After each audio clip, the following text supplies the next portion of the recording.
the storm!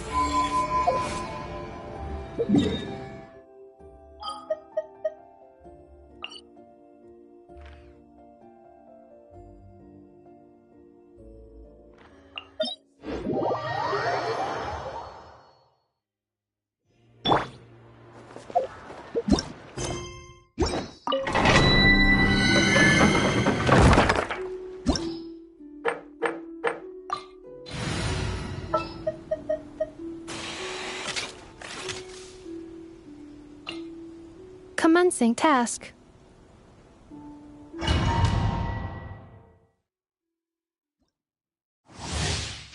Illusion Surge. Receive my defensive mode engaged.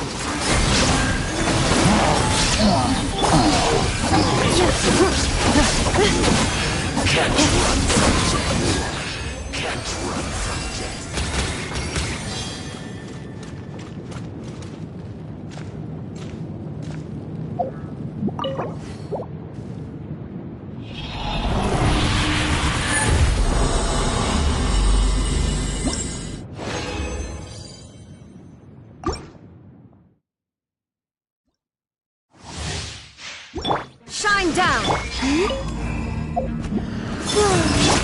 Lashes the new insulation chamber.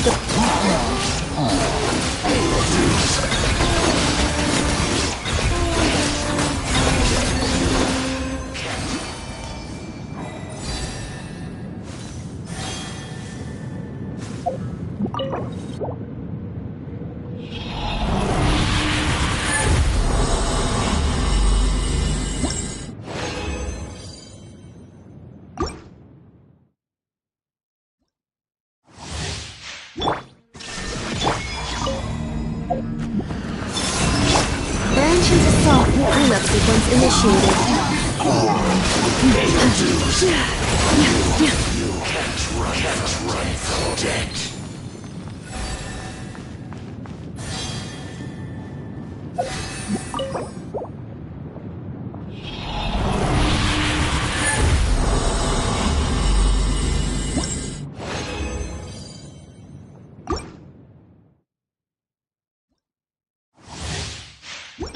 There is no escape! Wave. Lashes the new defensive mode engaged.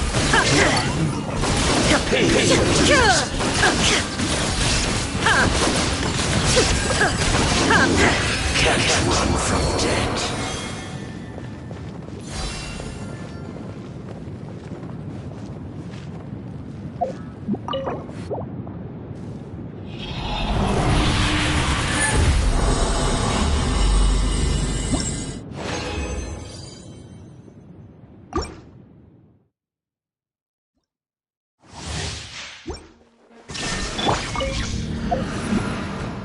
Surge. Branching assault.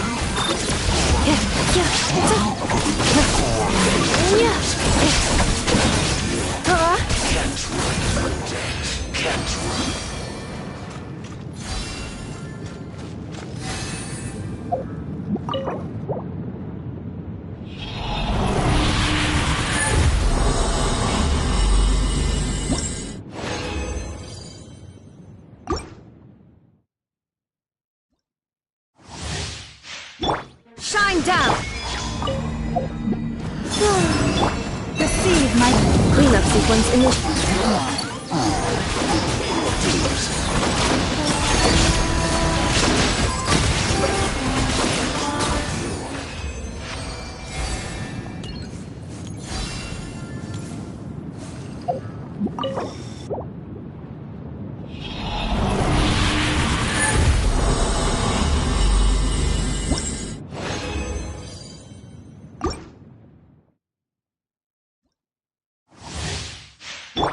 There is no escape! Wave. Lashes the moon.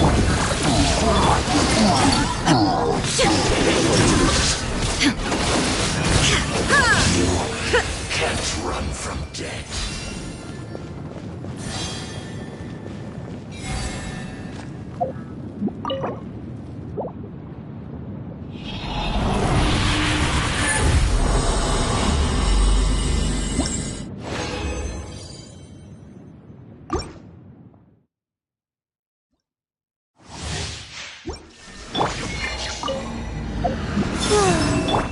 Branches assault. Insulation chamber deployed.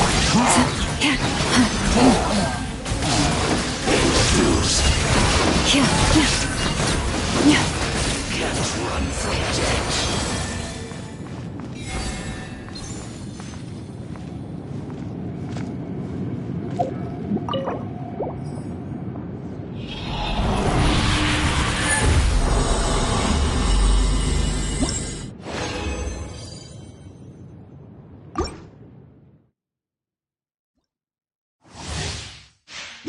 Illusion shot! Blade. Receive my Cleanup sequence initiated. You can't run from death.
Accelerating.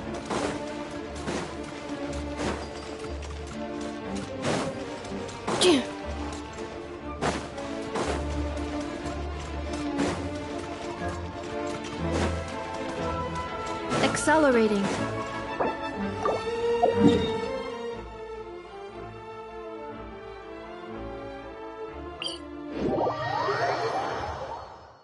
Sharp decrease in environmental temperature.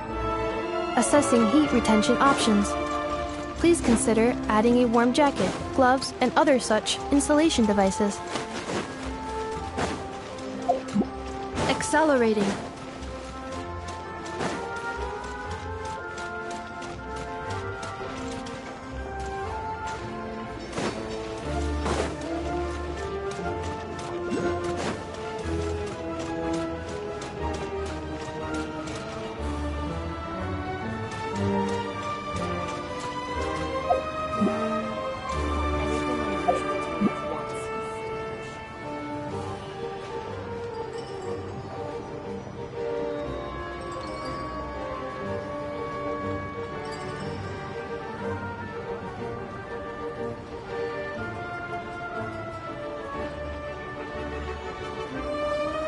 Combat data updated. Please rest assured that I will not blow the roof off again.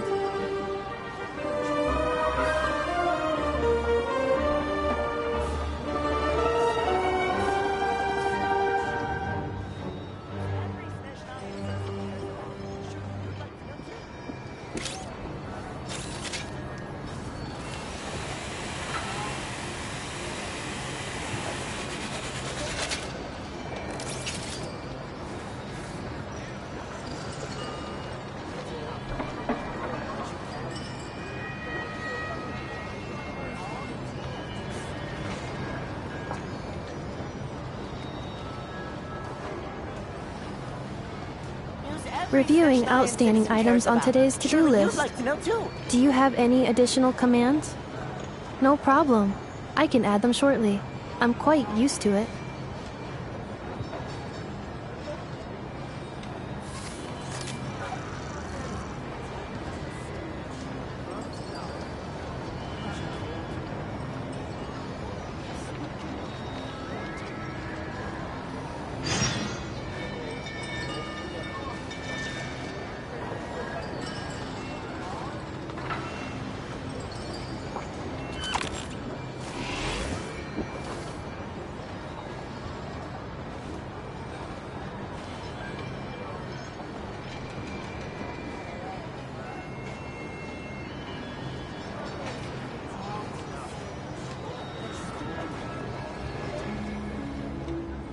Combat data updated.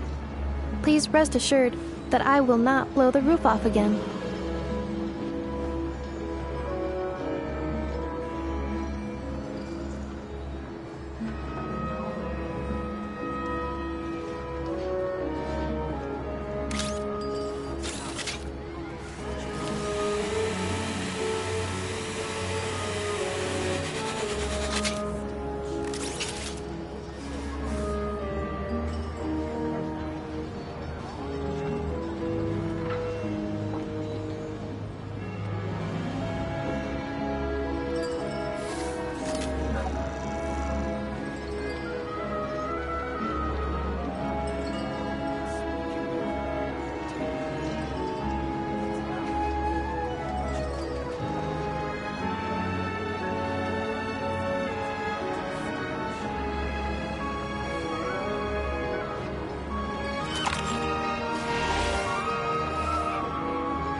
Reviewing outstanding items on today's to-do list.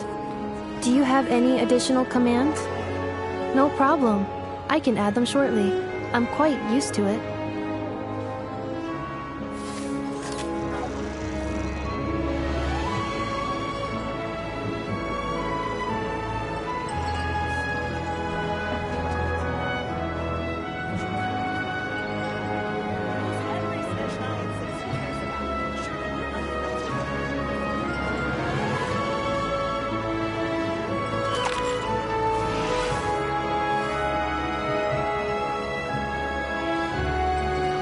Anything unusual to me at once.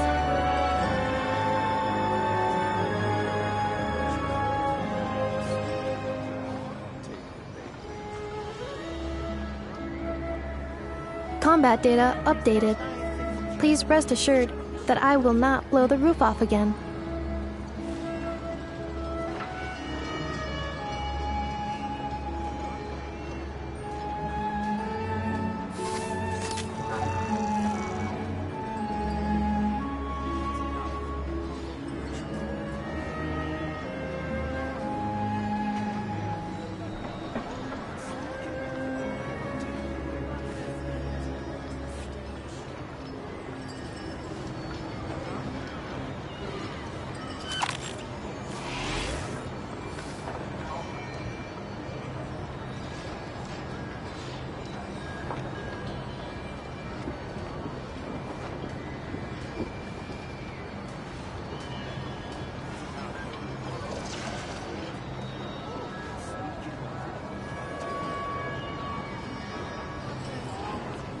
Cleanup sequence in progress. Based on data from past incidents, please avoid dropping small items such as mora, screws, gears, minerals, toys, gummies, snacks, hairbands, socks, and slippers.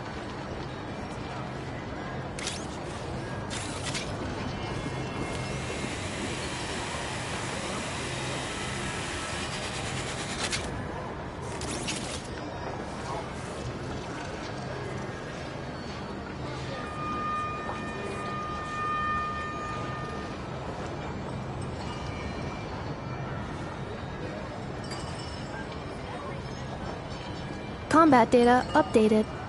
Please rest assured that I will not blow the roof off again.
Report anything unusual to me at once.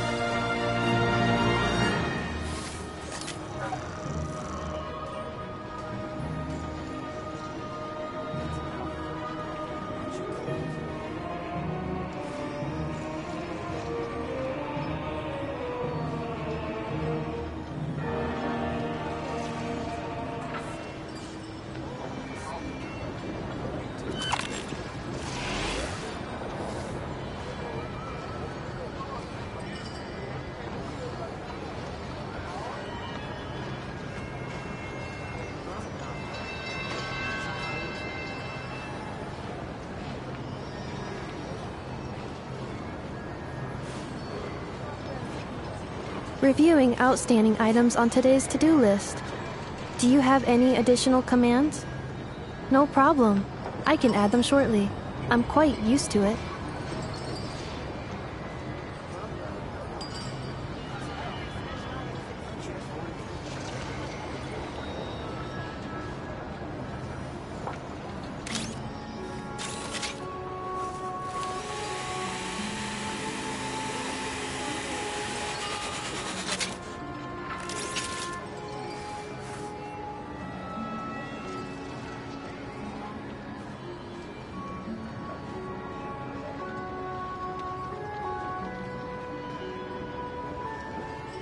Combat data updated.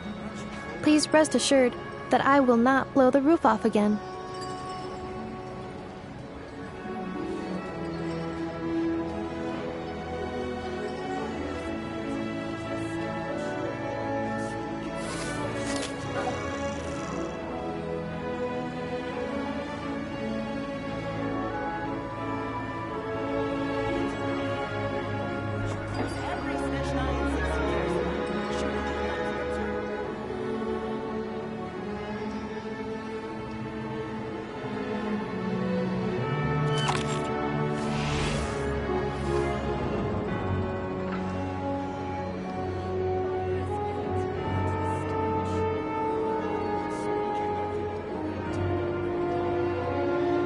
Reviewing outstanding items on today's to-do list.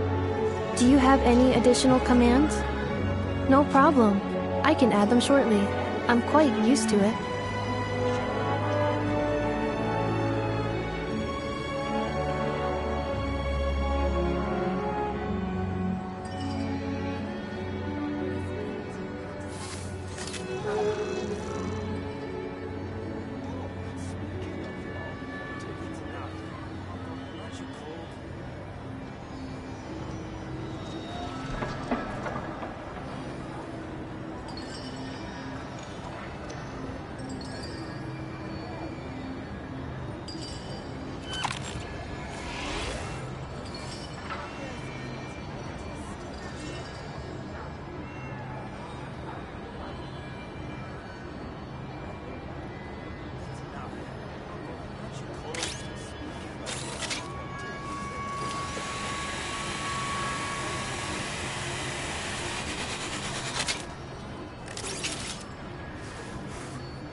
Report anything unusual to me at once.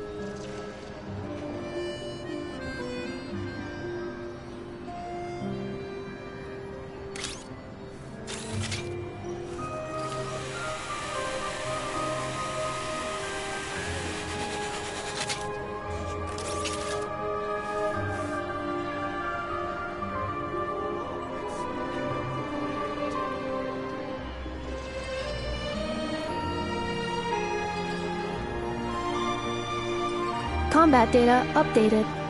Please rest assured that I will not blow the roof off again.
Cleanup sequence in progress.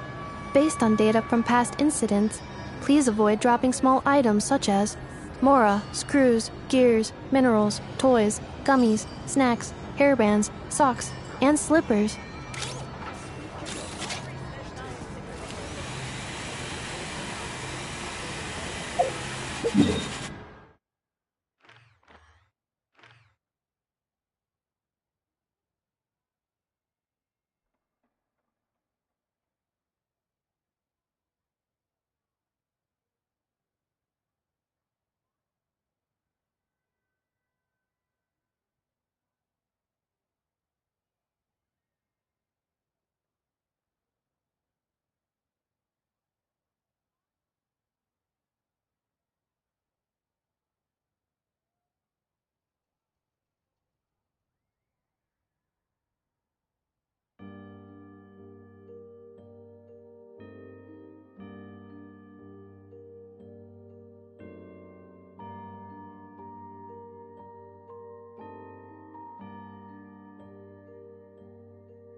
Reviewing outstanding items on today's to-do list. Do you have any additional commands? No problem. I can add them shortly. I'm quite used to it.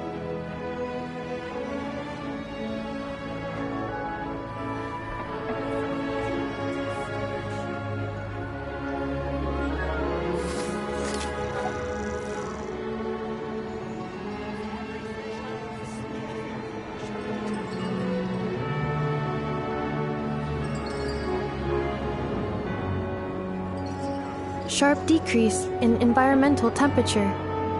Assessing heat retention options. Please consider adding a warm jacket, gloves, and other such insulation devices.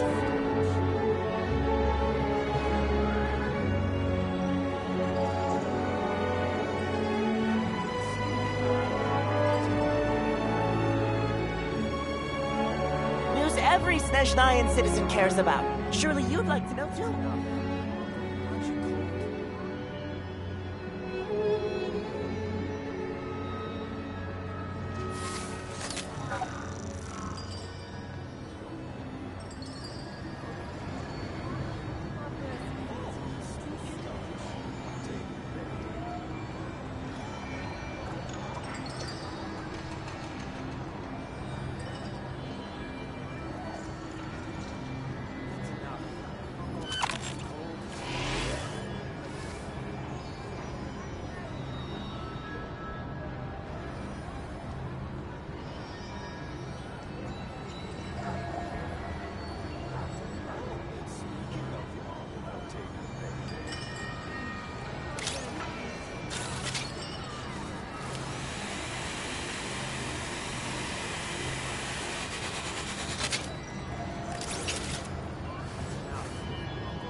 Cleanup sequence in progress. Based on data from past incidents, please avoid dropping small items such as mora, screws, gears, minerals, toys, gummies, snacks, hairbands, socks, and slippers.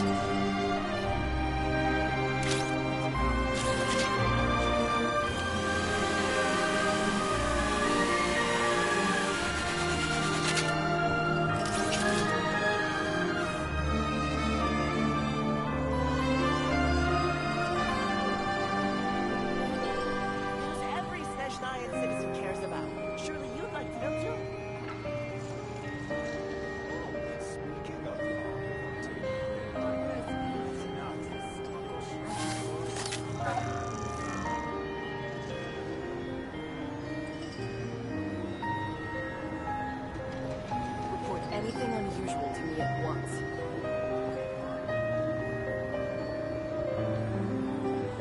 News every Snezhnayan citizen cares about. Surely you'd like to know too.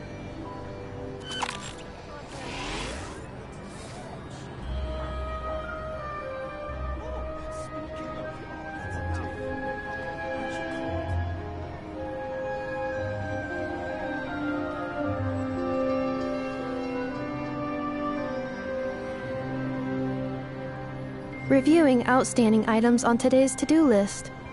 Do you have any additional commands? No problem. I can add them shortly. I'm quite used to it.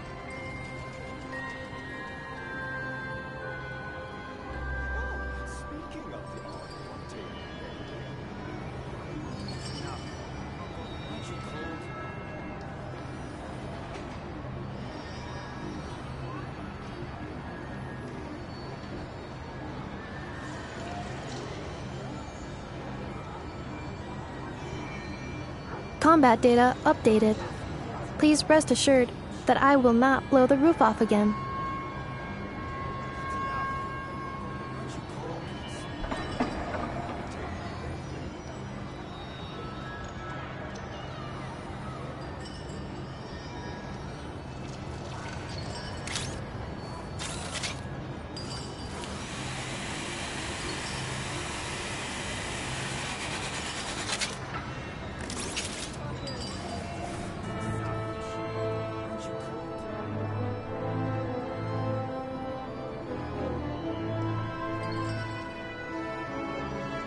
Reviewing outstanding items on today's to-do list. Do you have any additional commands? No problem. I can add them shortly. I'm quite used to it.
Cleanup sequence in progress.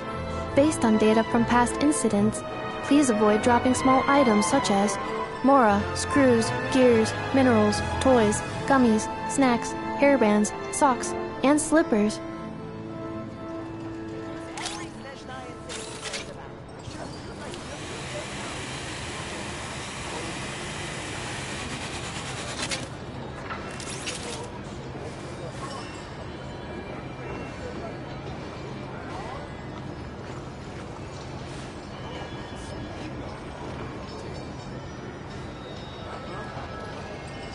Reviewing outstanding items on today's to-do list.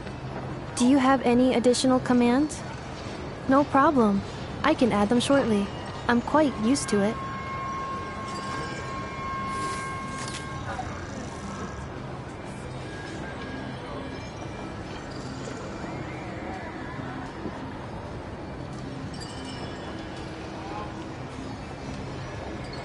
Report anything unusual to me at once.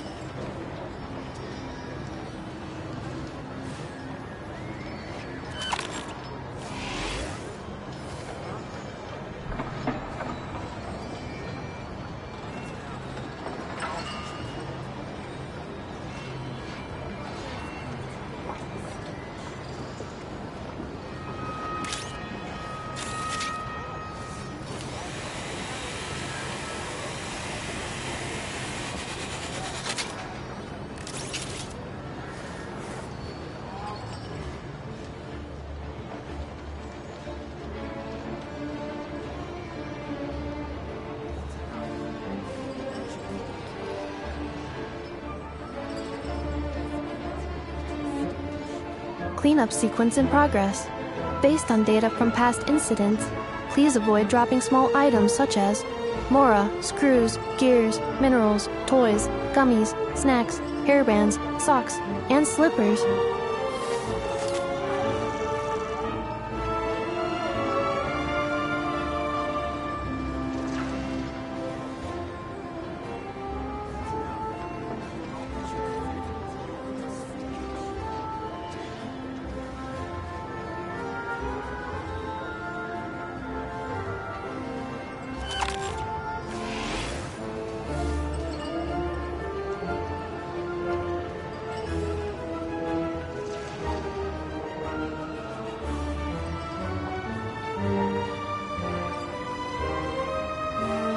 Reviewing outstanding items on today's to-do list.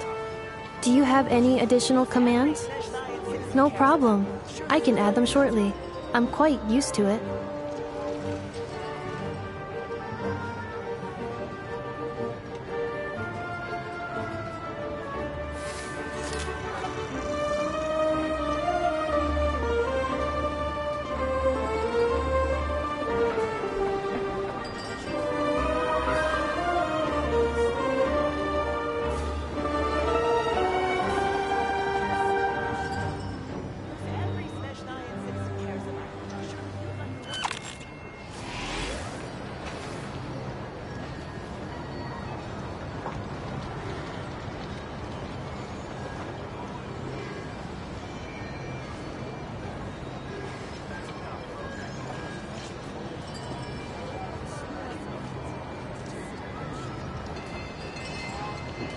Cleanup sequence in progress. Based on data from past incidents, please avoid dropping small items such as mora, screws, gears, minerals, toys, gummies, snacks, hairbands, socks, and slippers.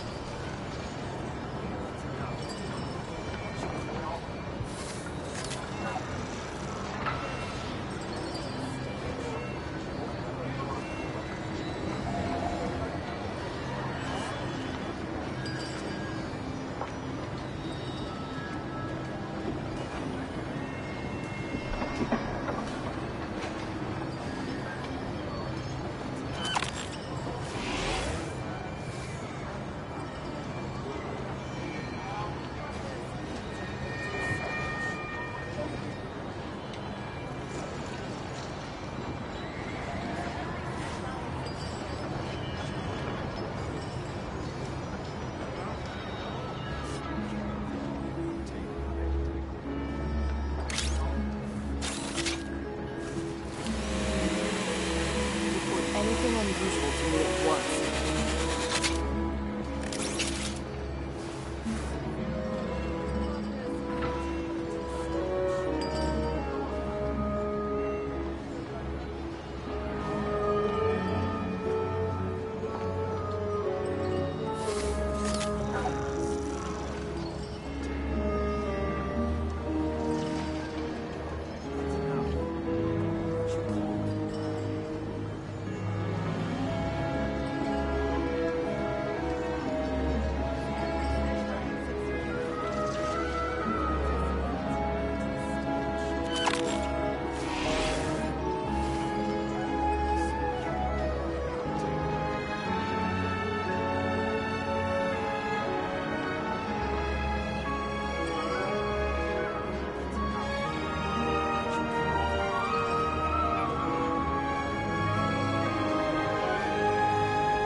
Every Snezhnaya citizen cares about. Surely you'd like to know too.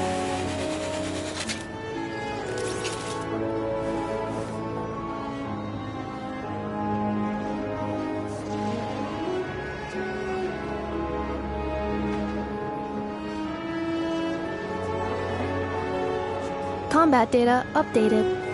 Please rest assured that I will not blow the roof off again.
me help you out.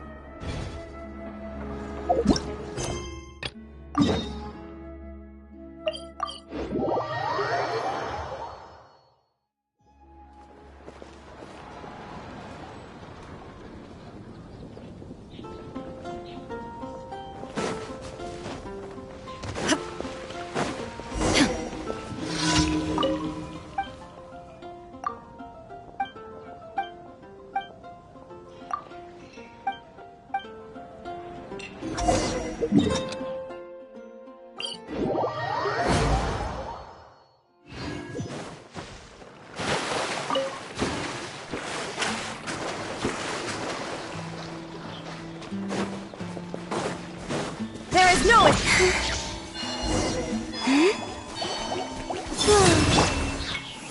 Branch into song.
Receive my blessing.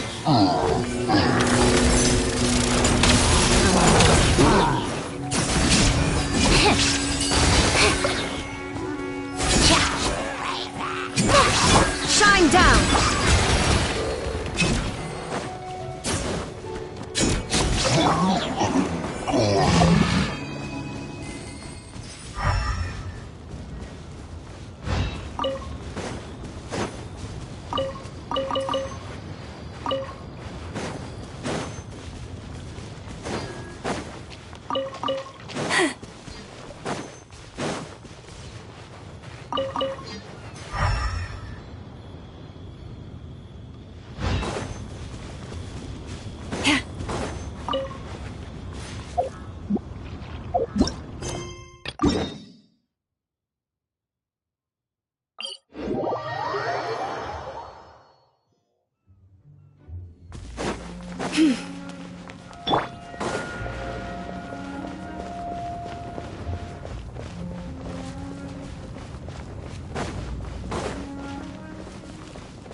Well, this is inconvenient.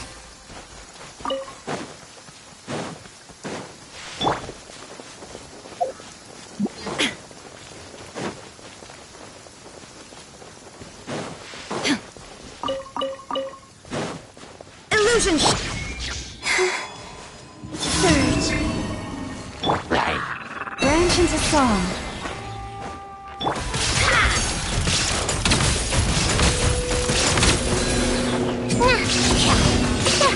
There is no...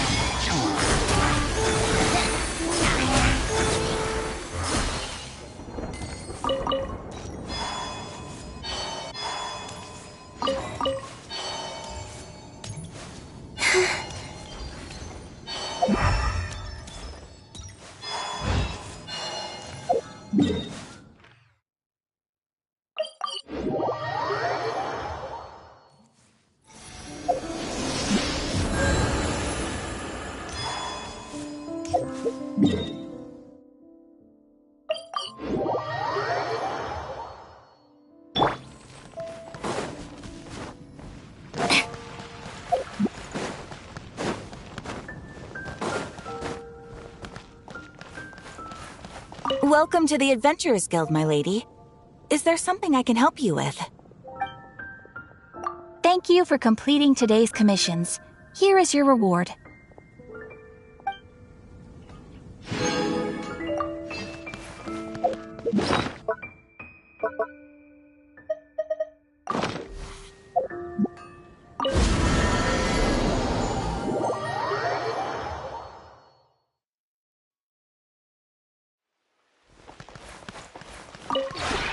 This realm is truly beginning to thrive. I cannot help but be stirred.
If you ever have any questions about the realm within, you may ask me.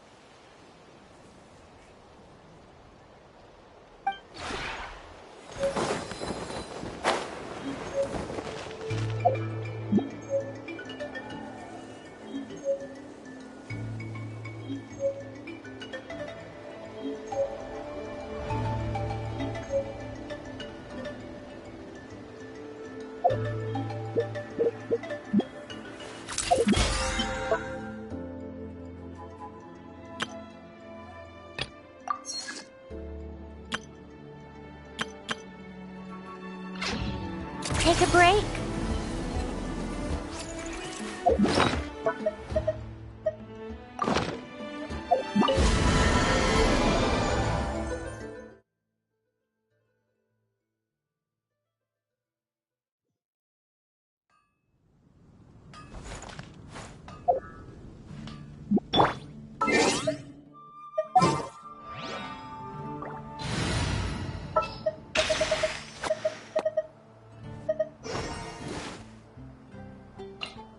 There's still a long road ahead.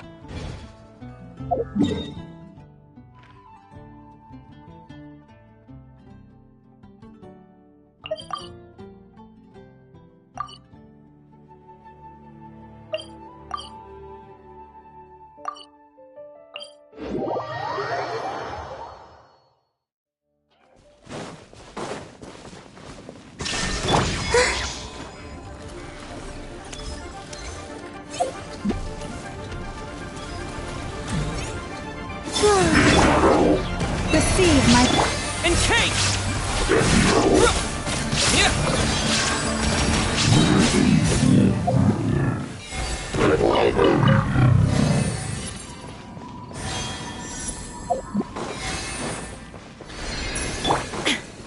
Illusion. Wait.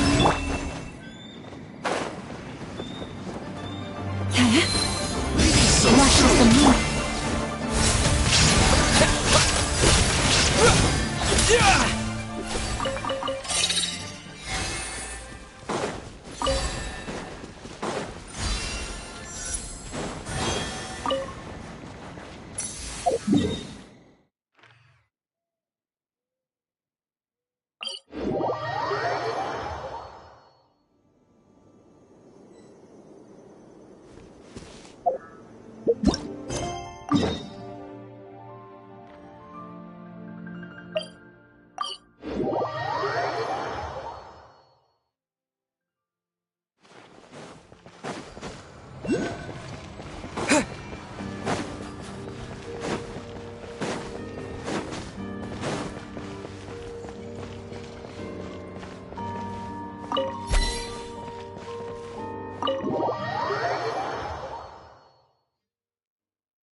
Looks like you get what you pay for, huh?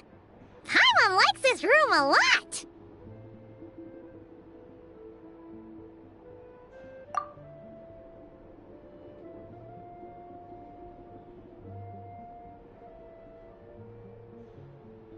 Yeah, much better now that we're out of the cold. Oh, thanks for taking such good care of Paimon. Honestly, she feels kind of bad for throwing a wrench in the works.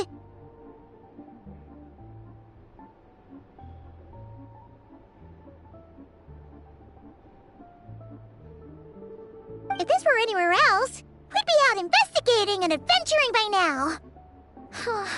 But instead, we're stuck here waiting for a doctor.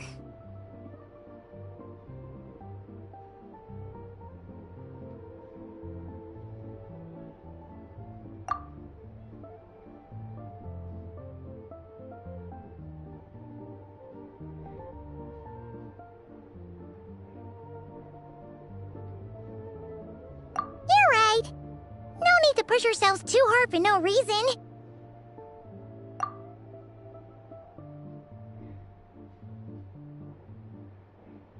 A lot happened on our way into the city. Let's review what we've learned so far and try to figure out what to do next.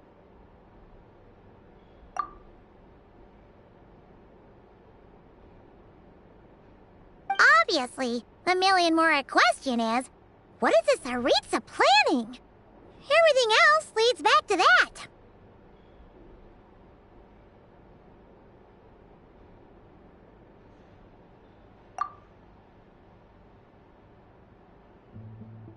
Sure was. And so far, we've learned that in addition to the 7 Gnosis, her plan also requires a ton of energy.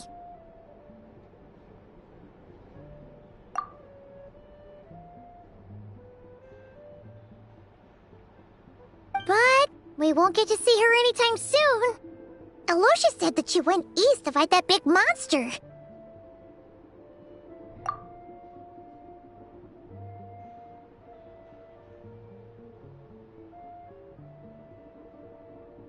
It must be a pretty powerful one if it can blanket the whole of Snezhnaya in a snowstorm this awful.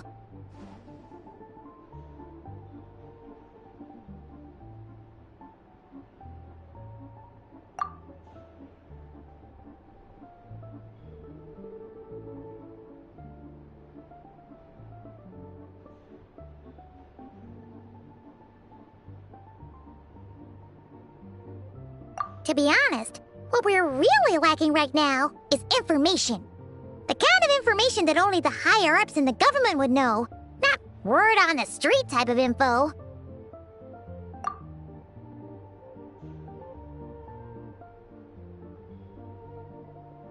Paimon can can think of a few people who might be able to help us.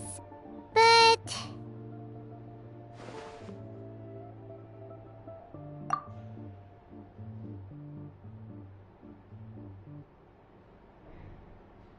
Right! And when we left Nod-Krai, Sandrone specifically left a message reminding us which side we're on.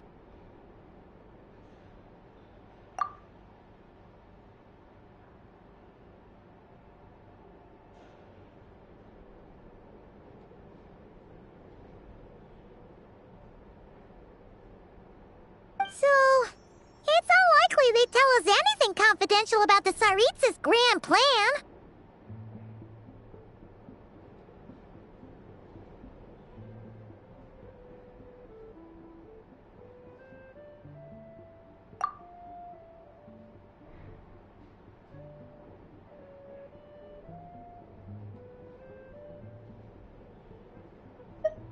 Yeah, fair point. Besides, that Gloop-Off place is right nearby. We've got nothing to lose, so it'd be a waste not to go.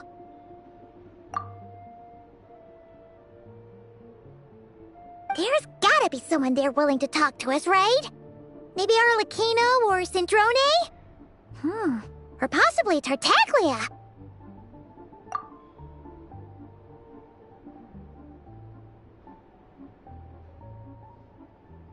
But it's unlikely we could sweet-talk Arlecchino, let alone Sandrone. She basically told us to stay in our lane already.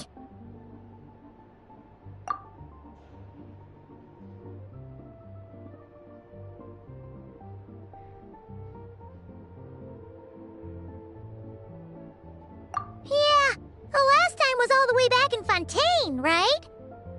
Too bad we missed him in Nod-Krai. Apparently, he came to help out.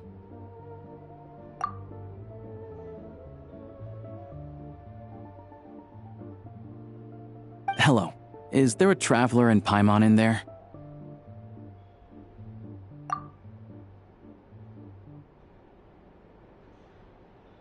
That's Alosha! Come in!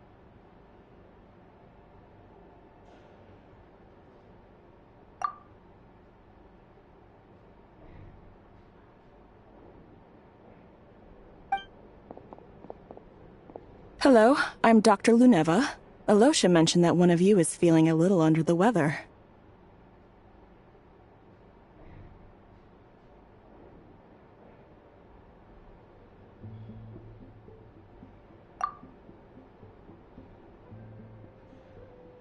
I see. So you're my patient today, yes? And you're, Faye, I presume?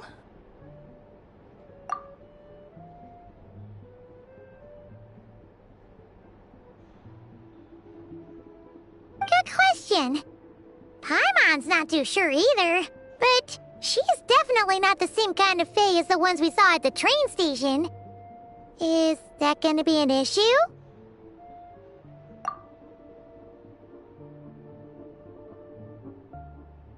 Not exactly.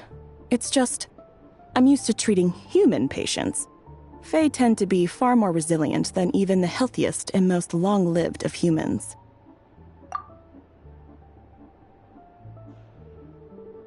But don't worry, I do have some experience treating Fae. I've even diagnosed plenty of cats and dogs in my time. Safe to say, I have a fairly eclectic range of expertise.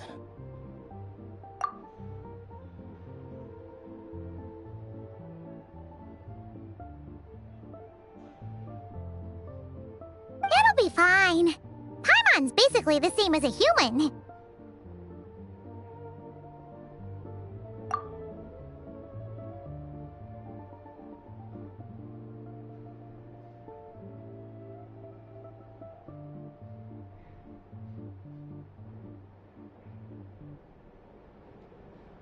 Right? We're no different when it comes down to it, are we?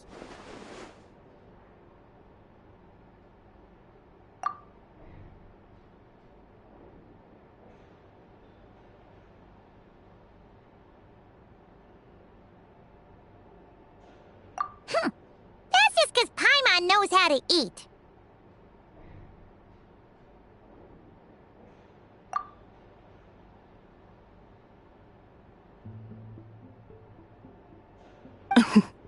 Now, please take a seat.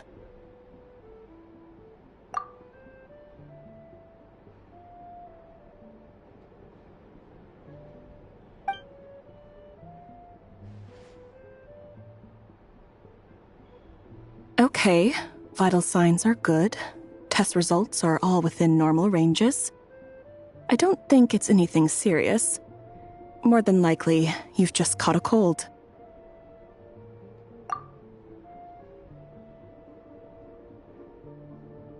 I can give you some medicine to tide you over, but as long as you rest properly for the next couple of days, you should feel better. Make sure to keep an eye on your temperature, though.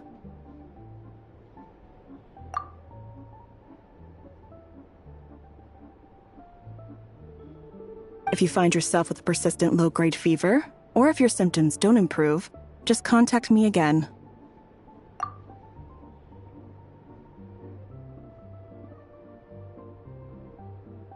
Sounds like there's no cause for alarm.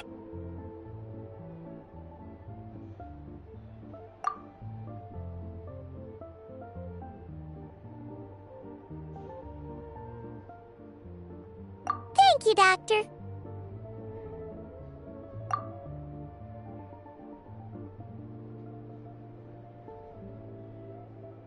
You're very welcome. Just doing my job. I'll leave you in peace now. Time to visit my next patients.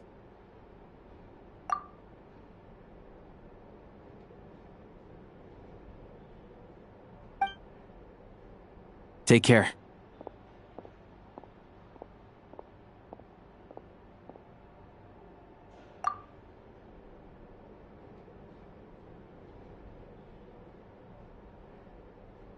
You heard the doctor. Best you rest up here for a couple days. No sightseeing for the time being.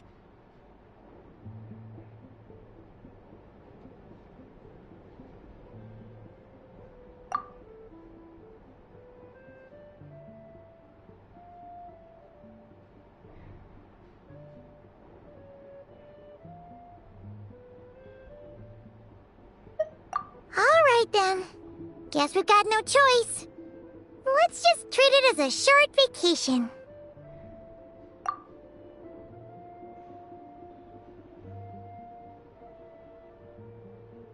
I have to get back to it. If you need anything else from the doctor or me, go to the Hunter Trade Station in Zolny. The boss there knows how to reach me.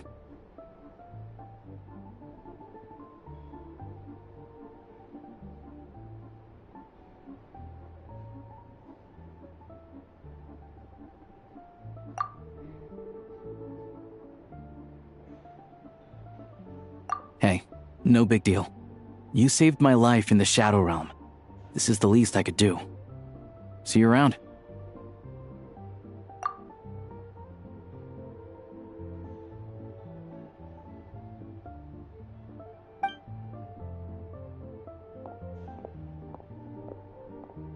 All right, time to find Child and see what he can tell me.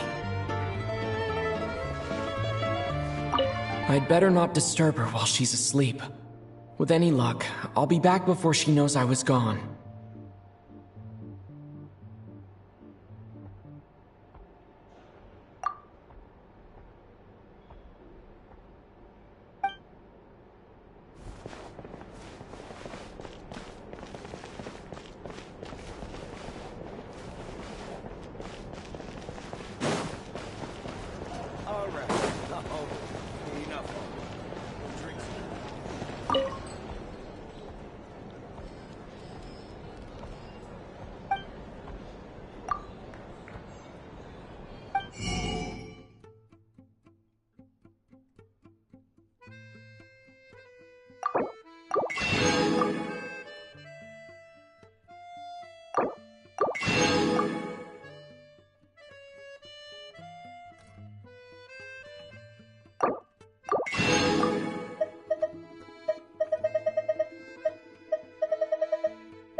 there's anything you need, please let me know.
Downtown. But that just means I know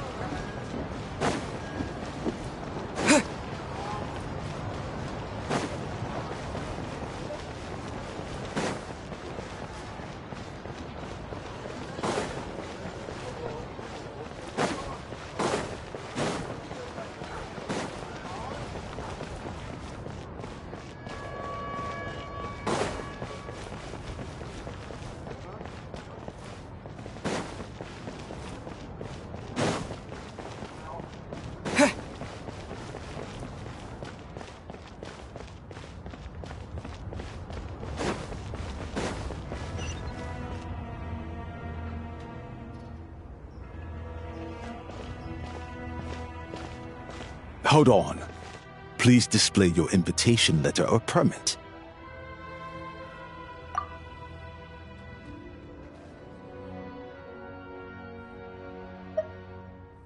Glupov does not accept meeting requests without a prior appointment. You'll have to apply per the advertised booking process and wait until your invitation letter is issued.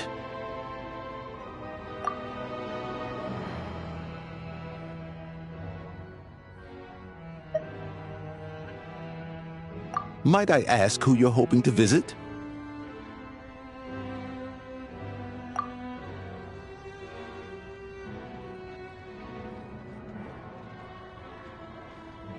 Another one who thinks the rules don't apply to them. I don't understand why people think they can just talk their way in here. You don't just show up and land a meeting with a harbinger.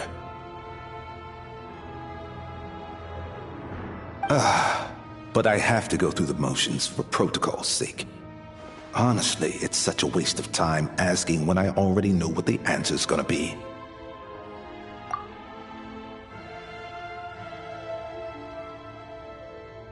Wait a moment. I'll pass on your message. If child is unavailable, you'll have to go through the proper procedure.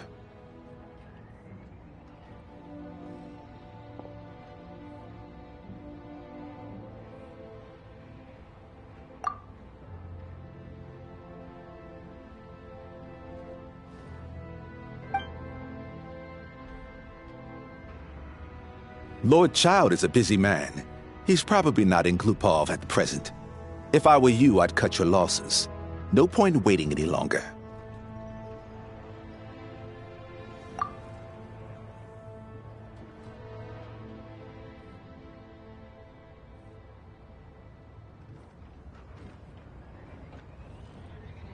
Even if you two are old friends as you claim, please understand that the Fatui Harbingers are often busy with their official duties. They tend not to stay in Glupov for extended periods.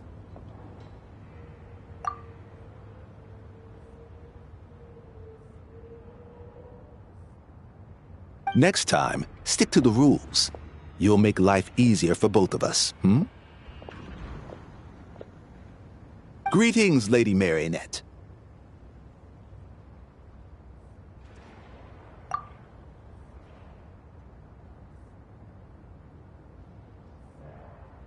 I'll take care of our guest here. It's his first time in Snezhnaya, so it's no surprise that he doesn't know the rules yet.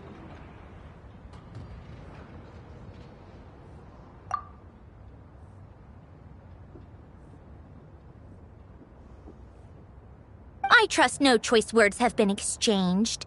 No misunderstandings I should be aware of.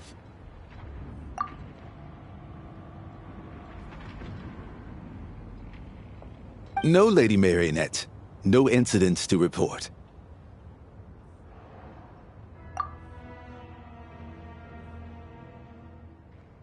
Whew. That was a close call. Good thing I played it cool.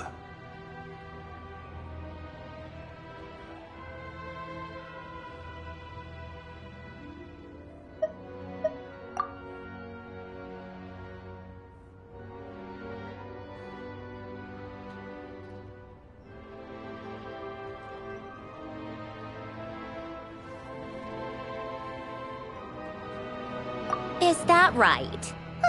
Good to know. Wait, where's Paimon?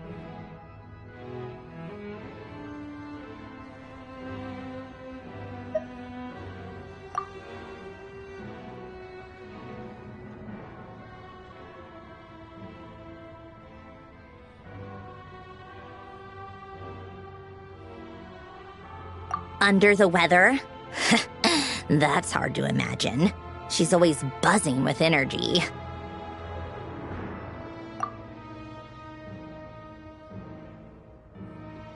I take it she's still adapting to the climate.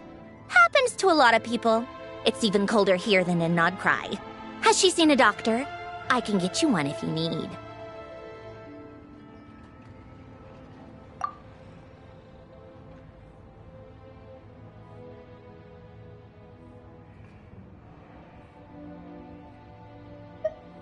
All right, then. Well, let me know if you run into any other problems.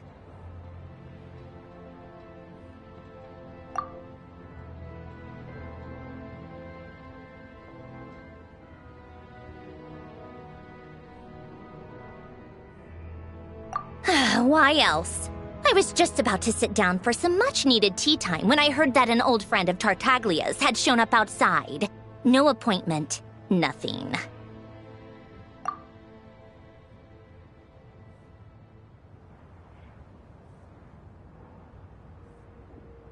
And, as obnoxious as it may be to show up uninvited at Glupov, I couldn't help but take pity on the poor soul who was waiting outside in vain. So I had no choice but to abandon my freshly brewed piping hot tea and come to see this mystery guest for myself.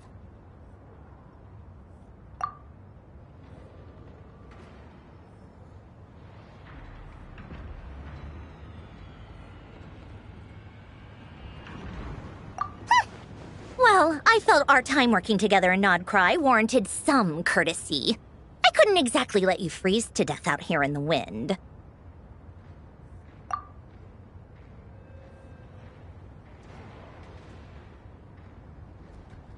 Unfortunately, I can't invite you inside either. The rules of Glupov wouldn't allow it, and as a harbinger, I have to lead by example.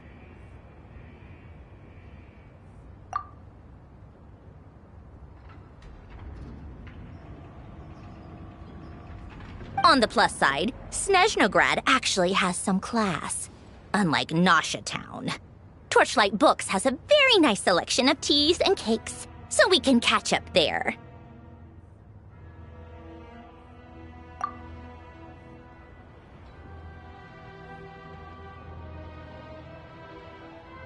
Your treat, of course.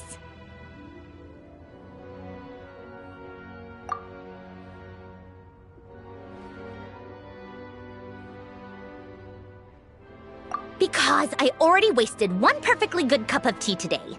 That's why.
I've ordered for the both of us. No objections, I assume. I'm sure you trust my taste.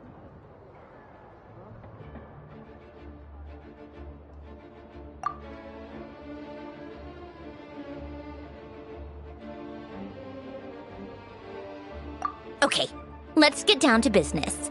I'm guessing you don't actually have any urgent business with Tartaglia, per se. You just want information, right?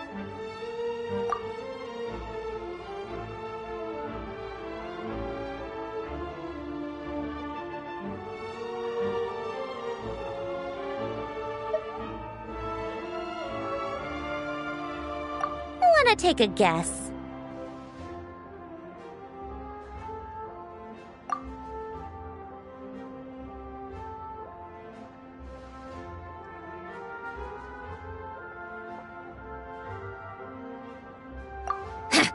Of course you'd say that. You shouldn't underestimate Counselor Tartaglia, you know.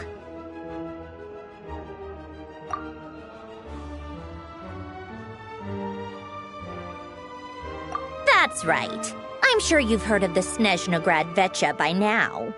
Well, he's busy preparing some paperwork for their next meeting.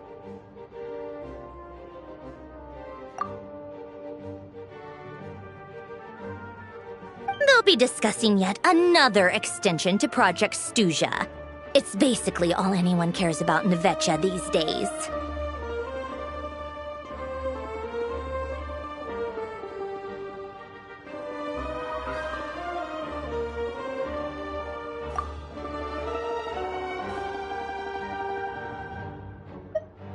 Yeah, he's more of the shoot first, ask questions later sort, isn't he?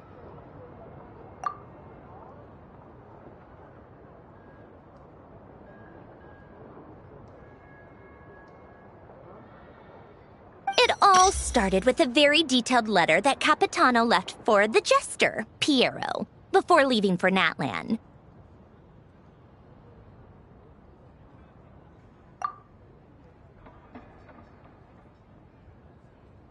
In that letter, he detailed the future arrangements for his subordinates. All of his key people were reassigned to Tartaglia.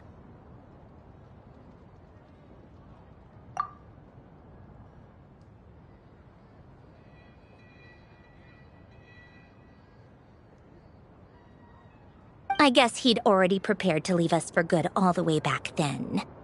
But Piero didn't reveal the contents of the letter until the events in Natlan had concluded.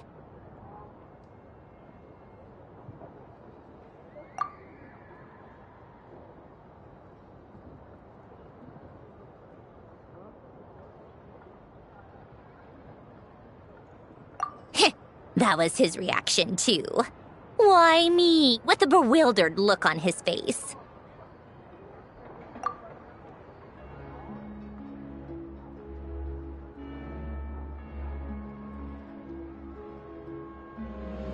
He'd always assumed Capitano looked down on him.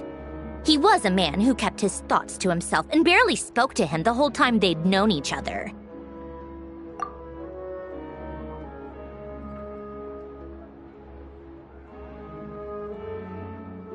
But he occasionally brought Tartaglia along to my tea parties back in the day.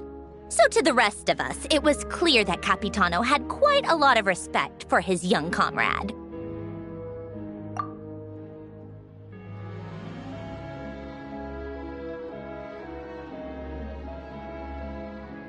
By the rest of us, I mean my tea party regulars. Arlecchino, Rosaline, and... actually, not Columbina. She was probably oblivious to it.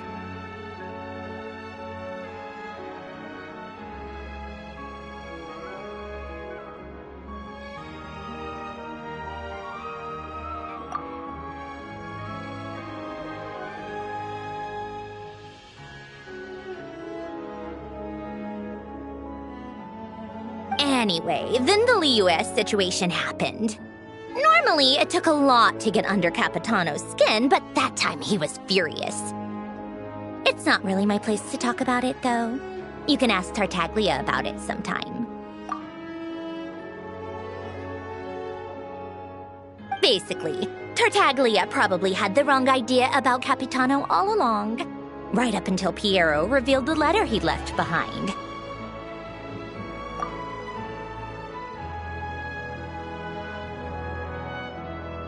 Capitano believed that despite Tartaglia's immaturity, he showed great potential.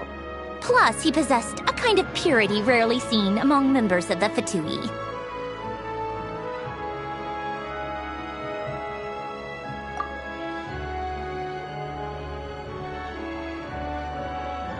Yeah, it's one of the few things that I'd agree those two have in common. But there's one other reason why Capitano chose Tartaglia to assume command of his troops.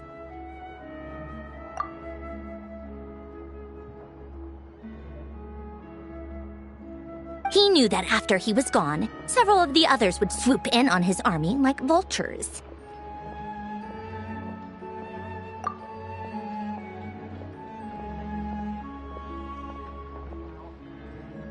With the ones who stood to benefit the most being the rooster Pulcinella and her grater Pantalone.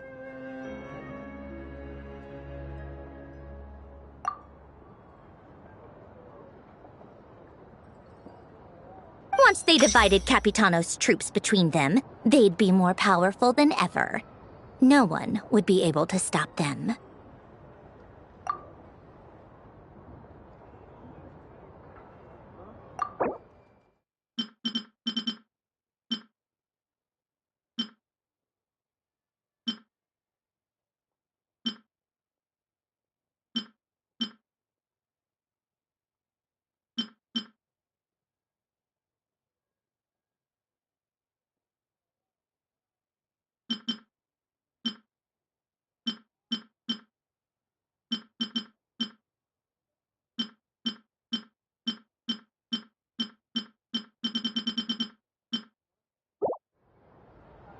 So, you can see why Capitano chose to hand that letter to Piero, right?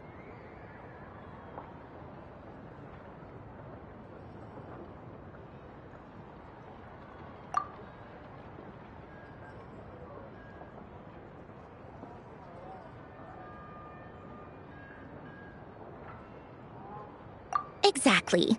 Piero also needed to back a harbinger as soon as possible. And all things considered, Tartaglia was the best choice.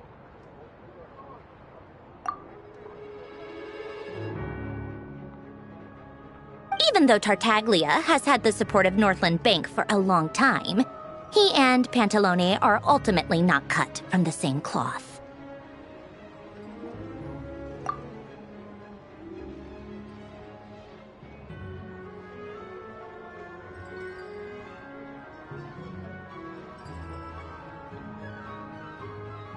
I'd say Capitano made a good judgment call.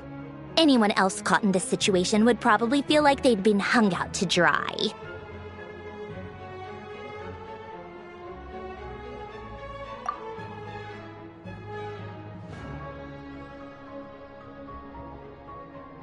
His best course of action will be to distance himself from any shady business, while still maintaining friendly relations with Pantalone, but seeking Pulcinella's support at the same time.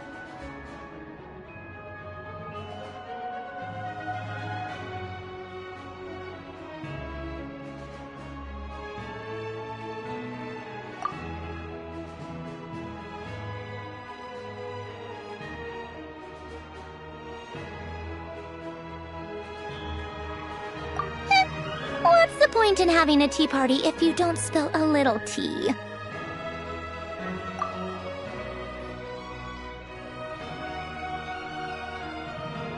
Besides, none of this is confidential anyway. Ask any journalist out there. They'll give you all the lurid details.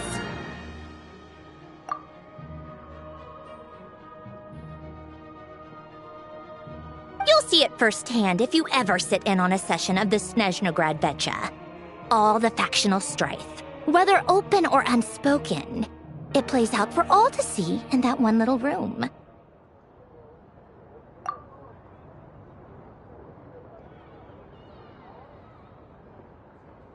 Having a voice in a Vetcha is the only way to steer policies in your favor. So, every person in that room represents a particular interest group.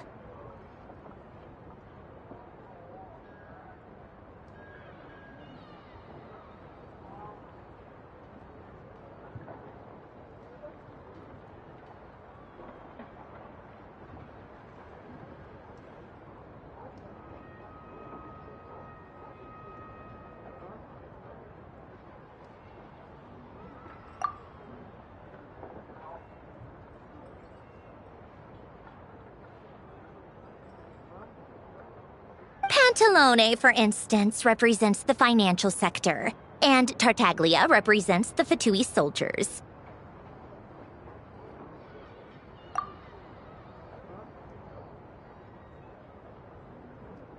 Personally, I have no interest in political jousting. But since I have a number of engineers and researchers under my command, I have to make their voices heard.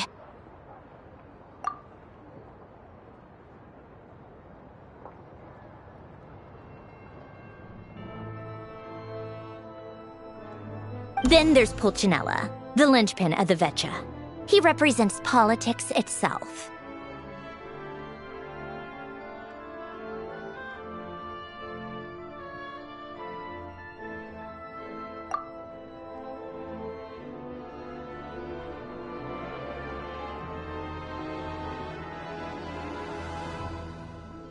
Everything involves him, so nothing can bypass him. Any issue that comes up, he knows how to mediate. That's what the Tsaritsa values most about him.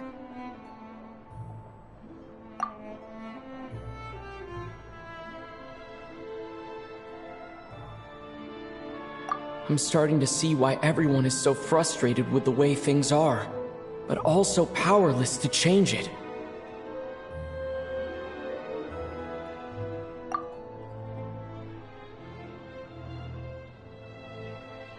A complex web of interests connects all parties involved, and the Tsaritsa sitting at the top adds another layer of complexity.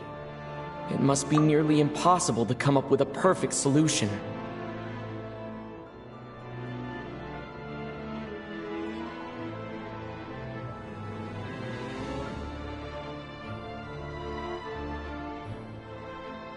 All right, I'm done carrying this conversation. Time for you to answer a question of mine.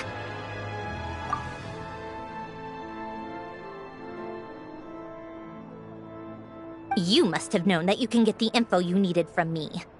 So why was Tartaglia the first person you asked to see and not me?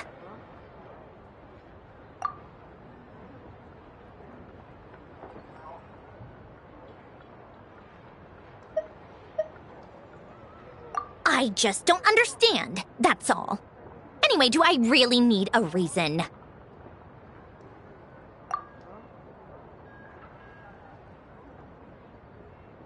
Wait. Oh, I think I know what it is. Columbina passed on my message to you before you left Nod-Krai, right?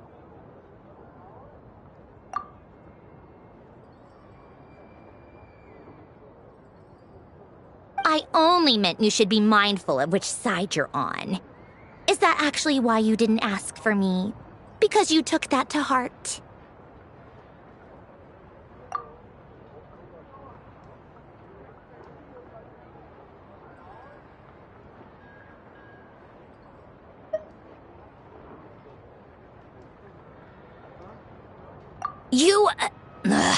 Fair enough. It's not your fault. I blame all these politicians I've been hanging around with lately. Always beating about the bush when they talk. I guess it must have rubbed off on me.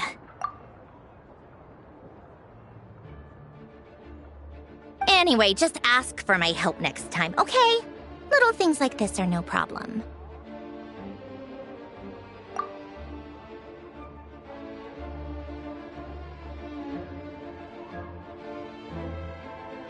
Lady Marionette.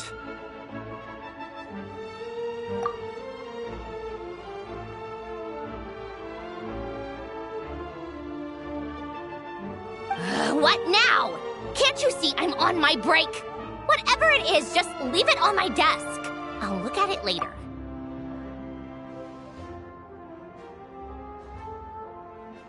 Sorry to disturb you during your break, ma'am, but I'm afraid it's an emergency.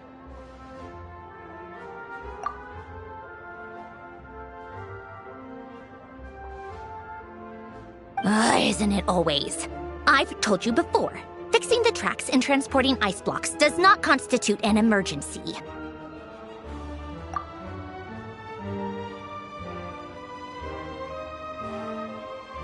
The equipment in Svietlo-Lightovka is in urgent need of maintenance. With how the weather's been recently, we suspect that the cause is a buildup of snow, exceeding the maximum weight limit.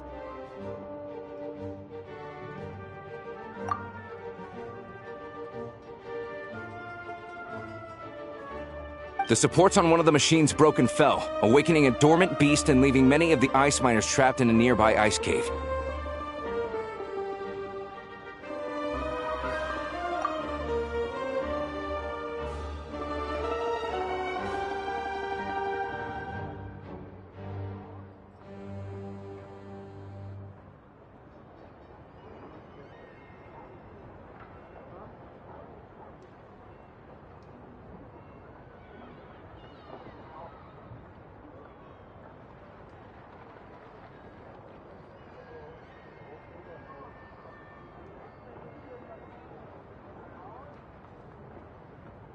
Luckily, Odette's team was nearby and launched a rescue operation, but we're still facing a severe manpower shortage for both the rescue and engineering teams.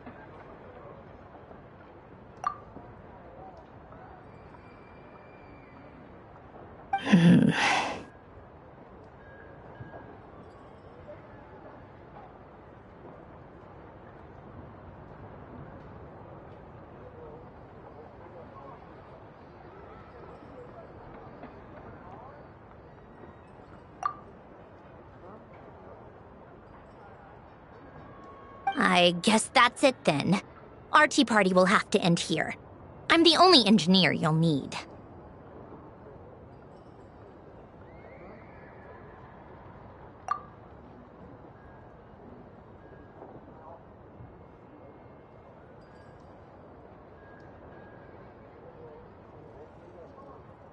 Do you actually want to come with, or are you just saying that?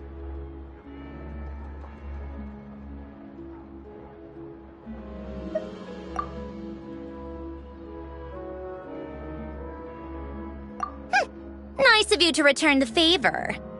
I'll have a couple of people look after Paimon. They can let her know that you had to step out for a while. Given how urgent this is, I'm sure she'll understand.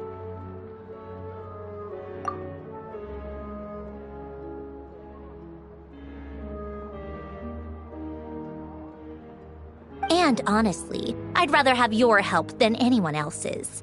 Between your skills and experience, you'd be reliable help.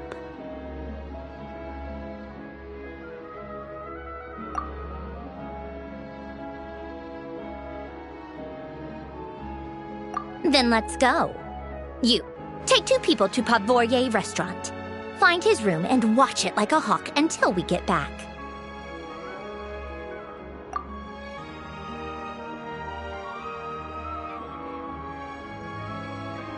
If anything happens to Paimon, you'll be answering to me.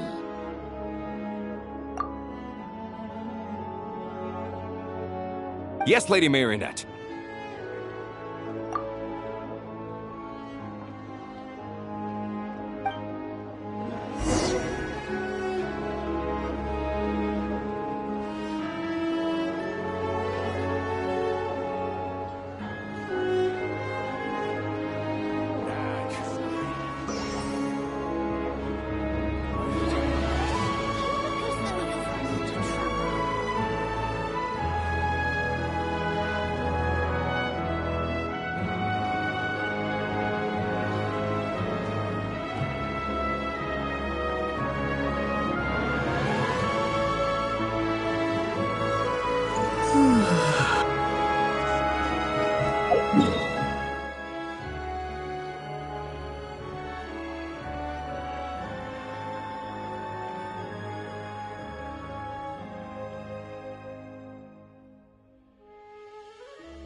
They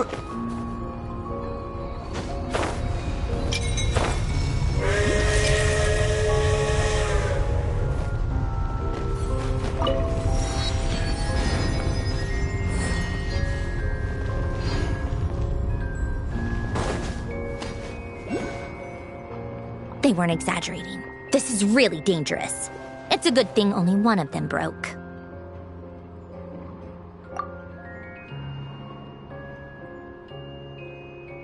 From what I've been told, most of the trapped miners are over in that direction.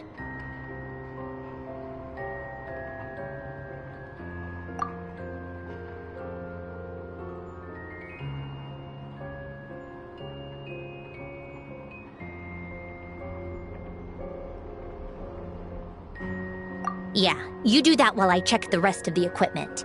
I'll evacuate the people around here as I go.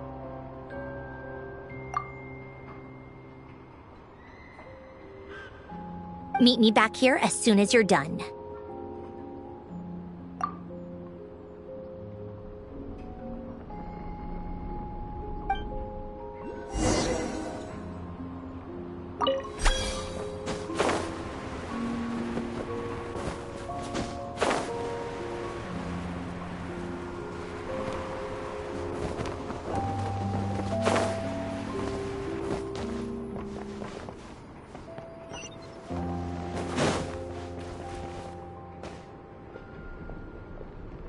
I have to be getting close.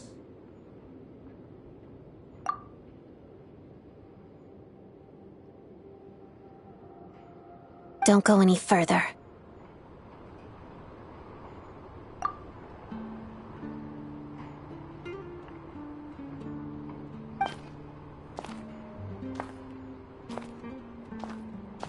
It's too dangerous here. There's a highly aggressive monster on the prowl. You need to leave, now.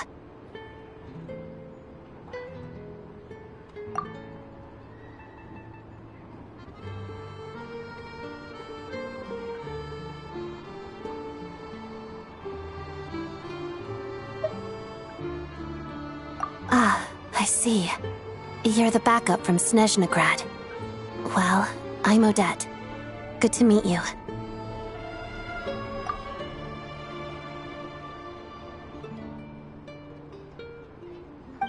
So this is Odette. She was the first member of the Fatui on the scene.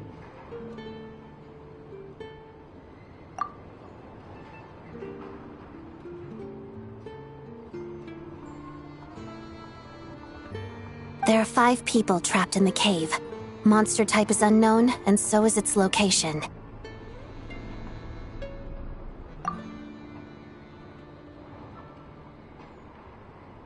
Let's go. Every second counts.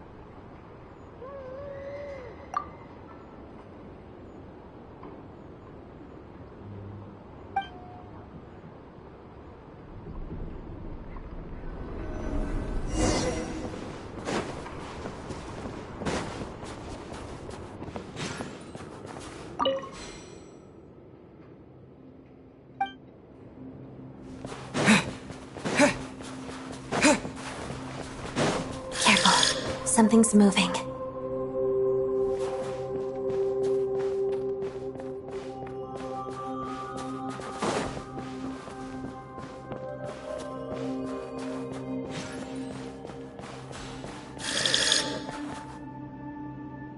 This must be the monster's shadow. Looks like a tough opponent.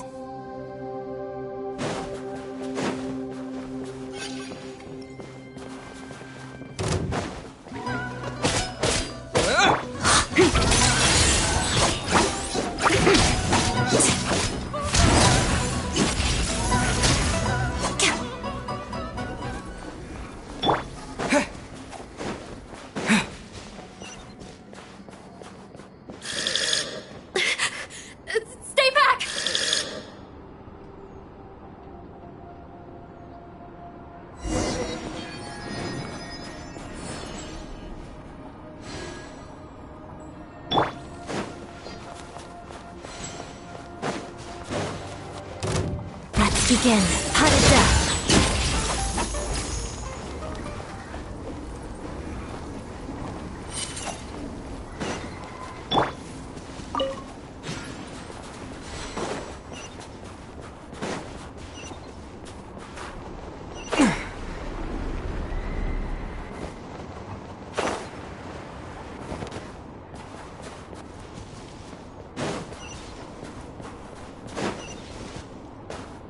I see them.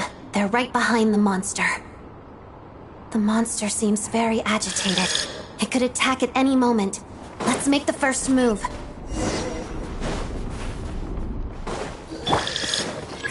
Together. Bellowing thunder! Take this!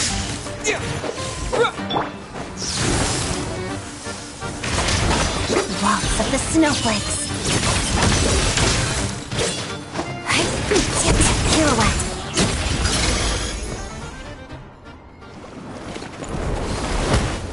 Oh, thank you for saving us. We'd have been monster fodder otherwise.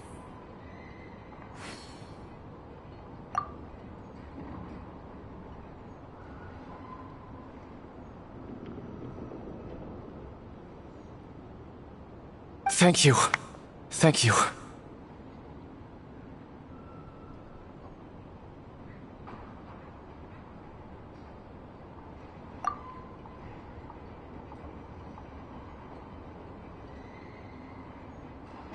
You're welcome. You should be safe now. Follow this route out.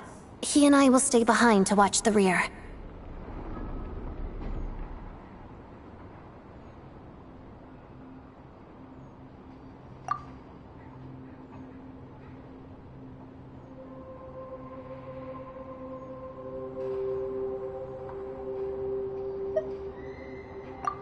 Thank you. Come on, let's go. This way!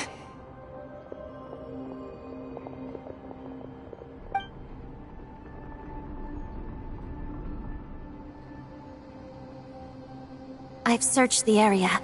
Pretty sure the monster made a tactical retreat.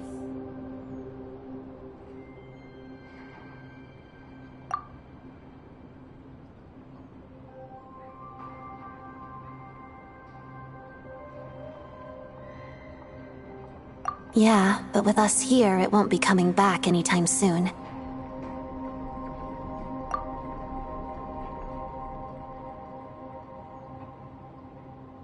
It may be small, but don't be fooled. It's a ferocious beast. People are just food in its eyes.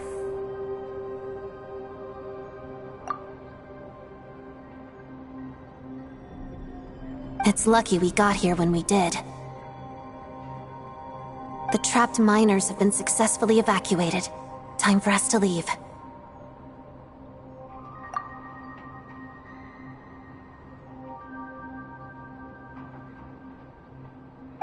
Wait, this place. There's something unusual about it.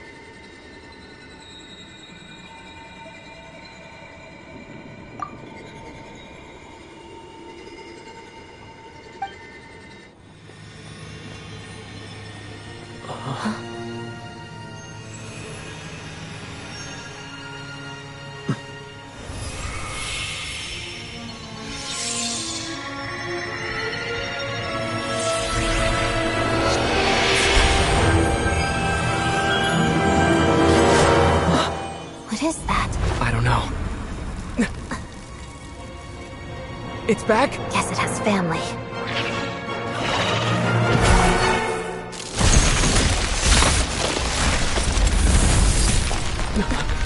This way. Run!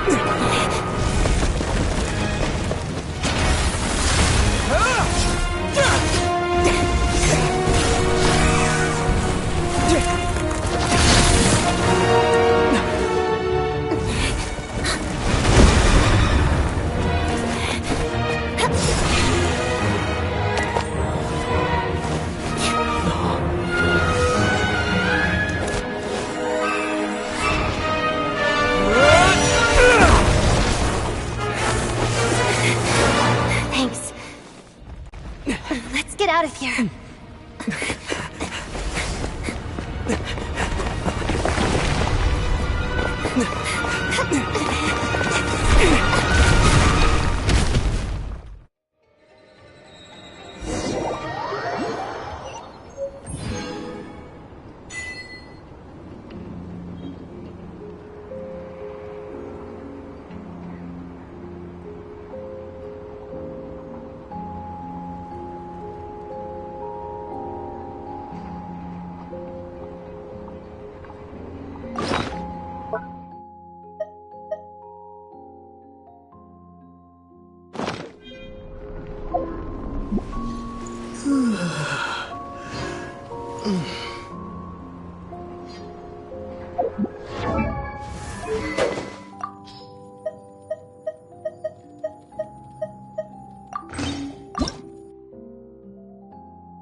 Everyone's accounted for.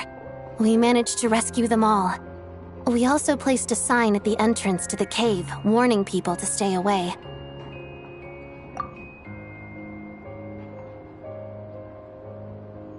You really held your own today. I still don't know your name.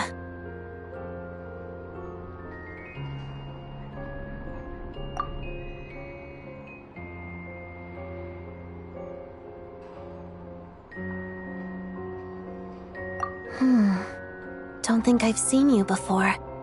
I'll remember the name.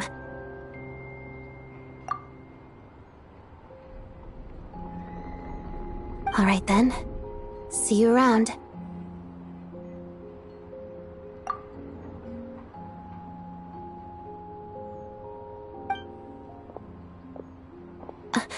Hello, Lady Marionette.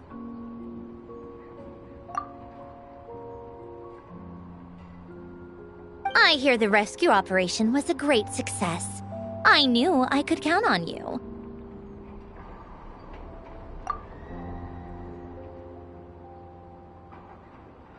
What brings you here, Odette? Here for a performance?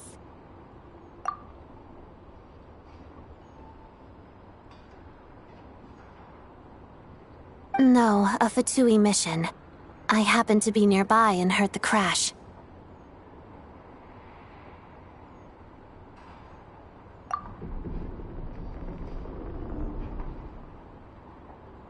She hasn't introduced herself then.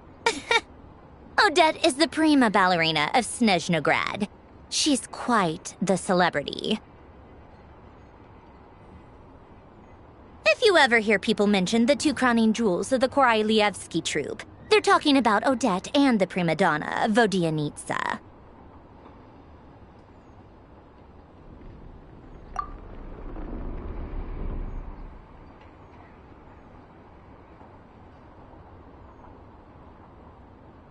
On top of that, Odette's also a rising Fatui star. It's looking likely she'll inherit the title of the Fair Lady.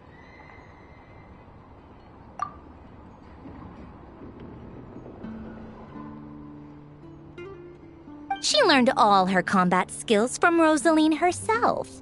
Used to be one of her most valued subordinates, too.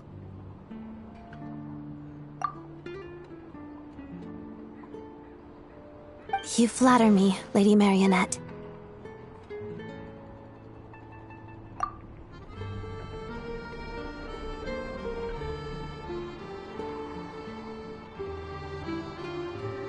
If she's Rosaline's protege, that makes me... Never mind. There's no need to bring it up. No point making things awkward.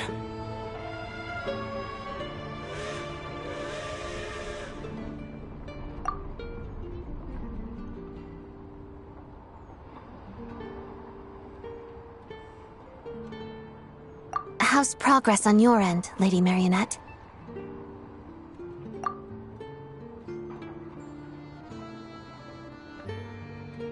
Equally successful. I finished reinforcing all the equipment. Took me a little longer without Polonia's help. But the outcome is the same, of course.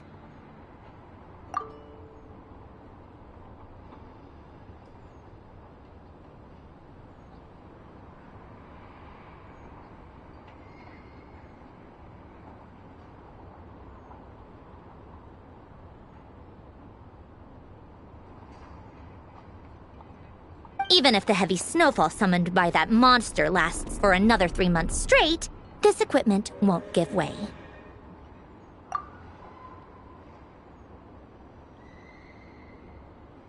All right, now that we're done here, it's time to get out of this blizzard.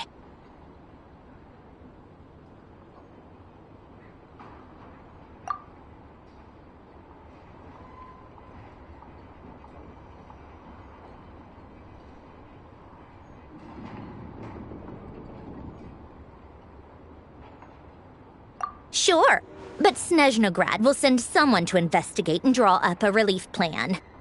And I guess I'll have to write the incident report myself this time, since it involves a mechanical malfunction.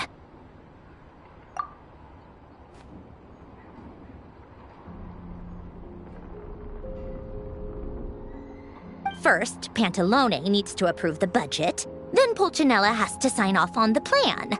Once they've argued it out and reached a compromise, we can move forward.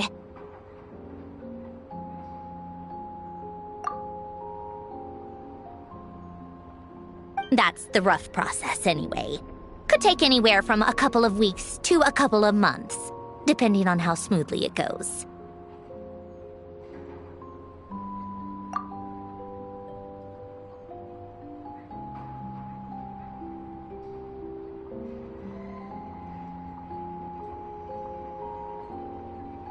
Yup, nothing we can do about it. There's a whole stack of incident reports like this back at the office.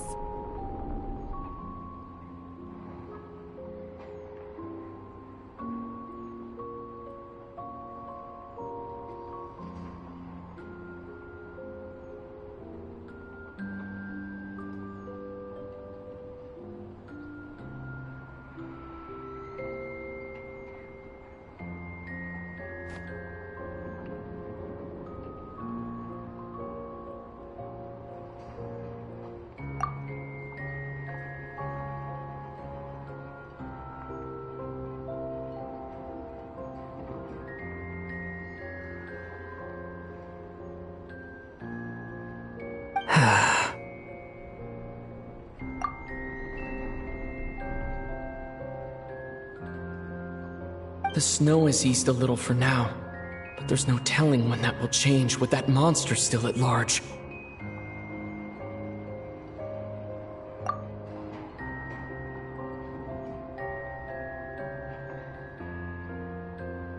Fuel for heating is in short supply, and relief is weeks away. There's no immediate threat to life, but still.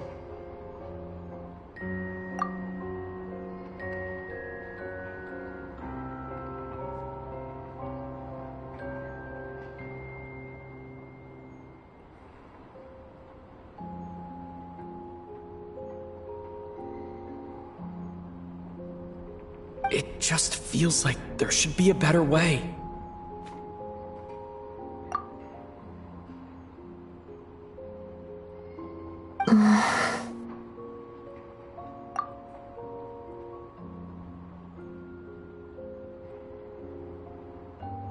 Hey, quit daydreaming. Let's get back to Snezhnaya.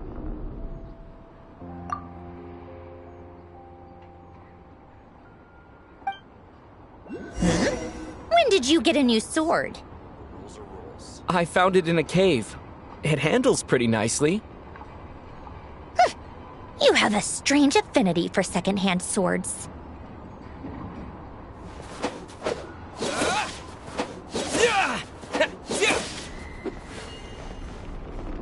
This is how it's always been done.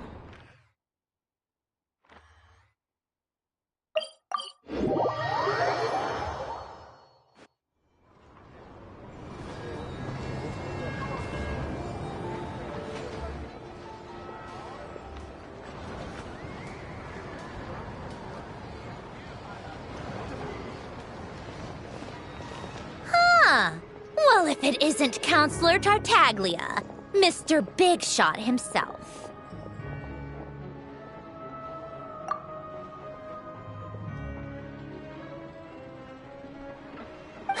Go easy on me, all right? I'm still recovering from the interrogation the real Big Shots put me through.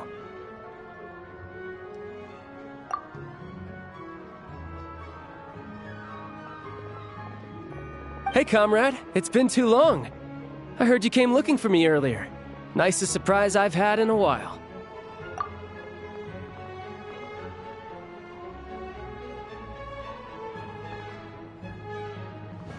Good to see you too, Odette.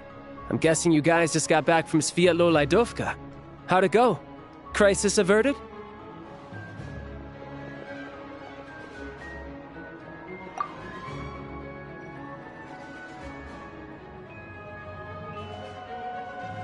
It went fine.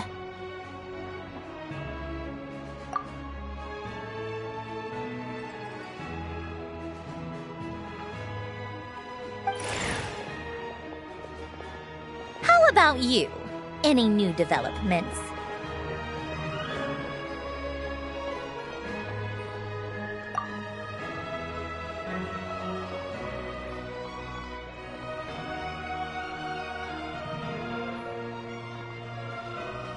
Not really. Same as ever. Growing opposition to Project Stuja, and the usual rebuttals are starting to ring hollow.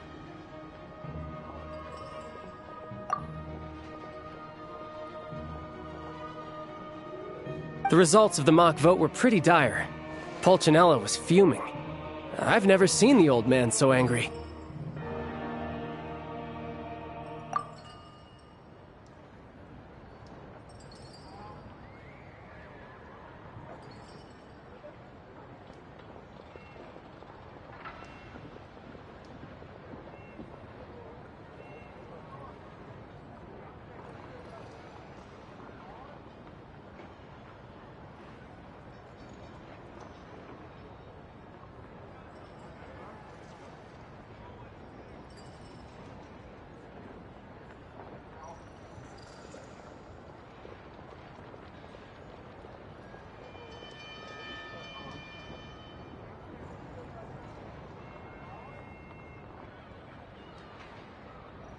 That's not good news.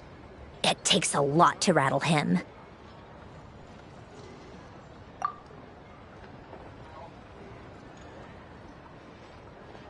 Yeah, obviously if push comes to shove, there are ways to crack down on dissent. But...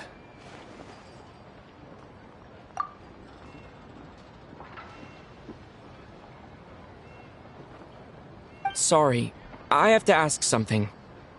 This is going to sound blunt, but may I?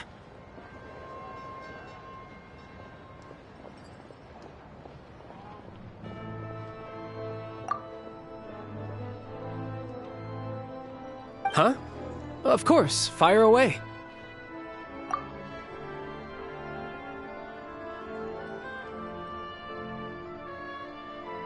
It sounds to me like everyone's tearing their hair out trying to figure out how to deal with opposition to Project Stuja.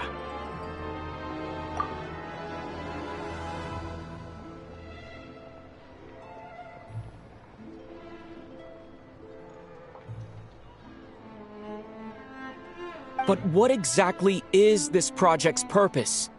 And how can it be so important that even people like you two refuse to stand up for the ordinary people of Snezhnaya?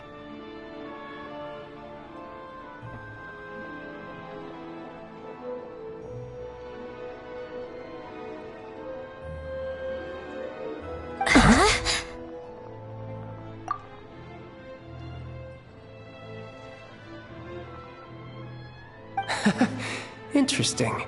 I gotta hand it to you, comrade. You sure don't mince your words.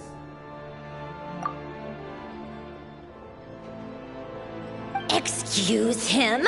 What does he mean, refuse to stand up for ordinary people?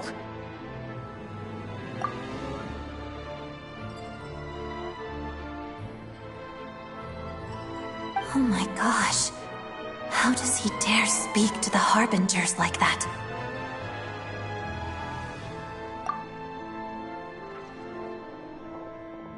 Are you interrogating us now?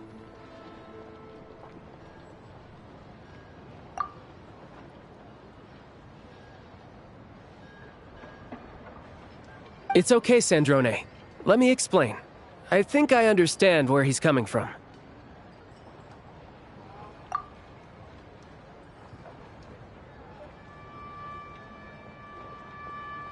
If I could, I'd take your side right now.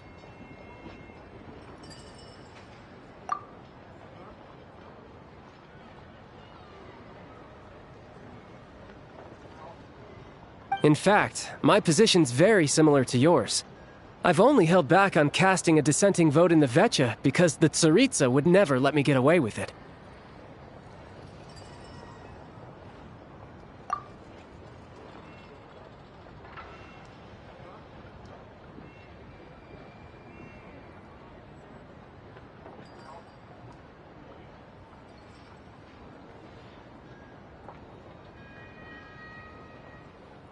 Still, I have a responsibility to the Fatui armed forces, so I do what I can to make their voices heard.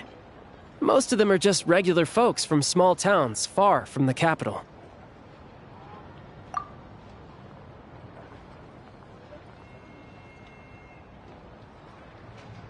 I'm sure you've seen how much those kinds of places are struggling right now. Oh, and for what it's worth, I'm from Arepasak myself. Things aren't going so swell there either.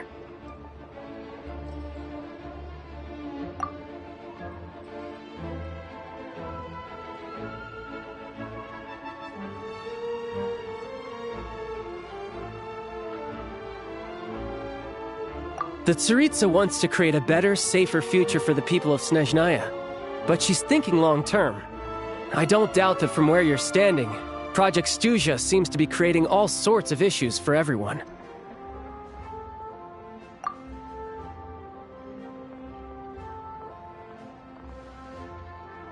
But considering the Tsaritsa's vision for the future, these are sacrifices worth making. Sounds cold, I know. But I promise it's not as black and white as it seems.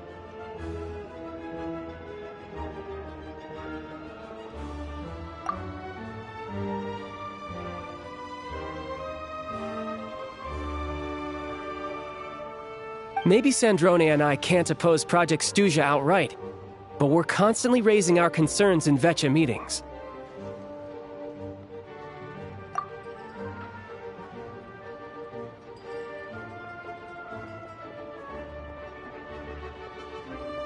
And even though we can't put an end to it, there are plenty of other ways to make a difference.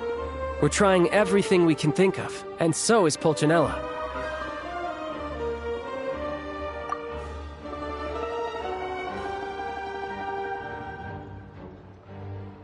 I respect Her Majesty the Tsaritsa and trust her decisions. But at the end of the day, I'm still just a normal guy who cares deeply about my homeland. And my family, who all live here.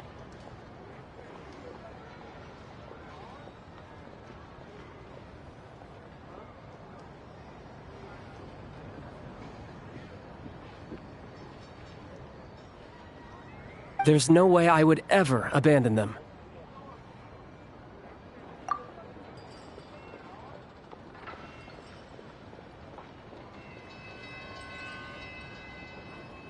As contentious as things can get within the Vetcha, there's no selfishness or malice behind it.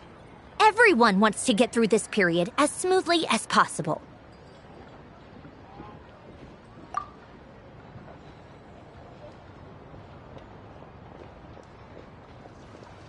The issue is that there's no way of pleasing everyone under the present circumstances. Most of the time, we're trying to decide on the lesser of two evils, which obviously isn't a great look.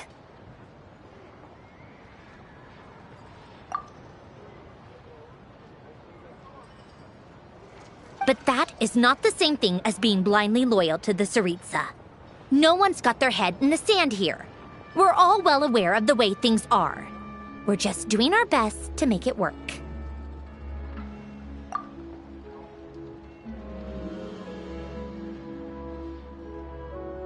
In fairness to Sandrone, she rushed to Svietlo Lydovka's aid the moment she heard that people were in danger.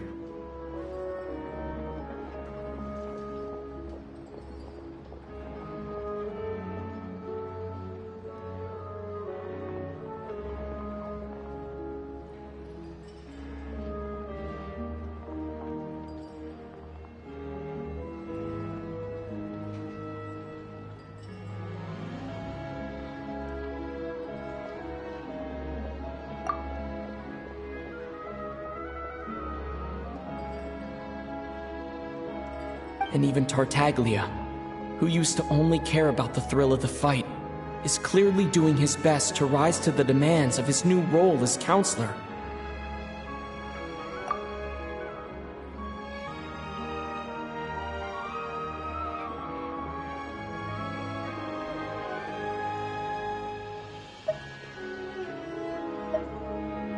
Hey, come on. There's only so much we can say, so don't press us too hard. Look, I know how untenable the Tsaritsa's position looks if you don't understand her motives.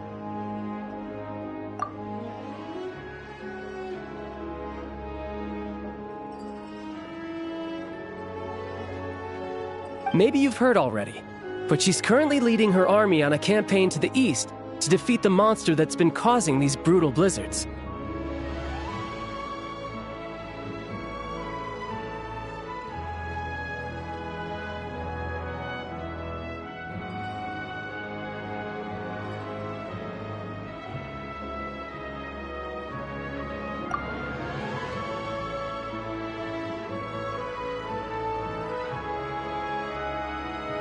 Striking that monster down will be a significant step in dealing with the present energy crisis.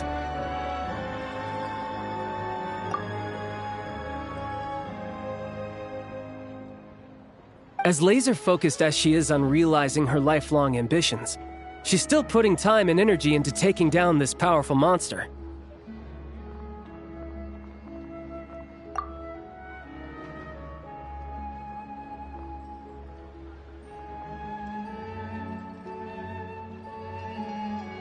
To me, that says a lot. If she thought Snezhnaya and its people didn't matter in the grand scheme of things, why would she waste her time on something like this?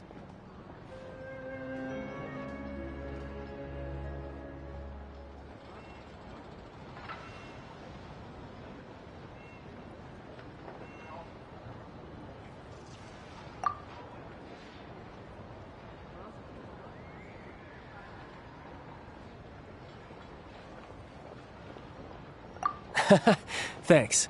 I meant every word I said, though. I wasn't just trying to placate you. I've already done more than enough diplomacy for one day.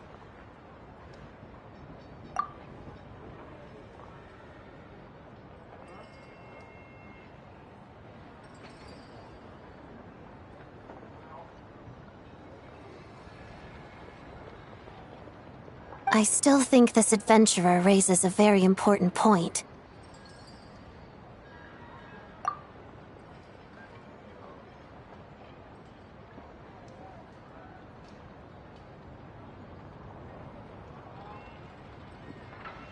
Our two harbingers have made their positions very clear. But there are many others in the Vecha who must feel trapped and forced to vote against their conscience.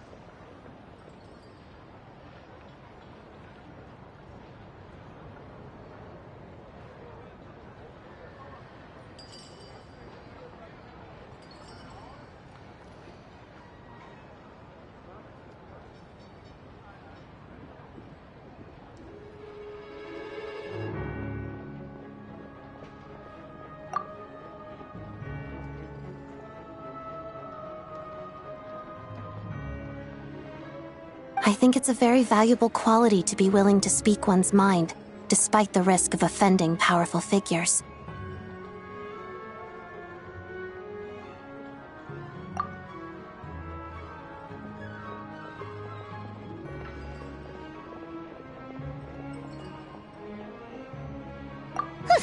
You can say that again.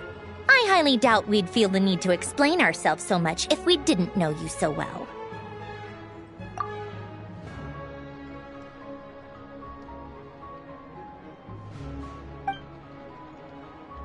Forgive me, adventurer, but might I be so bold as to ask about your background?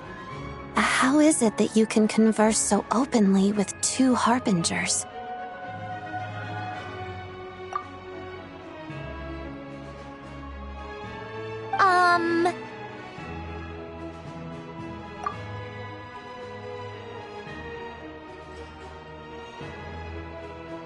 Oh, haven't you been properly introduced?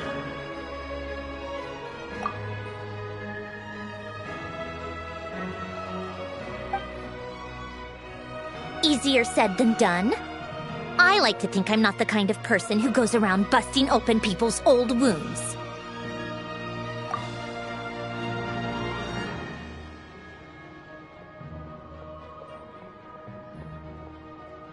I've only learned his name so far, and no details of his experiences.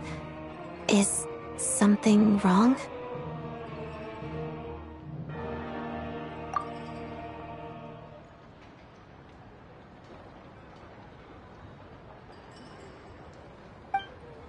Uh-oh.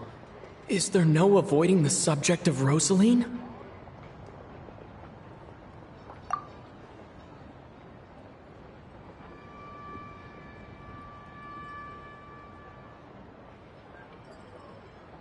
No, it's just... all right. I guess there's no getting around it.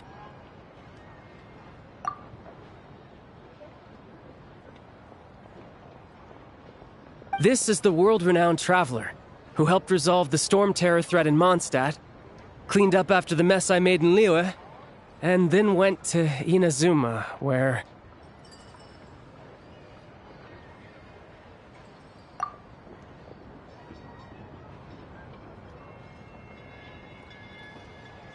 there was a duel before the throne, in which the traveler defeated Rosaline.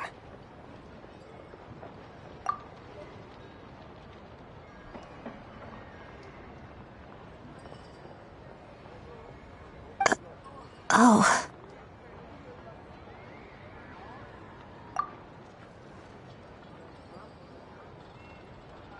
I'm sorry. I didn't think you two would be seeing much of each other, so I figured it wasn't worth bringing up.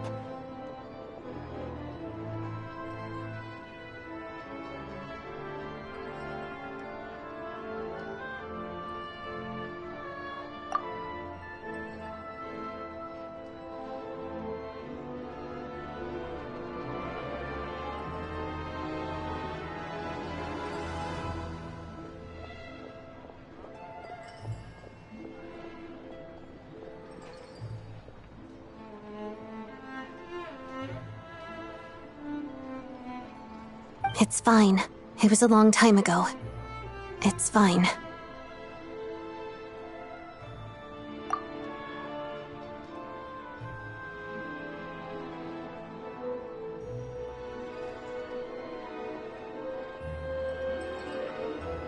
Sorry. I just remembered that we have a rehearsal coming up. Please excuse me. I should get going.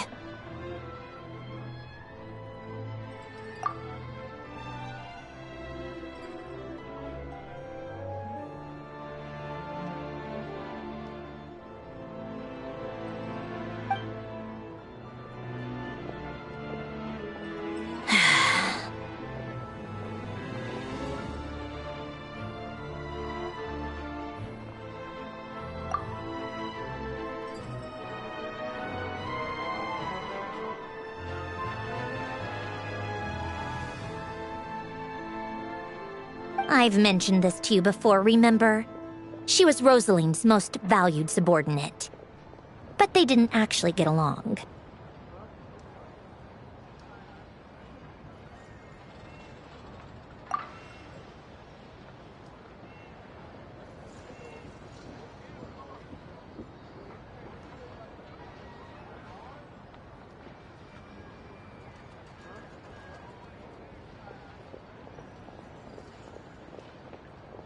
Not that Rosaline was really the type of person to make friends, but death has a way of resolving a lot of conflicts.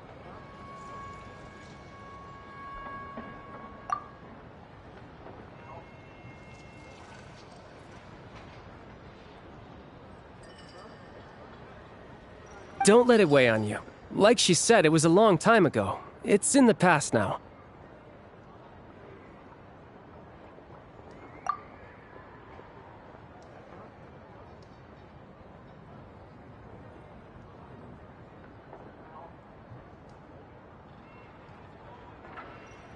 Odette has a very different personality from Rosaline. Give her some time. I'm sure she'll work through it.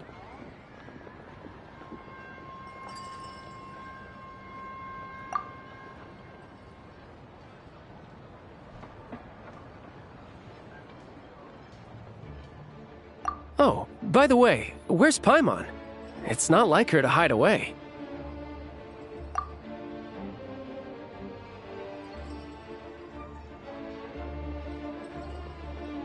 She hasn't been feeling well, so she's resting at Podvorier restaurant. I got a couple of my people to look after her while we were gone.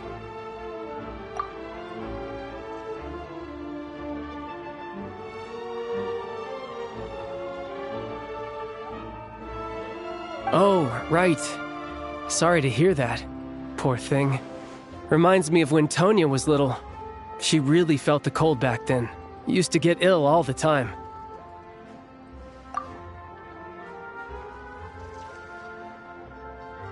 I felt so bad for her seeing her lying in bed, coughing.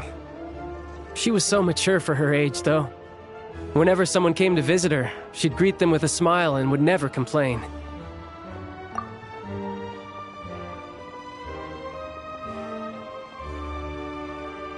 I'm sure Paimon's a good kid, too.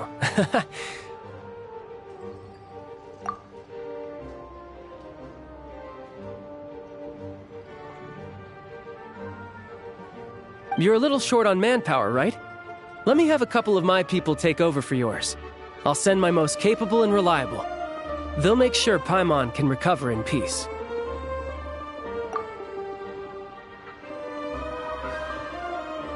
Well, that would be great. Your people are more qualified.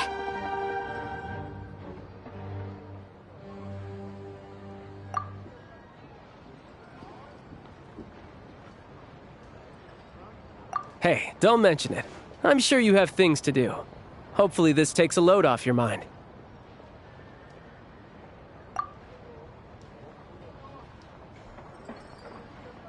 So no more accusing me of not being on your side, all right?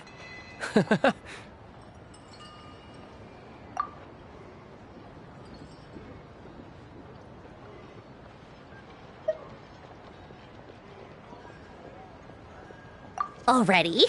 That was quick.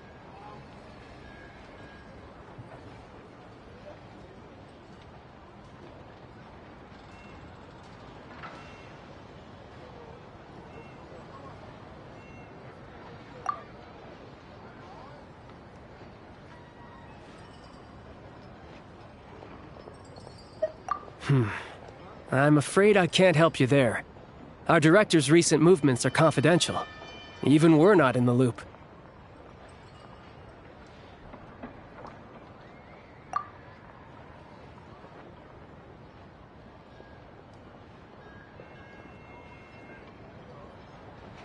If you hadn't told me, I never would have known he'd gone south. I assumed he'd been in Glupov this whole time.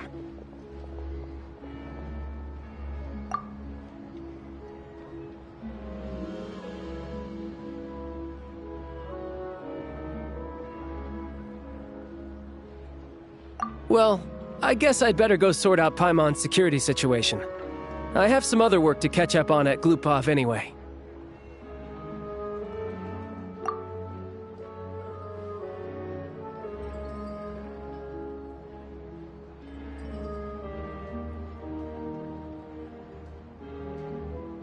Me too.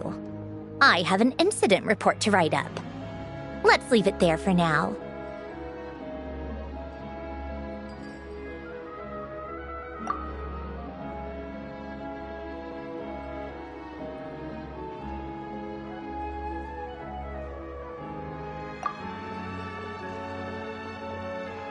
I guess everyone's in a difficult position. But Tartaglia's right. I have things to do. Things I want to do. And things I ought to do.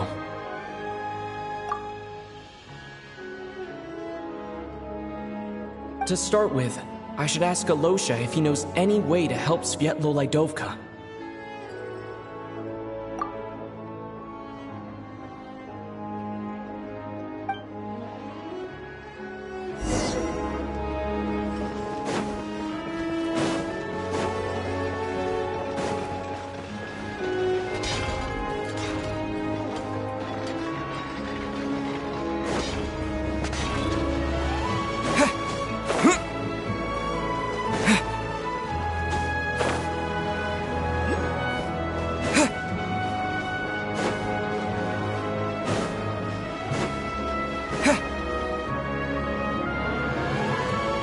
How strange.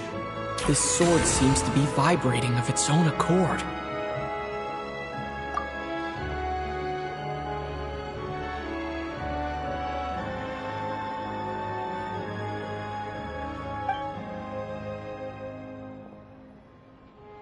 It's a very faint vibration, but it's getting stronger as I get closer to the statue of the Seven.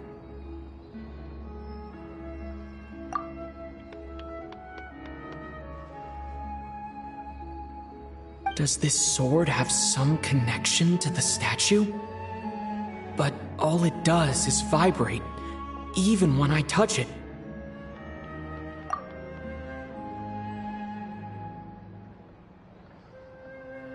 That place I got this sword from was definitely out of the ordinary. Maybe I should try channeling the power of cryo.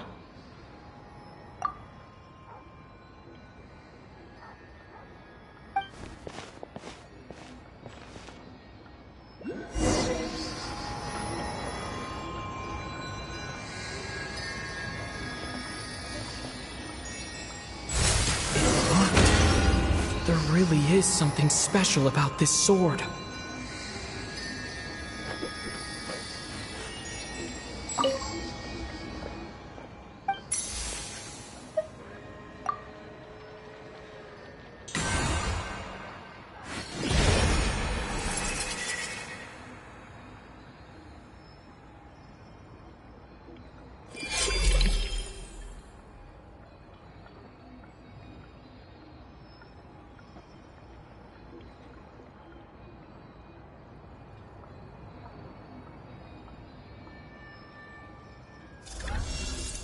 I don't really understand what just happened, but I'm pretty sure this sword just got a little more powerful.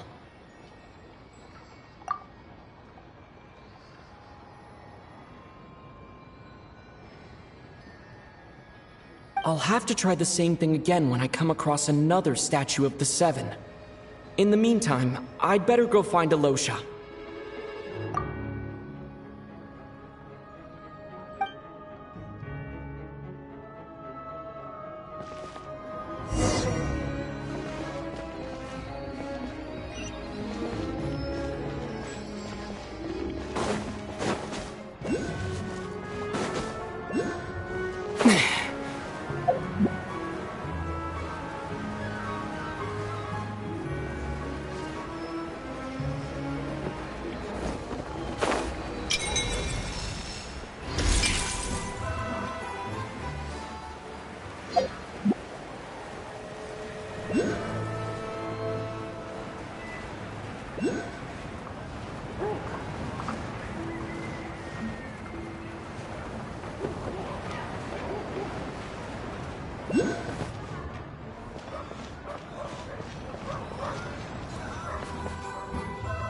Hello there. How can I help?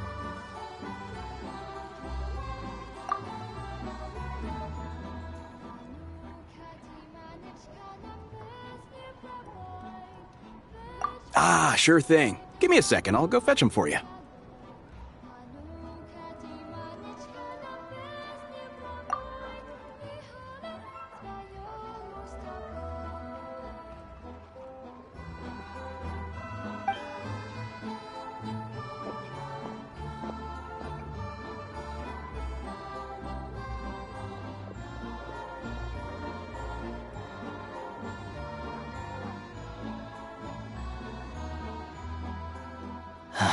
It's a familiar story. I've had similar experiences. Although Snezhnaya doesn't deliberately delay or withhold relief, those first few days of waiting for help are always the hardest.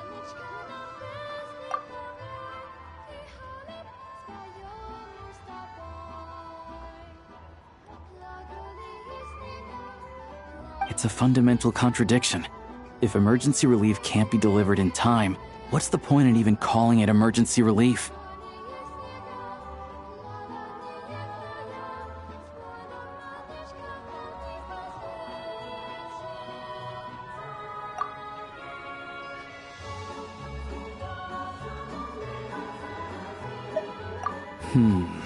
Not necessarily. I think there's a good chance that Kresny Crystal from Chateau Moros will start flowing into the market.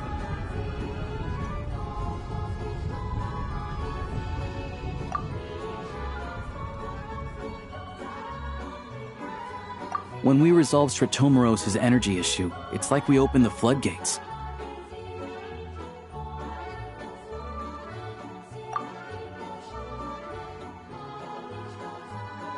A huge backlog of crystal is now available to the townspeople.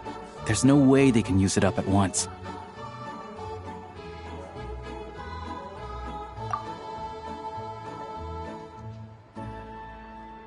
A lot of them will probably stockpile it and slowly work their way through. Probably a good idea, since energy prices are only going to keep rising. But there will always be people who urgently need Mora.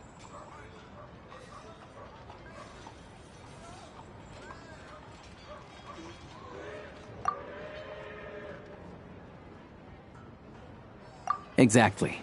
At the current prices, selling crystal is an easy way for an ordinary person to make a fortune.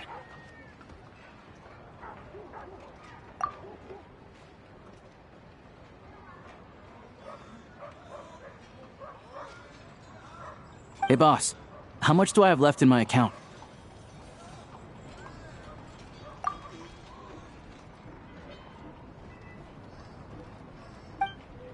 One second, let me check.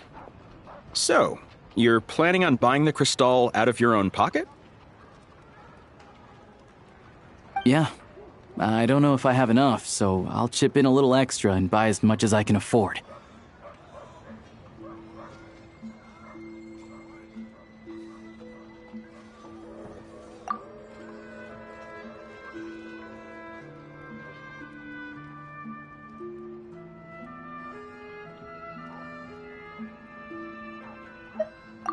No, it's fine. You're new to Snezhnaya, and you have your own living expenses to worry about. Besides, you're already providing the train.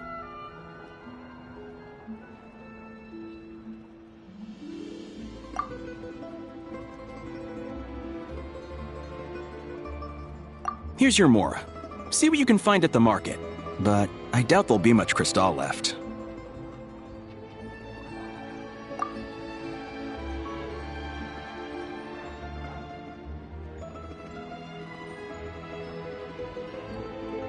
Yeah, well, can't hurt to take a look.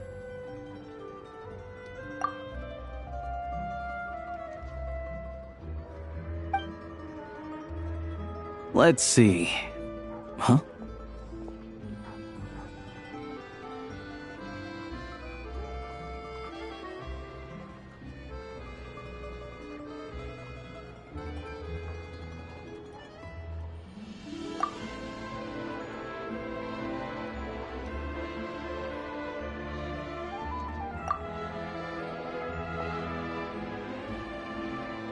Oh, Alosha, and...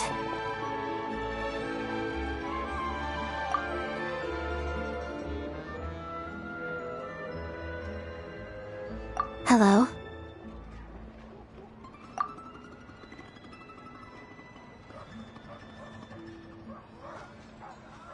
I didn't realize you two knew each other.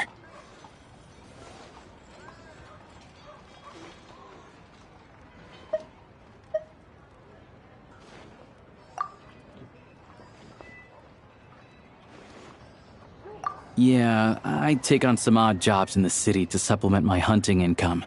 Sometimes I work as a cleaner or prop hand at the theater where Odette is one of the big stars, so I've met her a few times.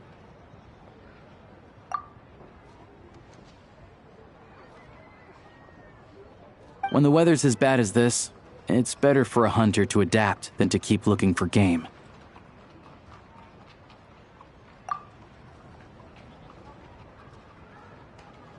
Yes, and we sometimes need extra help.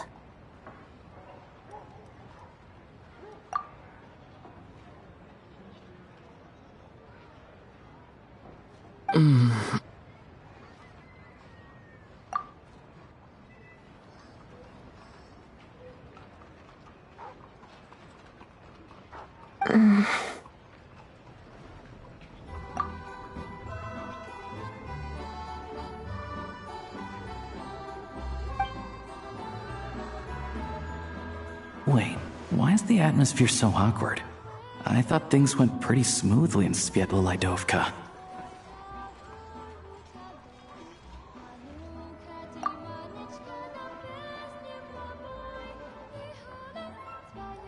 So, what brings you here, Miss Odette? Looking for some new props?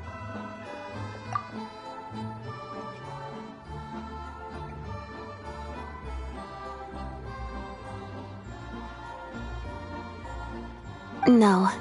After I got back to the theater, I couldn't stop thinking about the situation in Svietlolaidovka. It bothered me so much, I couldn't focus on my dancing.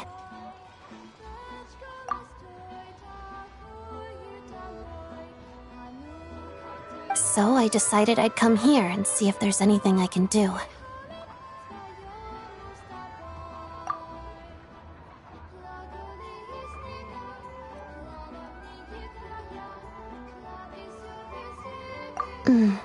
You too, I presume. I suppose that's why you're here.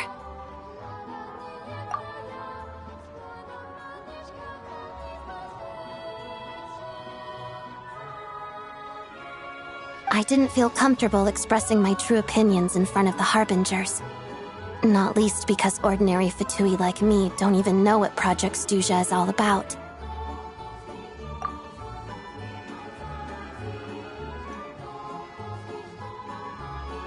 Without knowing the full picture, I can't make sense of it. And at some point, if things aren't making sense to me, I can't just keep going along with it. So many people feel the same way. They wish they could do something, but all kinds of reservations hold them back. Explains why groups like the Rogue Cod are springing up to fill the gap.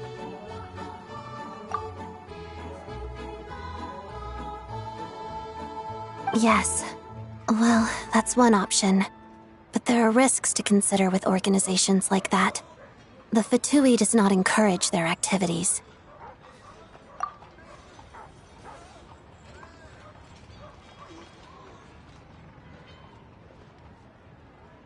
Right, because things can get out of hand, and it's hard to hold the right people accountable when they do. I've heard about a few cases like that.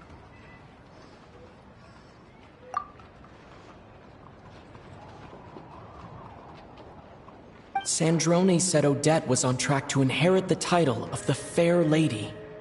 If so, she'll be able to find out what Project Stuzha is really about.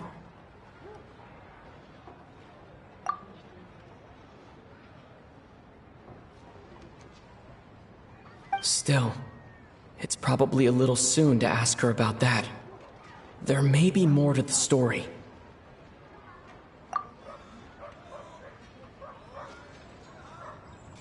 What's on your mind?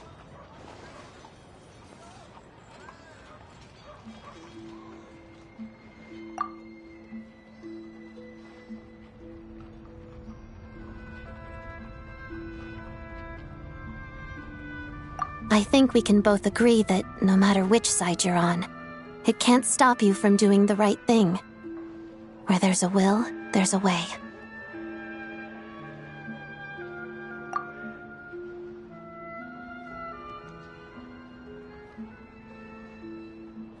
I know what Rosaline did while she was abroad. You made the right decision, so no hard feelings.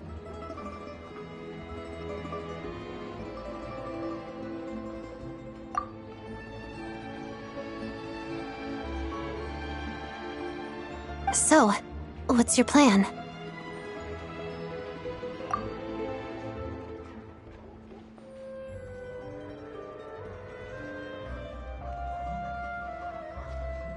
Oh, we were gonna buy some crystal.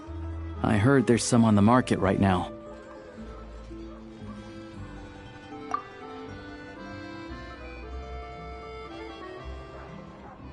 Funny. I had the same idea. In that case, let me pay. I can claim it back as mission expenses.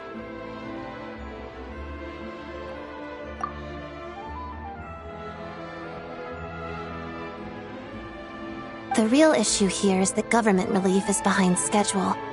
Surely it makes more sense for the state to cover these costs than for us to pay out of our own pockets.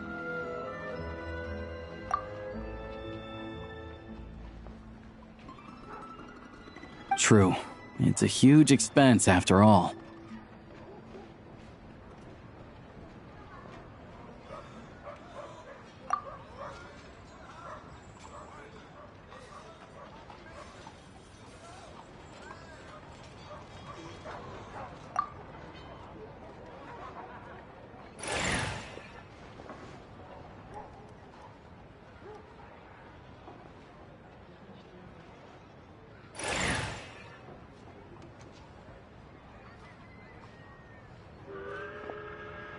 Let me see.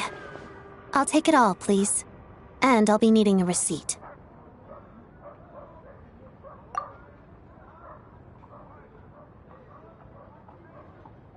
Right. Choose mission budget under the expense category, but be sure to specify emergency rescue operation in the description. Otherwise, the normal reimbursement limit will apply.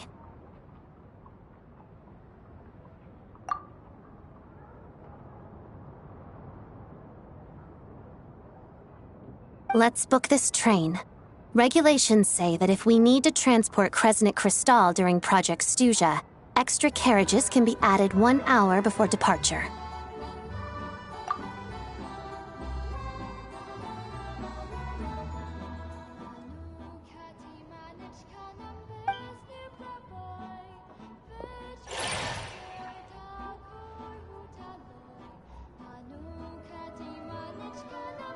That should do it. The train will be escorted to its destination by Fatui guards.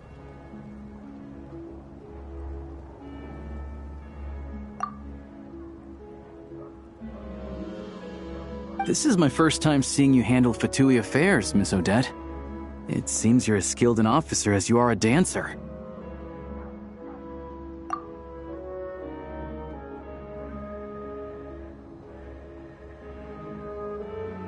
You flatter me. It's only because I've been doing both my whole life.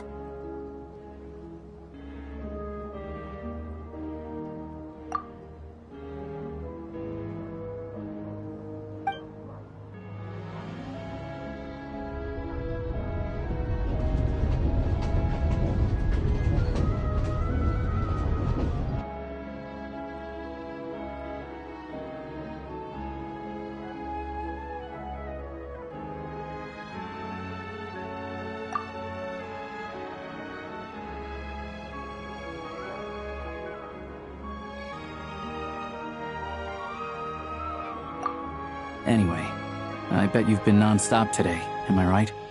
Any idea how Paimon's doing?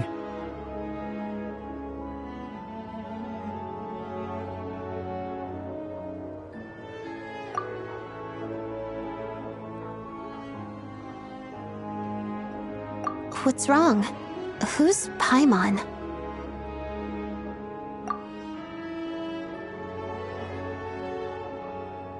His travel buddy. Hasn't been feeling well. She caught a cold right after they got to Snezhnaya.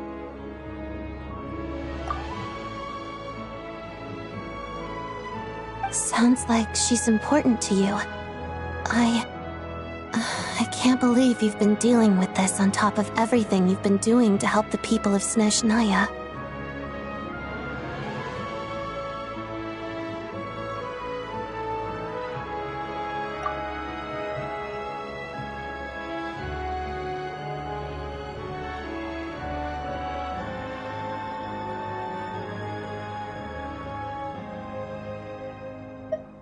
I've got nothing going on right now, so I'll join you. I want to see how she's doing.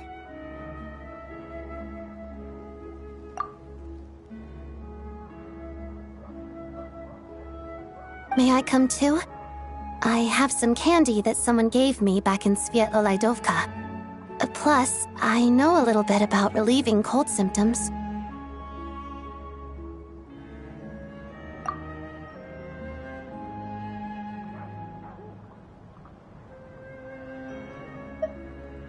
All right then, let's go.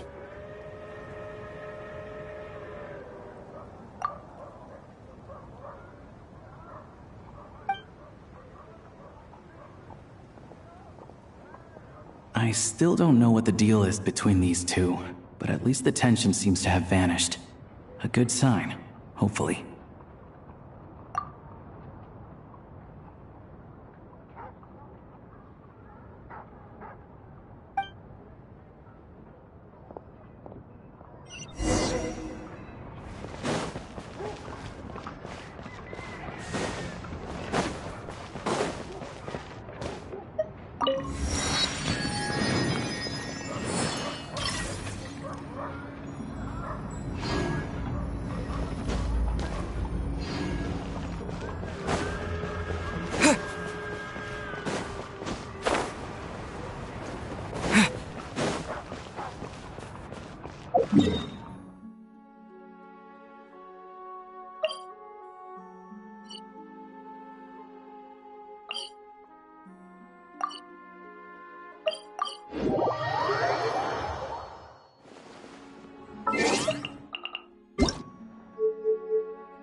Hello.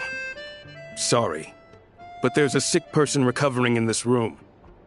Can I help you?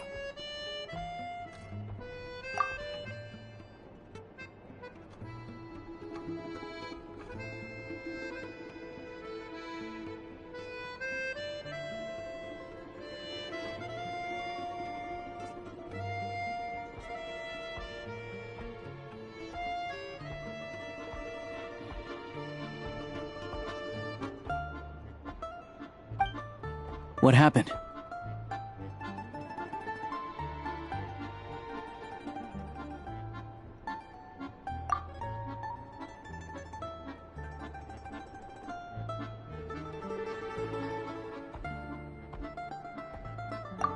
Oh, please, excuse me. Are you the Traveler? Could I take a quick look at your Adventurer Handbook? Master Child said I should verify your identity.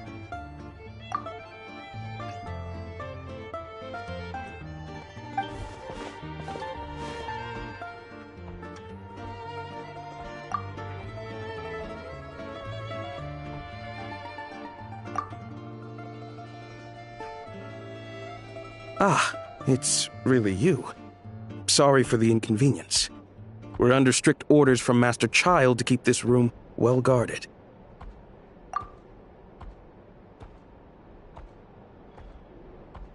At the same time, we can't interfere with Podvoye Restaurant's business. That would only seem all the more suspicious and draw unwanted attention to this room.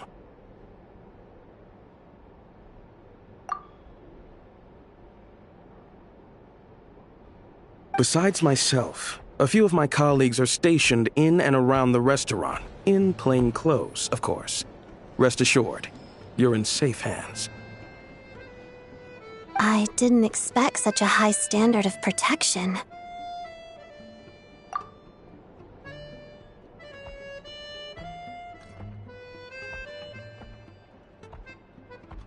Well, Master Child handpicked us for this special assignment. We're not about to let anything go wrong.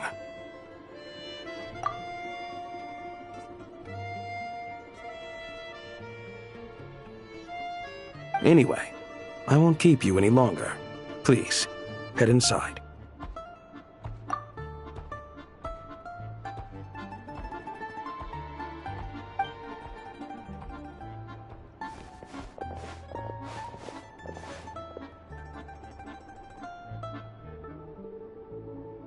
Traveler! Alosha, you're back! Oh, hey! Who's our new friend?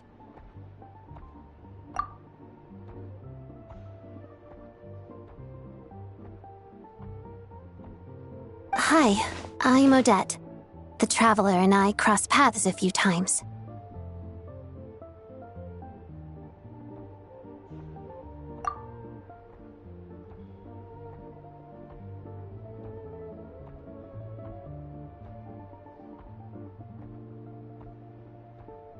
Another friend from the Fatui, huh? You're practically a member yourself by this point.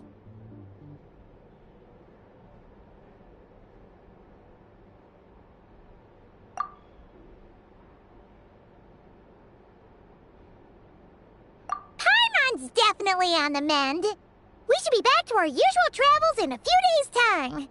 Seems like that doctor was right.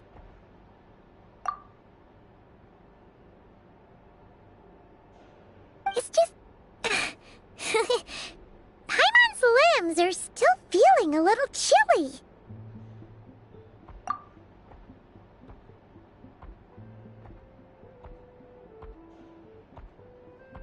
I have just the thing.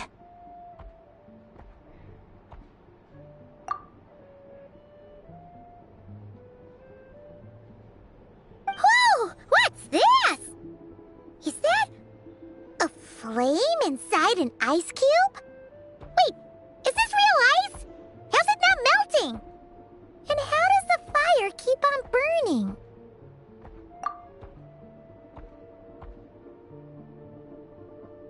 All keen observations. You're right. This is called core ignis.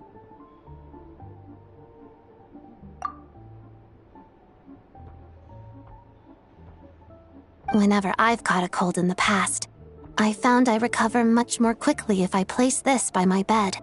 You're welcome to borrow it.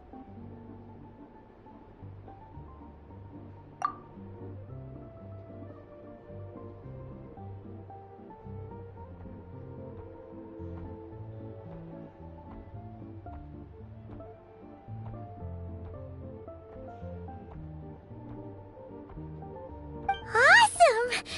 Wow! It's so nice and warm! Oh, it's like magic!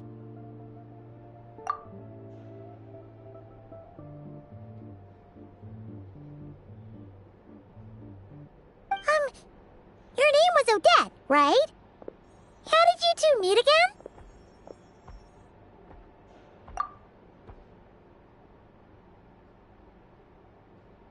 Looks like she's in pretty good spirits. That's a relief.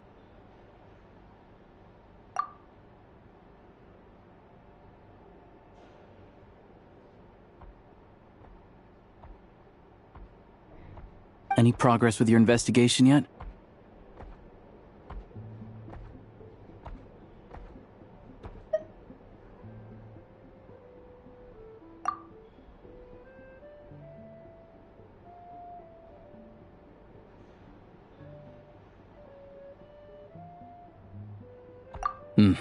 No surprises there, I'm sure. They're not likely to let anything slip.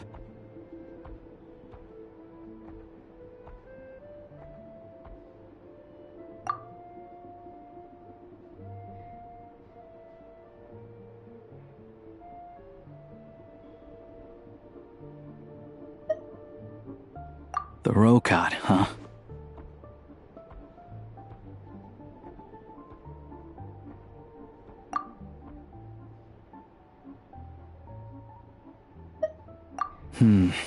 Let me think.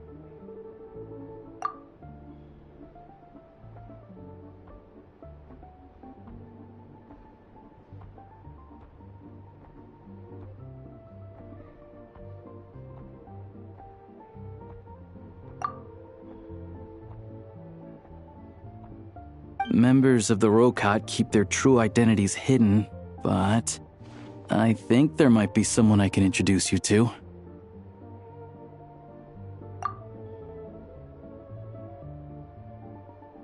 Leave it with me. Meet me at the Korolyevsky Troop tomorrow, and I'll tell you how it goes.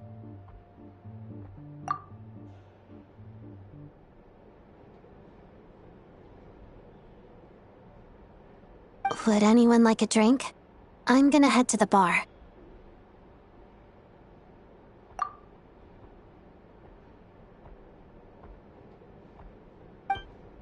Paimon will have... maybe some hot milk? Yeah. Paimon's in the mood for something warm.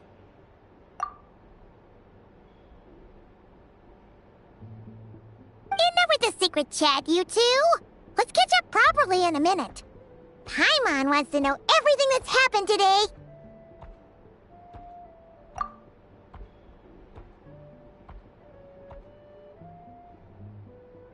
It'll be kinda like tabletop troop.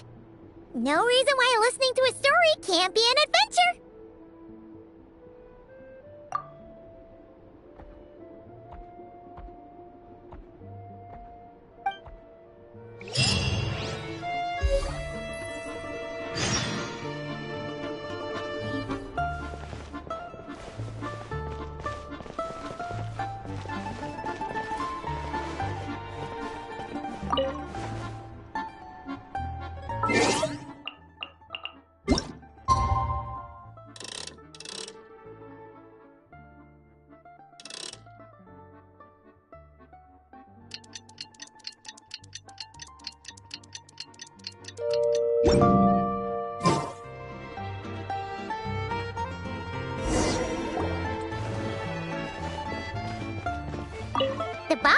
gonna give Paimon a copy of the latest newspaper to read. That should keep Paimon entertained.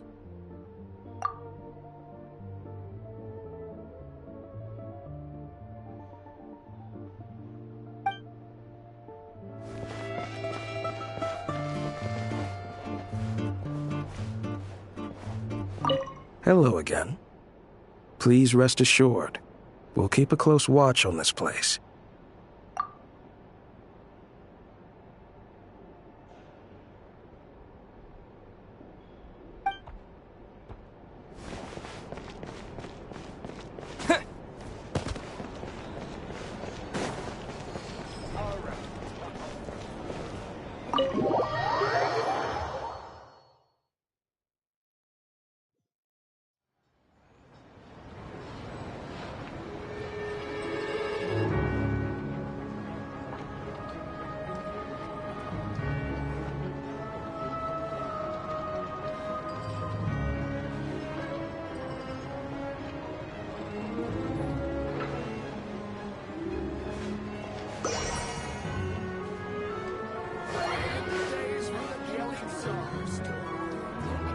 Get you anything?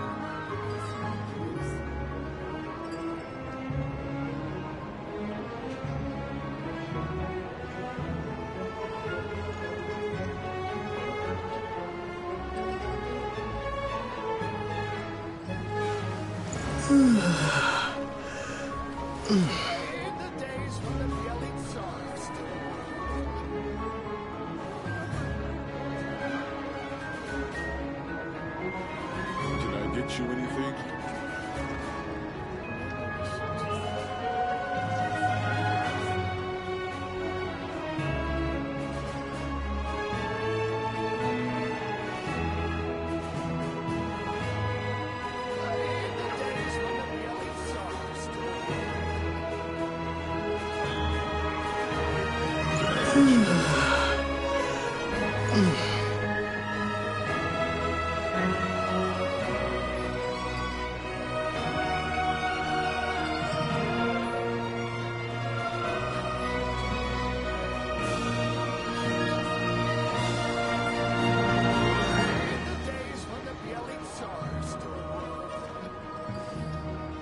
Can I get you anything?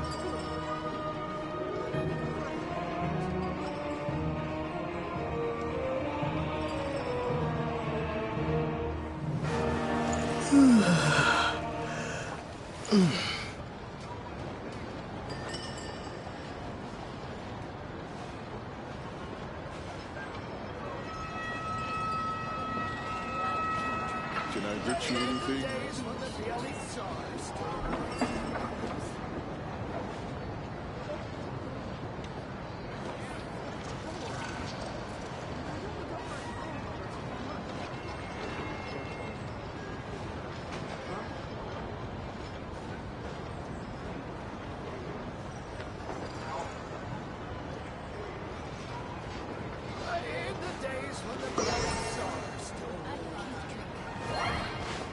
Can I get you anything?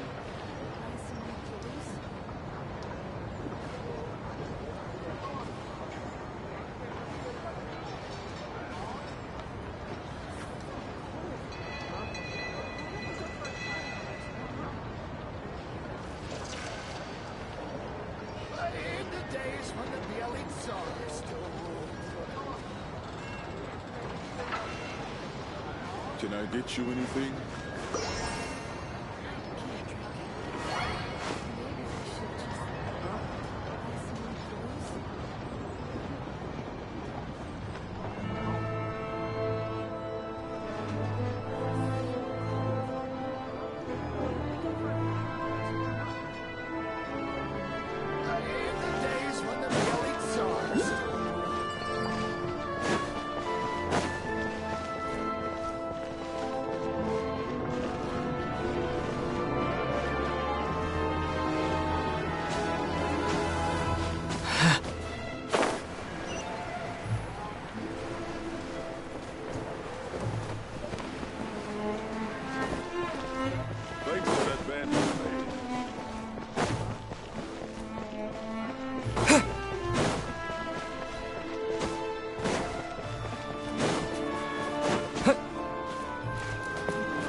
Ah, you made it.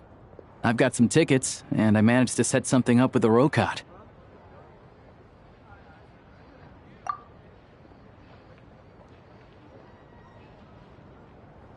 It'll have to wait until after the show, though. Happy to stay and watch? I doubt you've seen the Korolyevsky troupe on stage before.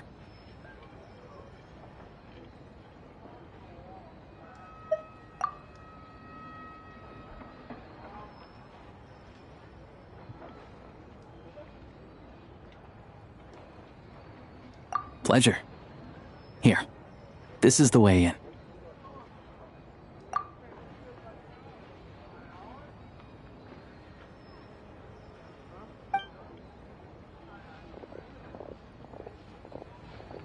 Please present yourself for a routine inspection in accordance with theater regulations. Thank you.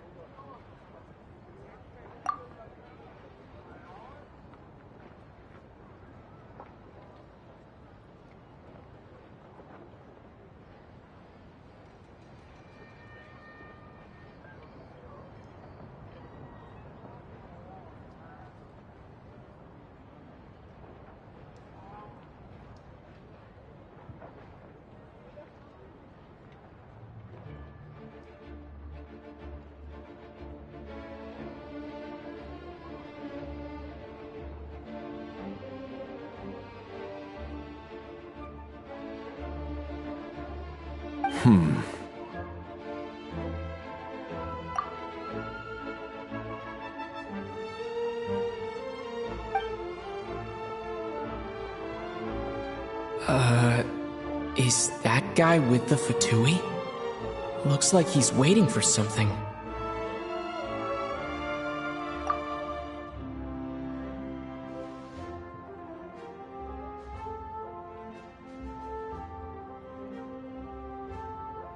Okay, all done.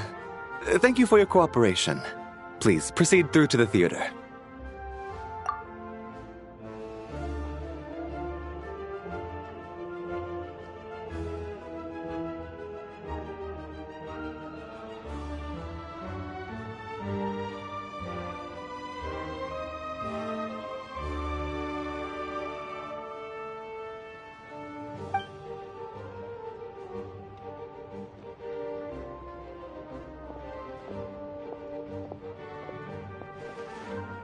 What's up? Everything okay?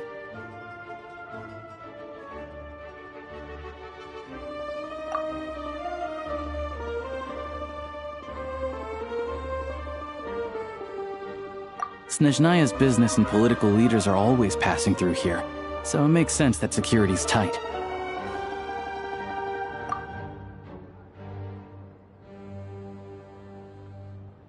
Still, it's a little unusual to see the Fatui's Armory Palace guard here. You saw him, right? The guy right at the back. Strong, silent type. His name's Valeri.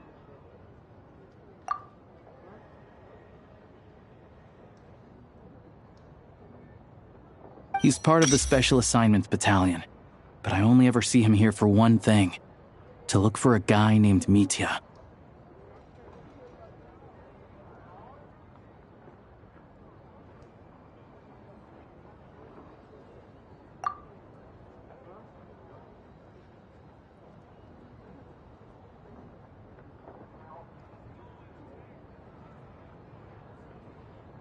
Supposedly a researcher, though he never seems to put much time in at the office. The theater is one of his favorite places to hang out when he's playing hooky from work. But that's not for us to worry about. Let's go. The show's about to start.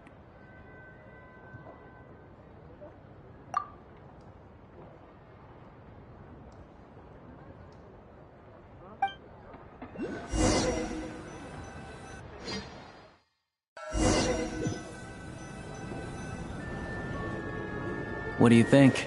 Pretty impressive, huh?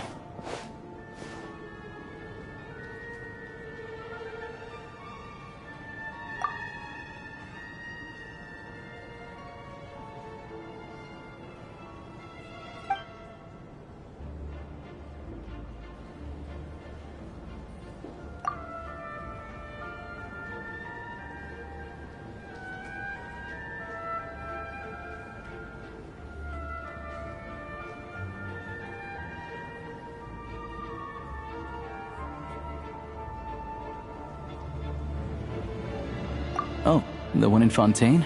I hear it's iconic. Never seen it for myself, though.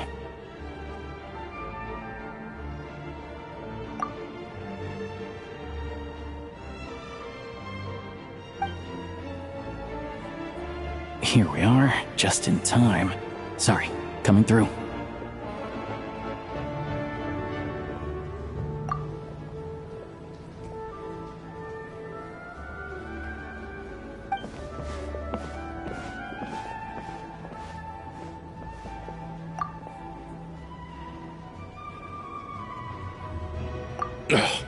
If you're gonna show up late, keep your mouth shut.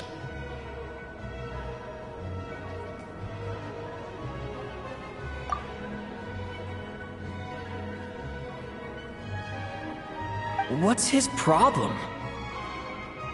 Whatever. No point arguing with people like that.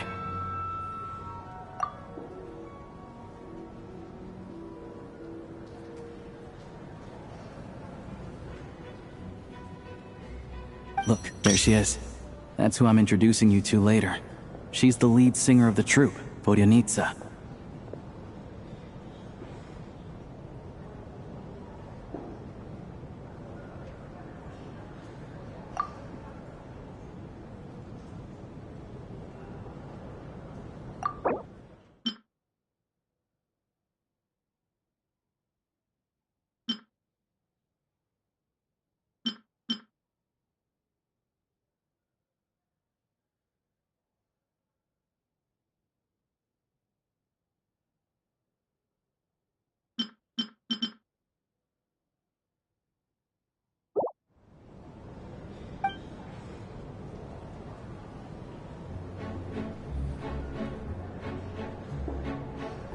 что мне приходило во сне, старость борется без тона тьме, потоки будничной суеты, неистребимые мечты, тянутся годы мои бесцельно, и больше нет любви.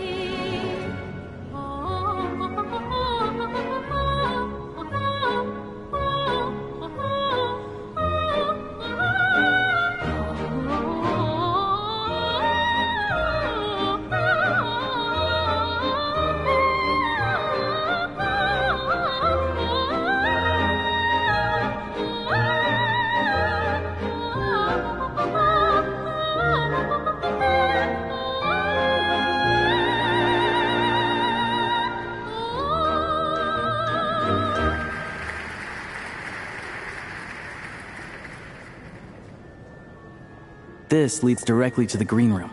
They're expecting us. Vodyanitsa will be waiting for us there.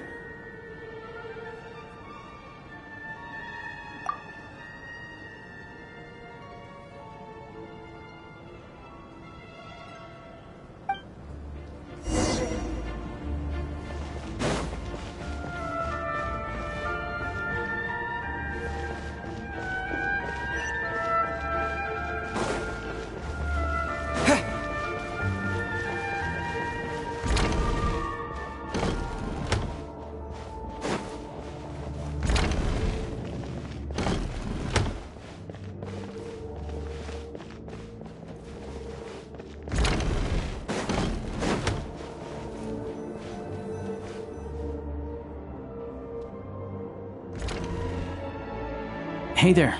Excuse me. Can you believe it? I am so mad right now. Come in.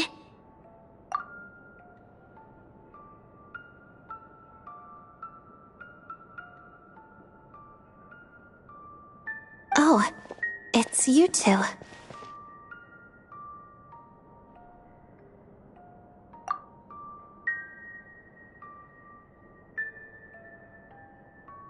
Huh?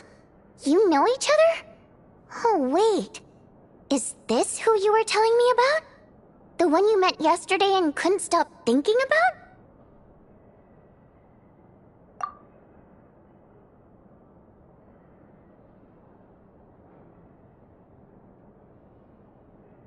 I never said that.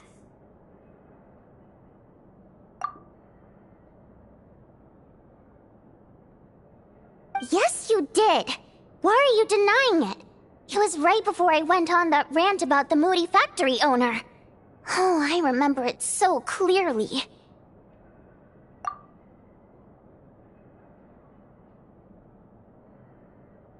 Might I ask what brings you two here?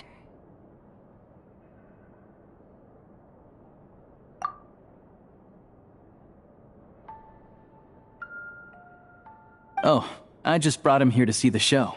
And when it finished, he was full of praise for Vodionitsa's performance.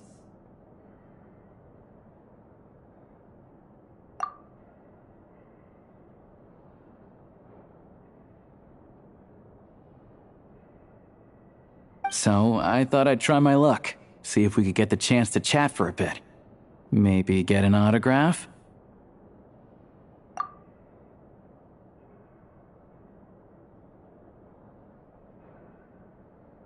You work here. You of all people ought to know that's against the rules. It's not what the green room is there for.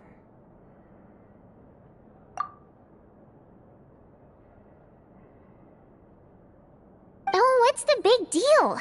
Come on, don't be shy. I can give you an autograph. You can take a picture too if you want.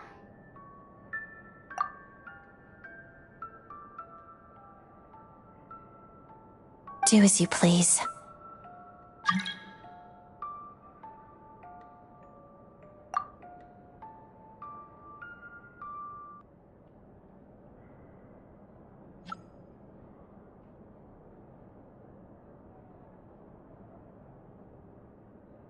I finished all my shows for the day.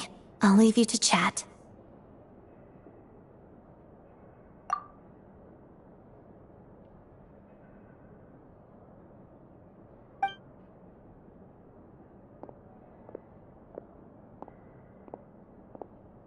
I wasn't making that stuff up, you know. Odette's just too proud to admit it.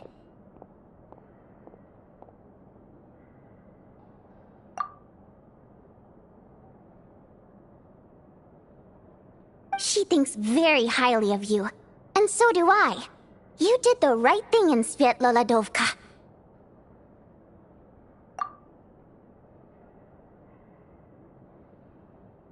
We're good. Odette's out of earshot. I'll lock the door.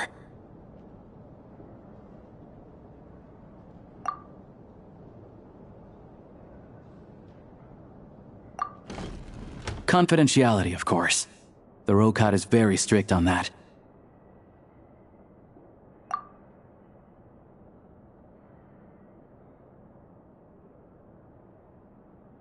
Whoa, Alosha! Not out loud!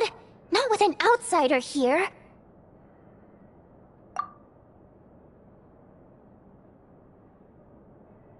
Relax, I've taken care of it. Look at this.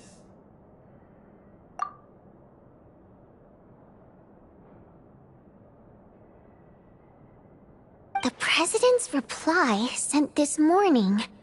Wait, so he's been approved to join?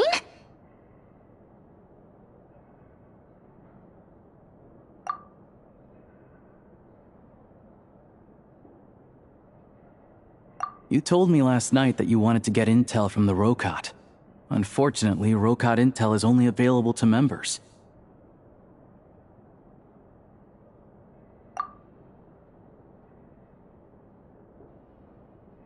But ever since you set foot in Snezhnaya, we've been working together. I've seen the way you work, your character, and your motives.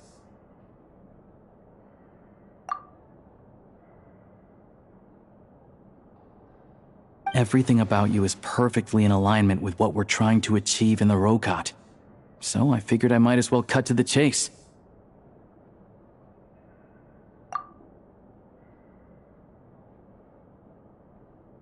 I wrote a letter to the president explaining your situation, including just the right amount of detail.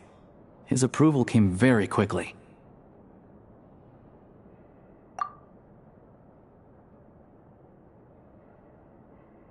Of course, it's still your decision whether you want to join or not. We'll respect your choice.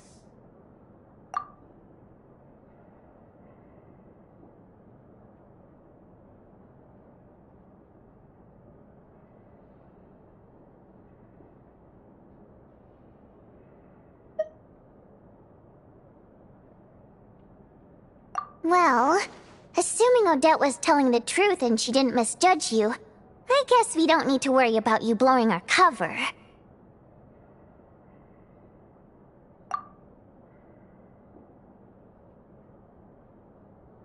Still, you gave me a real fright. I didn't know that's why you came looking for me.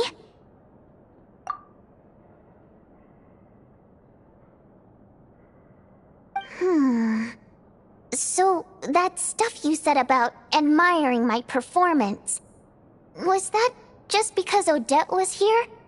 Did you actually mean it?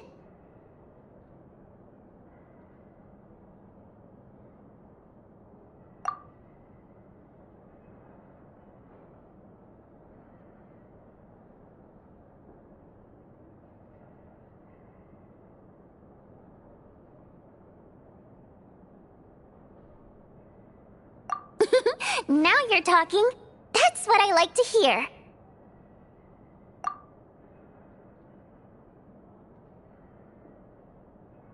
Anyway, let me give you a quick rundown of how things work. Like I said, the Rokot is a covert organization, and we hide our identities.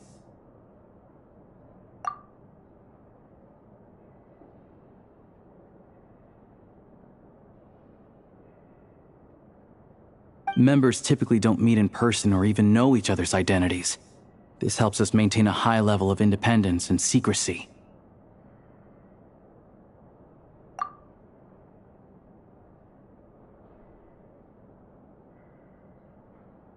Because of this, members are basically free to decide their methods without constraints, so long as the outcome of any activity doesn't violate the organization's principles.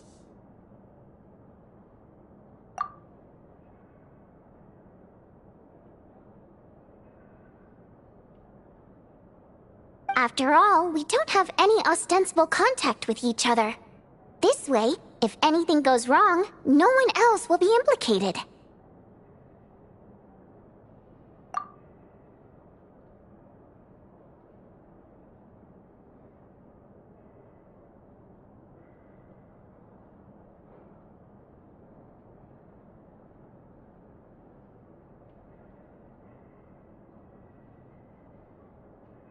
Beyond the freedom to choose how you operate, it's also your choice whether to act at all. We have plenty of members who have yet to take any action.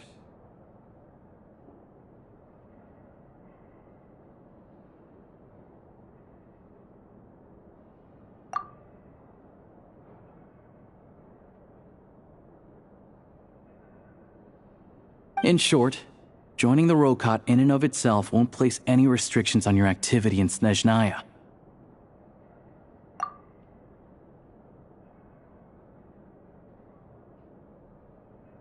There's a code of conduct you can read if it interests you. But basically, as long as you don't plan on using your anonymity to go around doing evil, you'll be fine.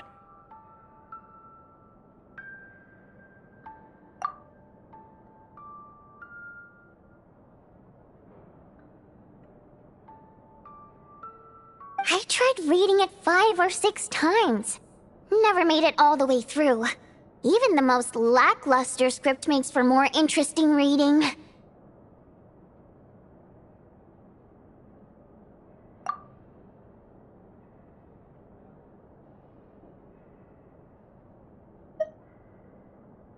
Great. Then I'll go grab an official application form. Be right back.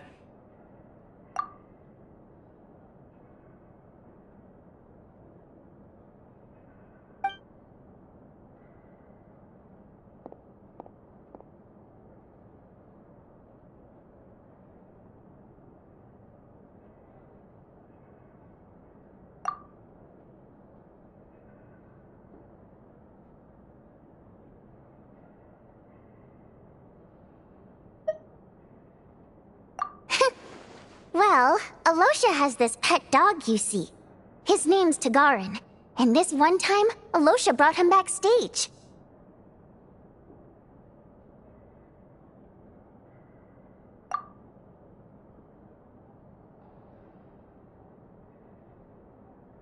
Tagarin took quite a liking to me, so I played with him for a little bit and fed him some treats.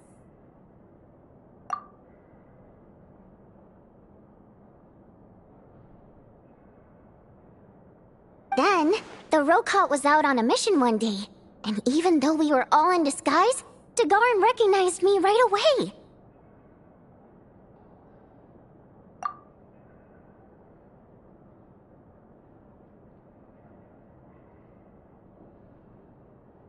Just a coincidence, really. We didn't report it to the higher-ups, though, to avoid dealing with the fallout.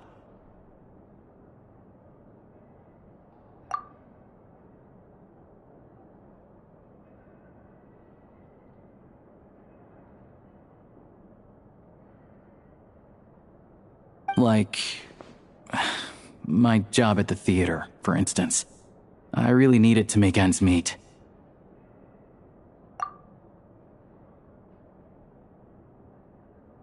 By the way, what were you complaining about just before we came in?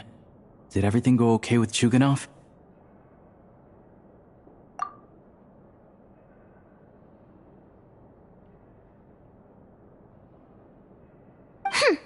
Everything did not go okay. That's why I was so mad. I tried to make some small talk with him before I went on stage to fish for intel about the Iskra manufacturing plant.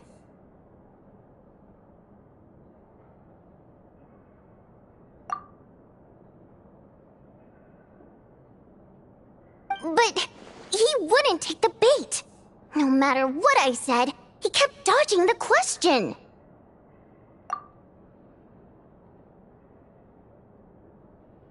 And then he started complaining. He said he didn't appreciate his second-rate seat in the stalls because he usually gets a private box.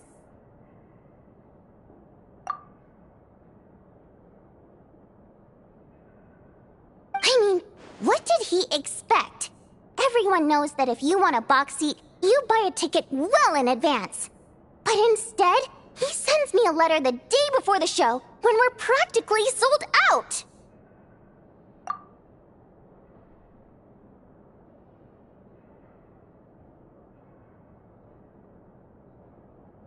I had to juggle things around just to get him a half-decent seat, hoping he would appreciate the gesture enough to share some information. But nope, he didn't give me anything.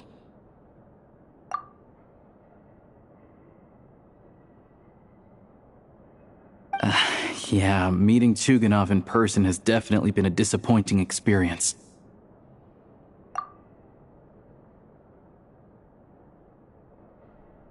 Oh, you probably don't know who we're talking about, do you? Chuganov was that older guy you were sitting next to today. I'm sure he didn't make a great first impression on you either.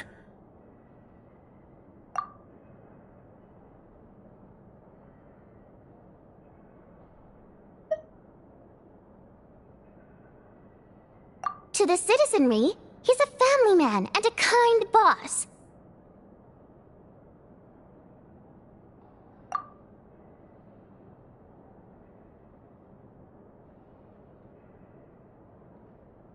But our interactions with him tell a very different story. It's one thing to ask for a favor, but he acts like it's his right. He always expects special treatment.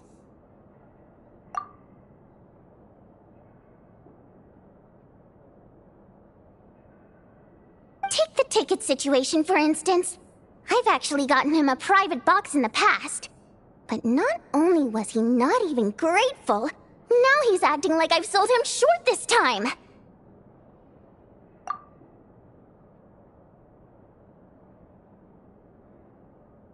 Not to mention that he's never paid for a single one of his tickets.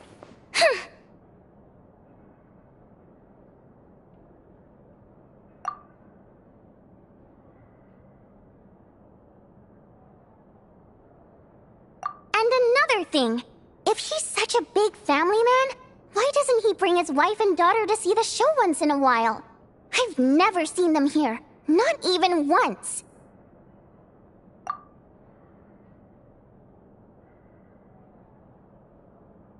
Calm down, Vodyanitsa. If you won't do it the easy way, we'll have to try the hard way.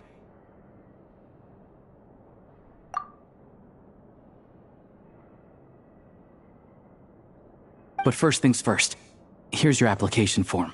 Go ahead and fill it out.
Looks like I'll need to make a few little tweaks here and there.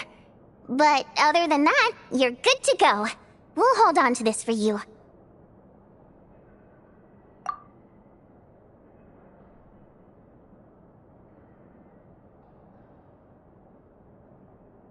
Alright. Now that we're officially Rokat comrades, I can tell you. Chukhanov is the target of our current operation.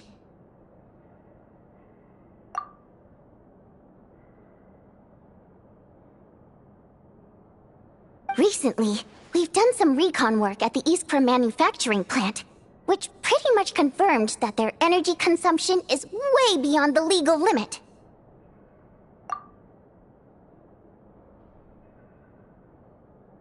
All we need now is some direct evidence to present to the Vetcha, so we can demand that they shut the plant down.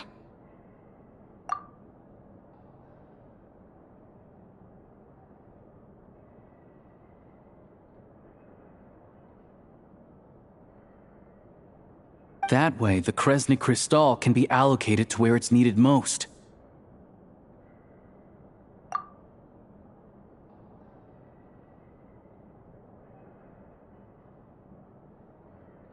I was hoping he might let slip during one of our chats, but he's too tight-lipped. We'll have to find another way.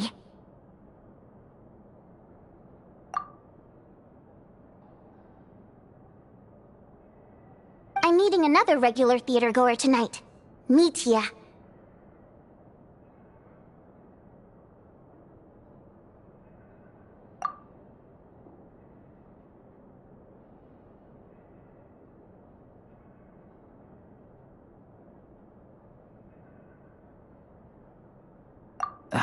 But Valeri's here too, and he's probably looking for Mitia, so he may end up being a no-show.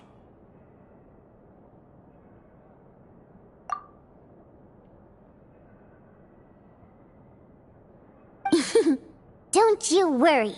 He must know how to dodge Valeri, or he wouldn't be showing up on time for every performance.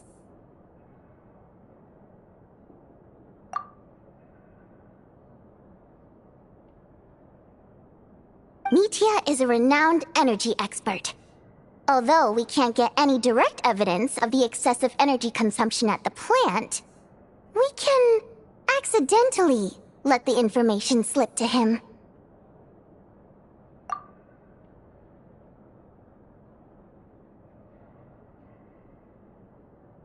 The authorities should take someone like him seriously. So if he starts raising questions about energy use at the Iskra manufacturing plant, there will be a proper investigation.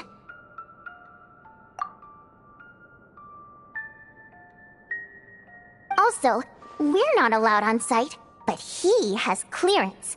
So all we need is his cooperation.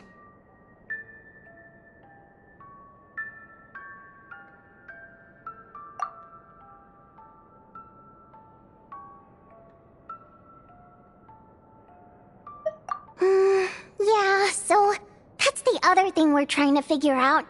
Though I think we're far less likely to make any progress on that front.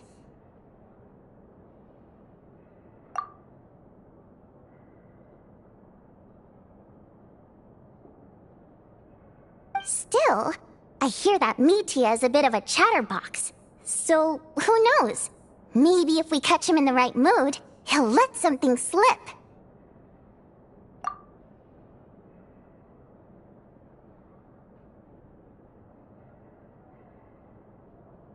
What do you think? Sound like something worth your time?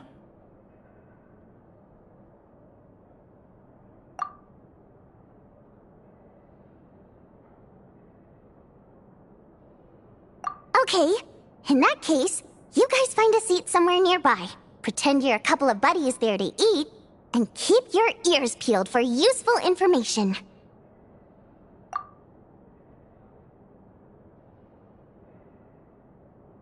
He's a huge fan, so I doubt he'll have his guard up around me. But you two need to be convincing. If he suspects anything at all, he might stop talking.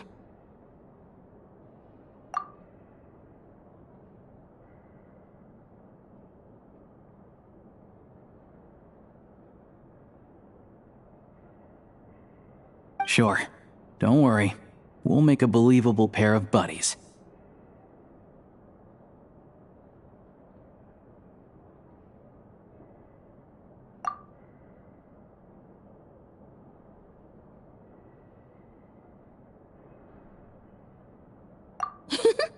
Perfect! You've sold me already. Now, help me tidy this room up a bit before we head out.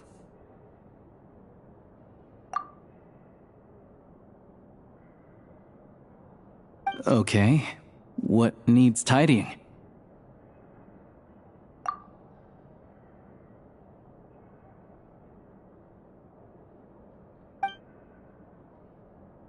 Everything!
We come here often, so we shouldn't stand out. Let's sit here.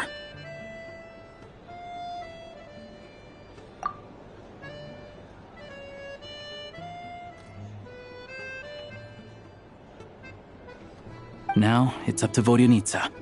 Let's see how the conversation goes.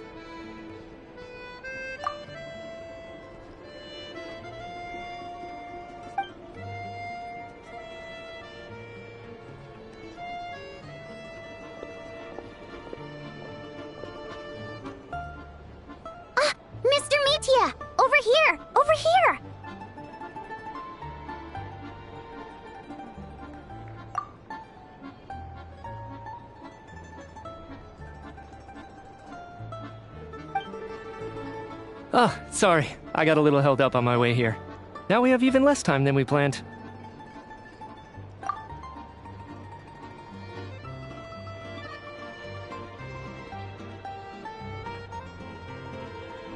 Go ahead and order some snacks and drinks. Whatever you like. Let me see. According to my schedule, we still have 25 minutes left.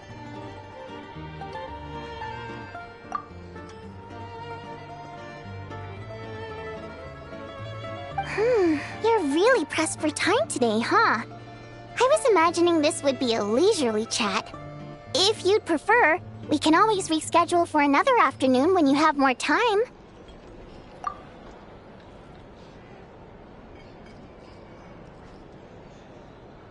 No need. Getting to meet the lead singer is a very precious opportunity for me. I'm not about to pass it up.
I've already had to decline your invitation several times because our schedules rarely align.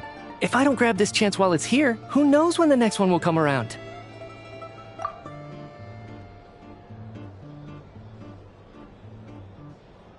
Well, it's very kind of you to make time just for me.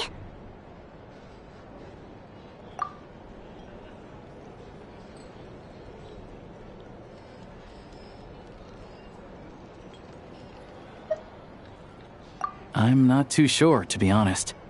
But Snezhnaya is full of weird and wonderful things like that, so people tend not to bat an eye. I'm sure the same will go for the Eye of Grey and Paimon.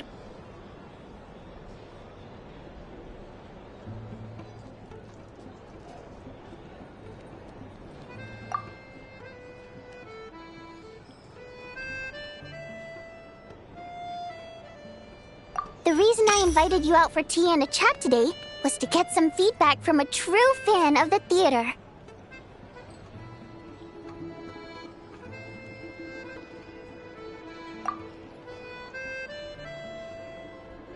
Well, I genuinely have nothing bad to say.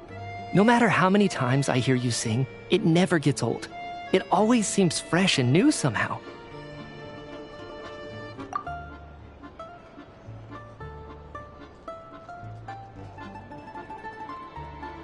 Maybe it's because the more times I listen, the more details I notice.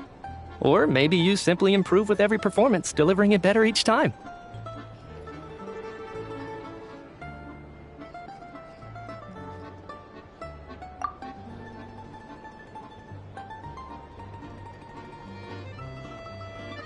Thank you! I'm delighted to hear that! Could you give me any specific examples?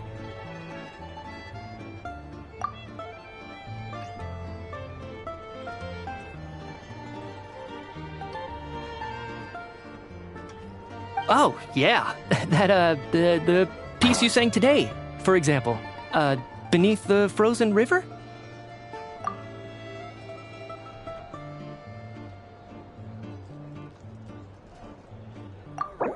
All right. Enough already.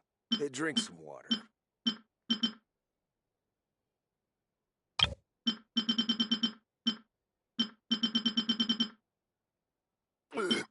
Back in my day.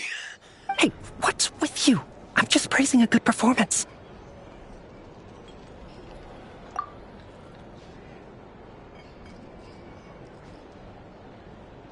I always used to find that such a bleak and lonely song.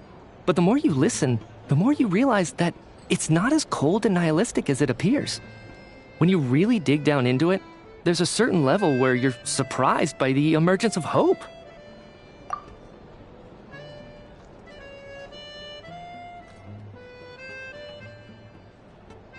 Wow, I'm impressed. I didn't expect you to pick up on that. Actually, I only tried out that angle after talking with a composer.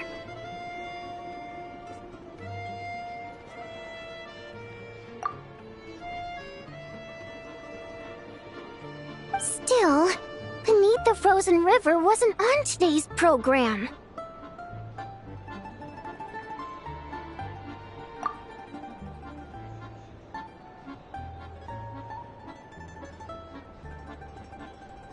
Oh, really? But it's a classic. You sing it every time.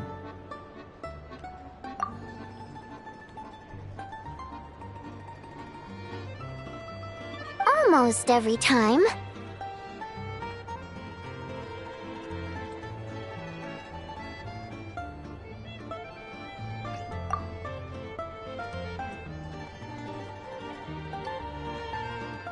Oh,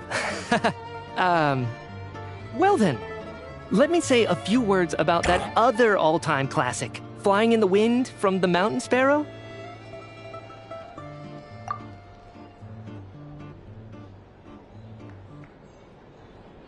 I didn't sing that one today either. My voice wasn't quite up to it, so I switched it out at the last minute.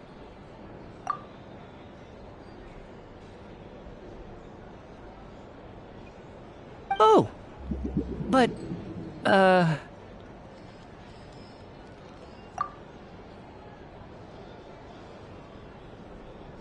Sorry, Mr. Mitya, but you were at the theater today, yes?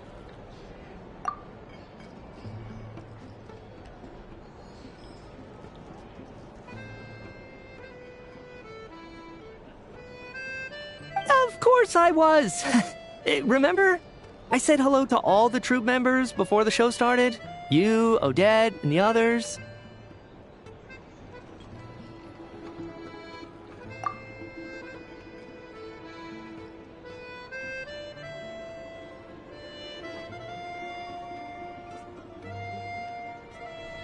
So, what did Odette sing today?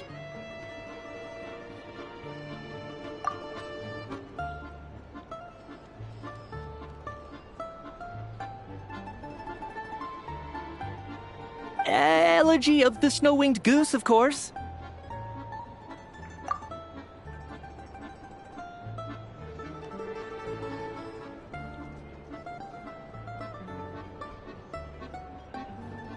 Correct. I see. I see.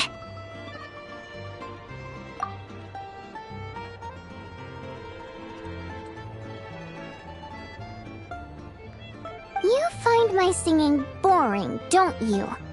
That's why you don't remember a single song. Looks like I'll need to cut a few from the program next time.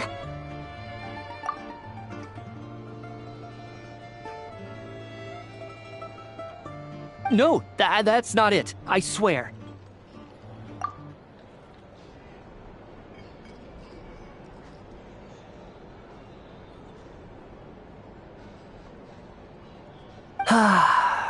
All right. I'll be straight with you. I'm sorry. My mind was wandering as you took the stage today.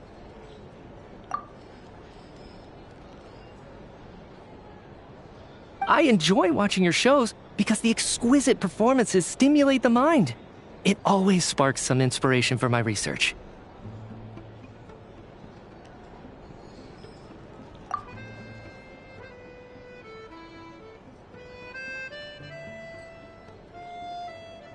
So, whenever I get stuck at work, I come to the theater for a change of pace.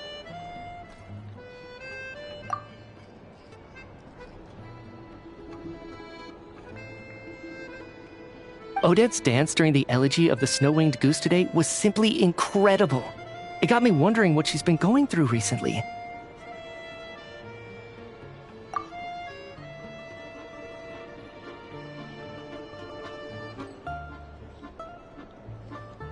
That look of sheer defiance in the face of utter tragedy? It was so inspiring. I started scribbling in my notebook right away.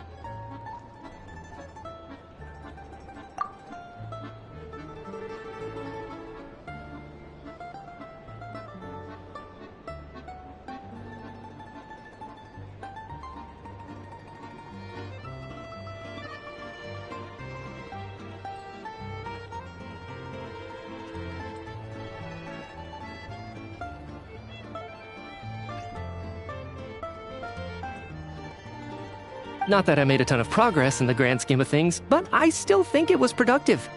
By the time I snapped out of it, the entire show had finished.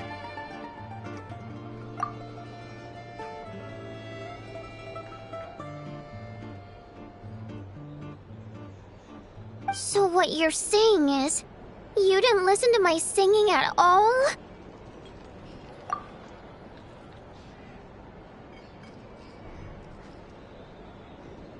Unfortunately not.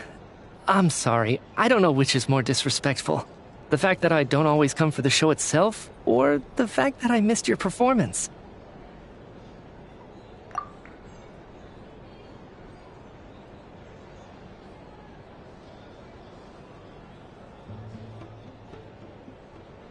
Seems like things are getting a little awkward.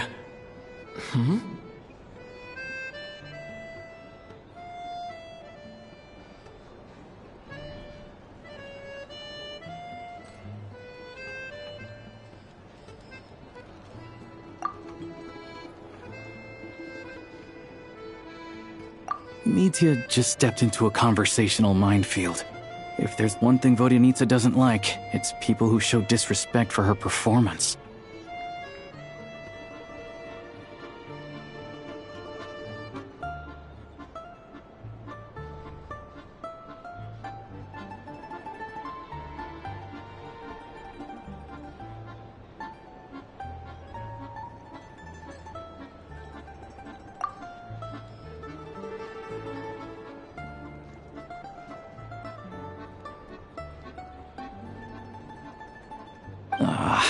This meeting was so hard to set up.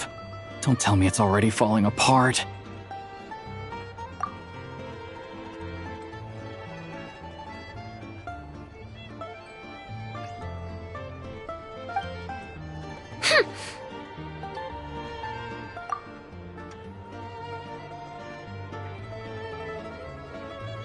It's fine. I suppose this is affirming in its own way. At least, it shows that our performance really touches people's hearts, right?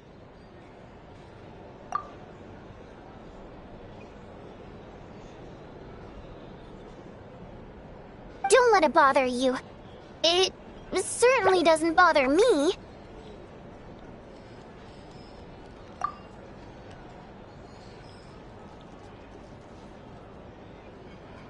She's showing a lot of restraint.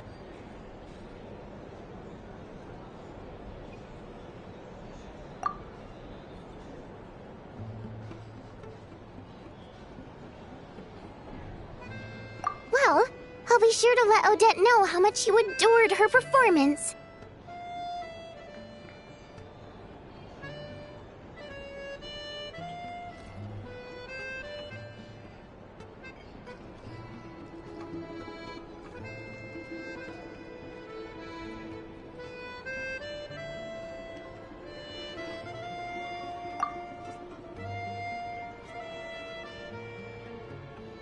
Please don't say that. I always love your performances too.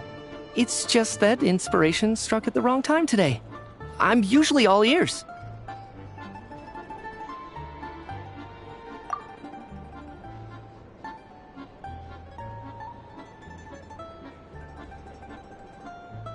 I know, I can tell. That's why I value your opinion.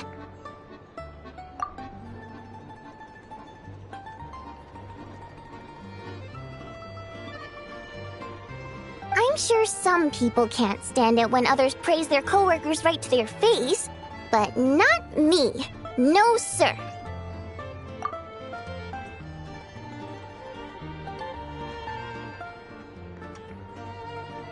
Fair enough. I still feel kinda bad, though.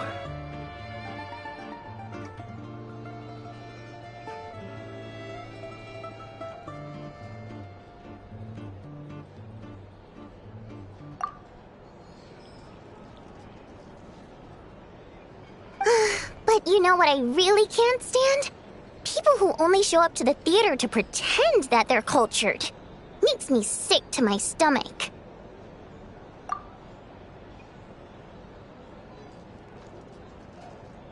Oh, yeah, 100%. There are too many of those people around. By the time they're walking out the door, they've forgotten all about the show.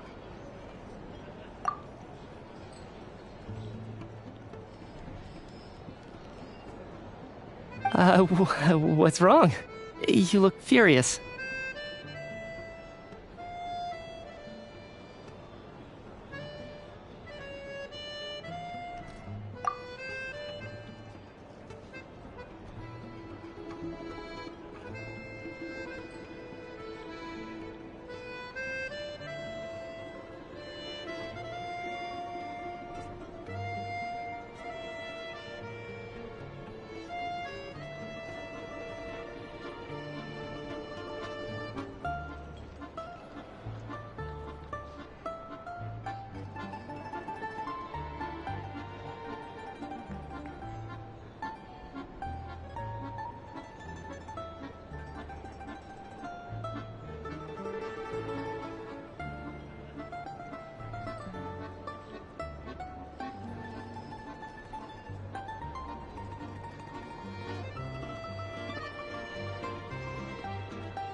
I don't know if you've heard about the boss of the Eastborough manufacturing plant. He isn't even a theater investor, but he always demands the same privileges as actual investors.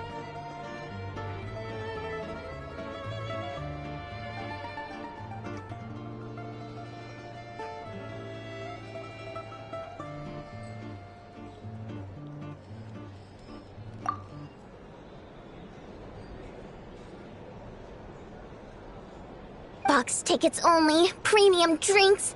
even the right to request specific songs.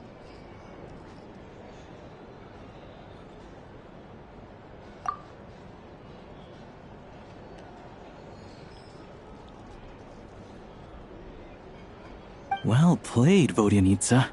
Seems like she's harnessing her rage to steer the conversation back on track.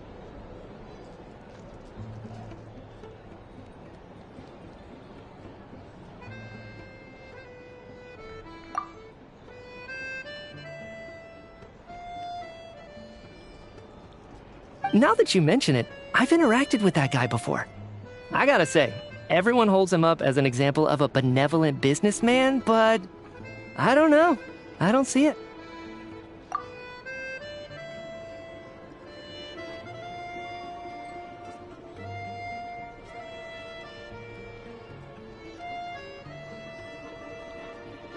Yeah, he couldn't care less about what's happening on stage. He's just there to flaunt his social status. I hate that I have to prepare programs for guys like that.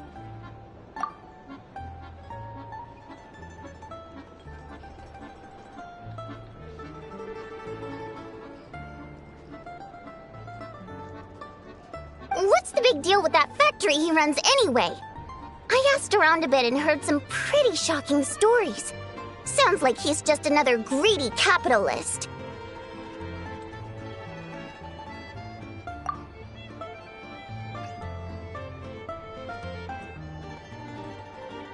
Oh, really?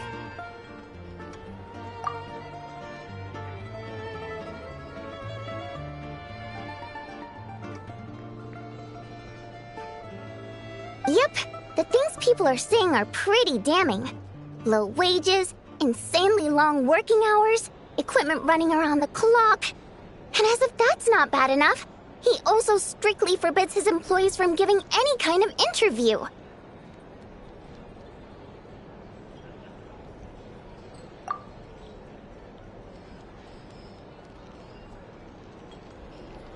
Project Stuja has now been extended so many times, we're at the point where crystal rations for the common folk are barely enough to survive on. Yet he even wants to get his greedy hands on them just to boost his own profits.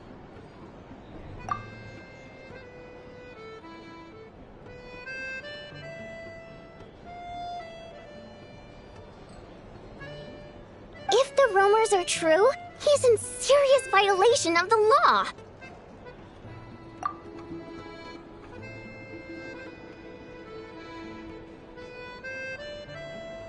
Interesting. So you've heard about it too.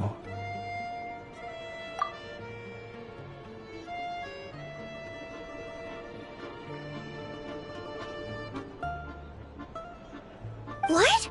So it's really true?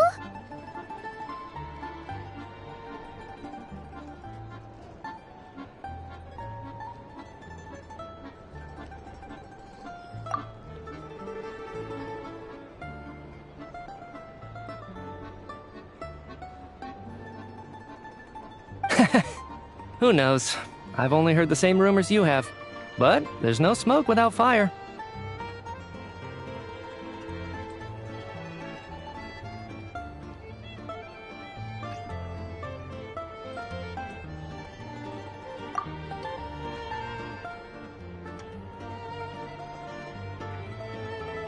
The Rooster's been coming down on us hard lately, demanding that we track and trace every single batch of Crystal.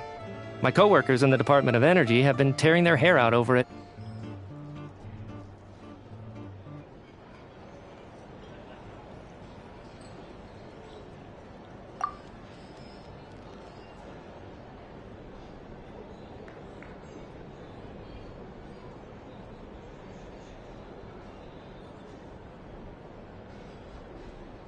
The Rooster? I didn't realize he cared that much.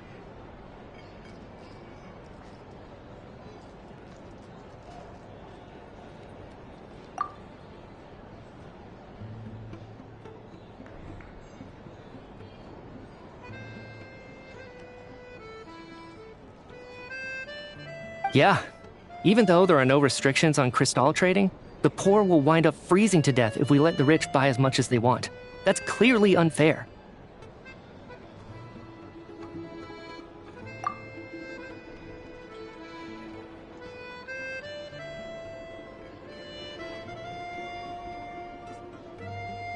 Looks like we'll need to arrange an investigation into the Iskra manufacturing plant as soon as possible.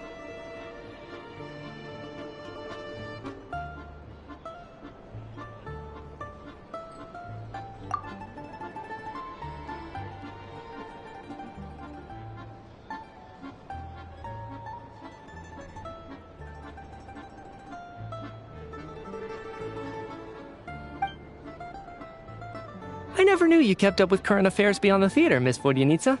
You really have a heart for the common person.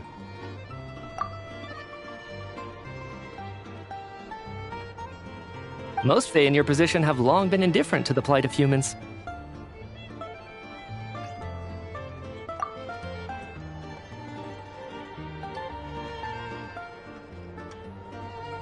Well, those of us who choose to live in human cities are naturally going to pay attention to any significant upheaval.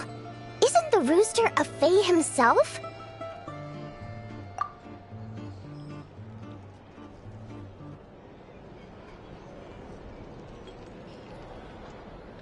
I'm just surprised to learn that even someone with as much experience as him is getting so stressed out over Project Stuzha.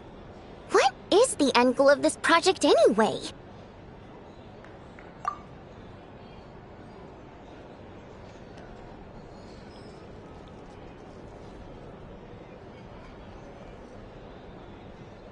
This is it. We're finally going there.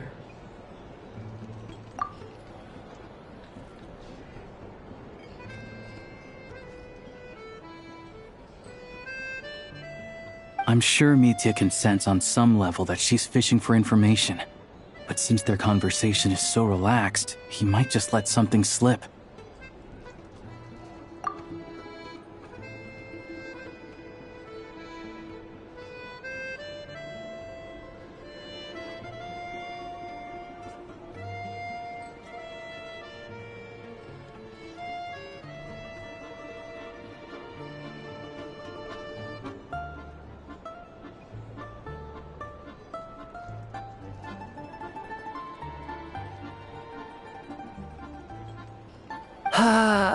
It's stressing me out too. If I'd only made better progress with my research, things wouldn't have dragged on this long.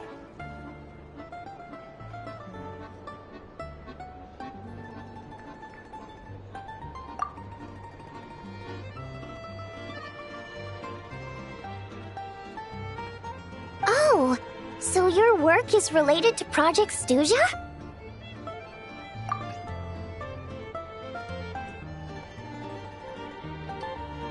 That's right.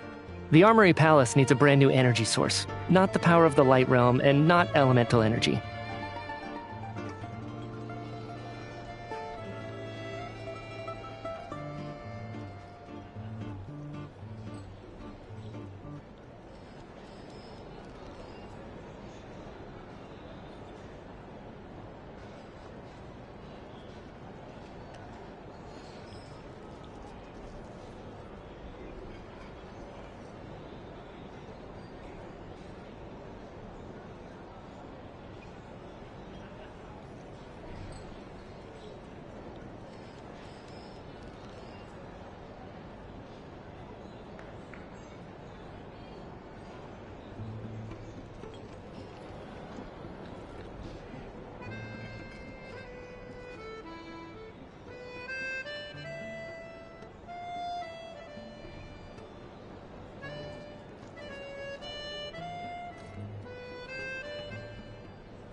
Right now, the only thing that meets the requirements is the power contained within stellar linchpins.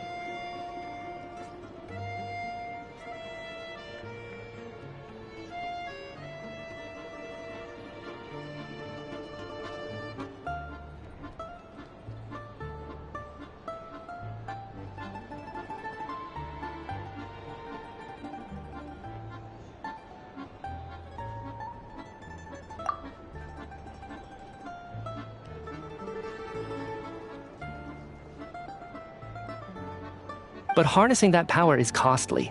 Each step of the process requires enormous amounts of Kresnet crystal, from extraction to quantification to attempts at conversion.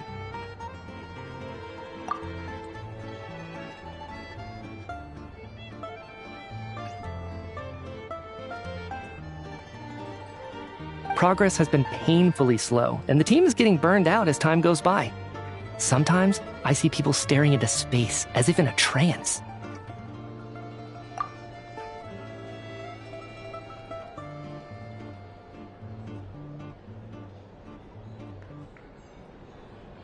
Could it be that this new energy source has side effects?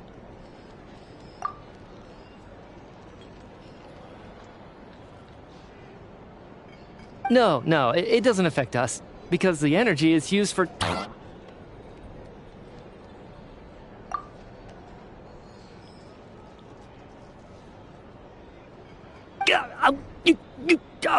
Okay, I got it. Stop choking me.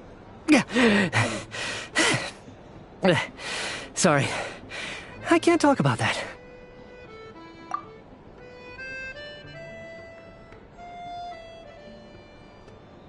I think we're all just exhausted.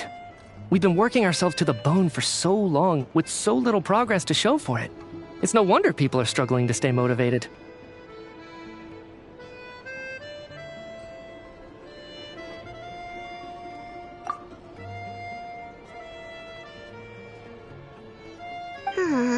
Seems like I owe you an apology. I shouldn't have gotten so mad at you for not paying attention during the show.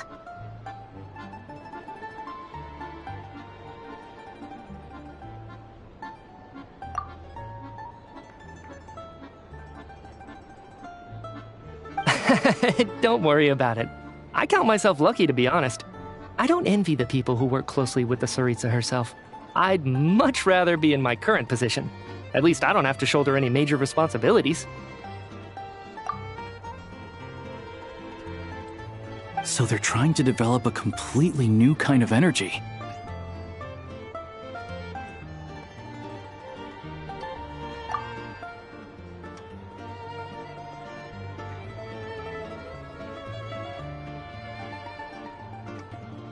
Yeah, censored by a scarf. Who would have thought?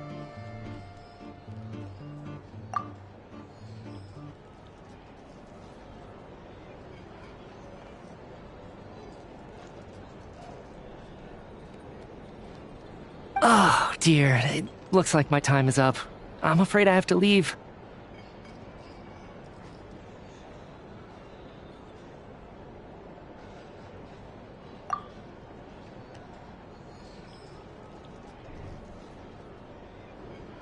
I'm so sorry. We ended up barely talking about the theater.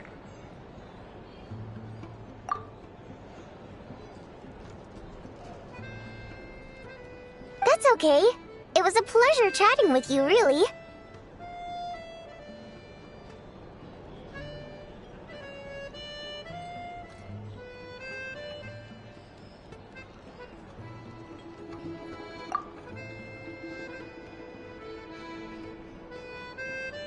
Let's make up for it next time. Yeah, hopefully once the work pressure eases up a little, I'll be able to focus more on the performance, and then we'll have more to discuss.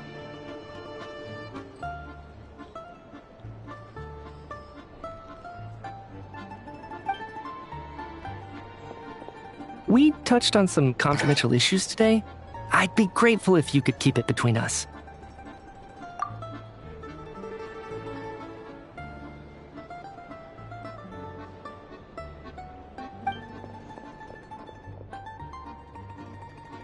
That could have gone worse.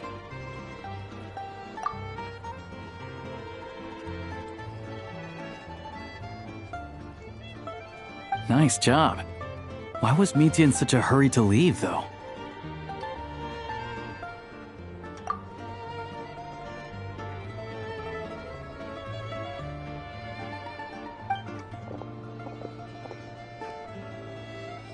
Sorry, routine inspection.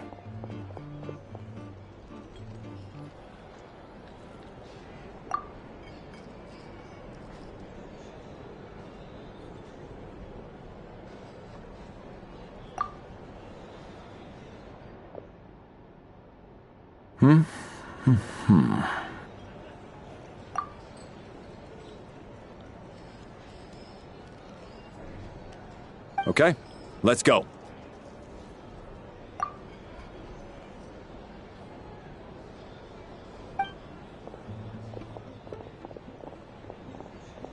he wasn't rushing to get back to work. He must have calculated that Valeri would find him here in exactly 25 minutes. That's frighteningly accurate.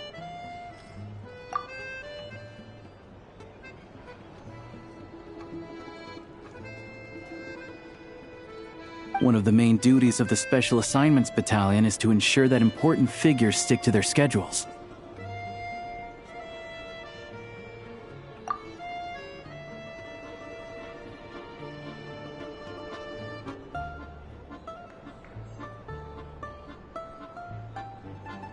All right, time for us to get going too. Excuse me, check please.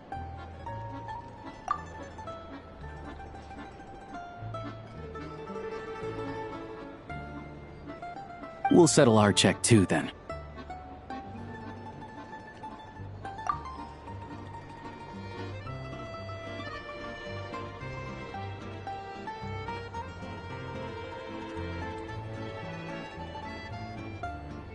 Oh, hello there. Mr. Mitya paid the check before leaving.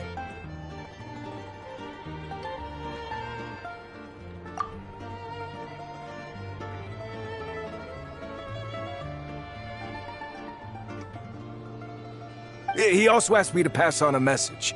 He said it was an honor to share his tea break with Miss Vodyanitsa and her two friends.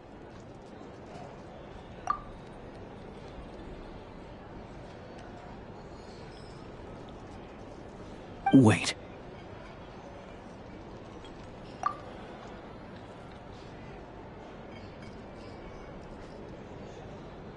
So he knew we were here all along? This raises a lot of questions. Did he deliberately mention the new energy source so that we'd overhear it?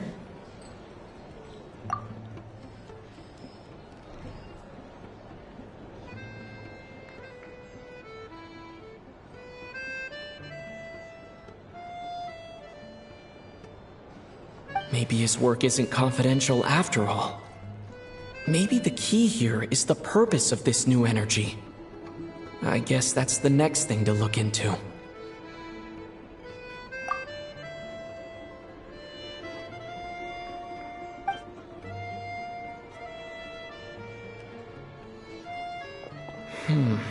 Vodyanitsa and Alosha have left.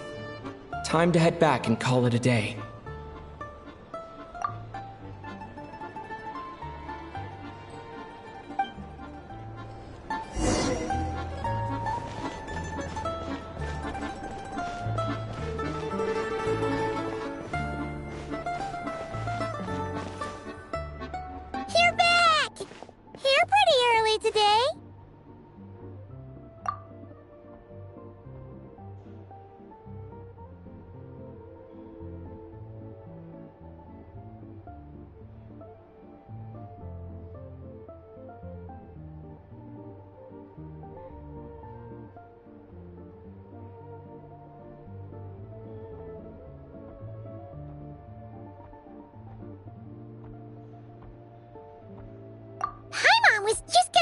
That. After she woke up today, Haimon felt like her temperature was completely back to normal. But her strength still hasn't returned.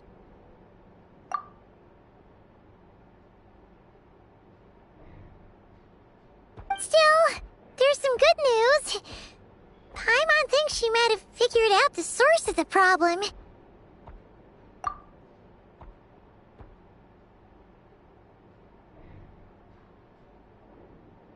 It's like there's some kind of mysterious power affecting Paimon.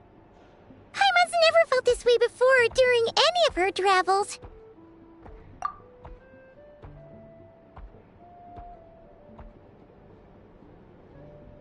She only started feeling this way since we arrived in Snezhnaya.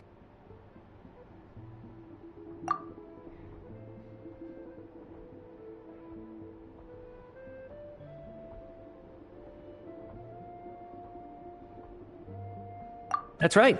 The Armory Palace needs a brand new energy source.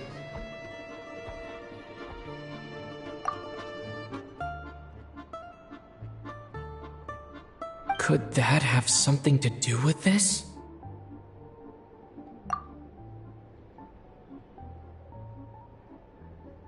What is it? You're making that face again. You know, the one you get whenever you have a light bulb moment?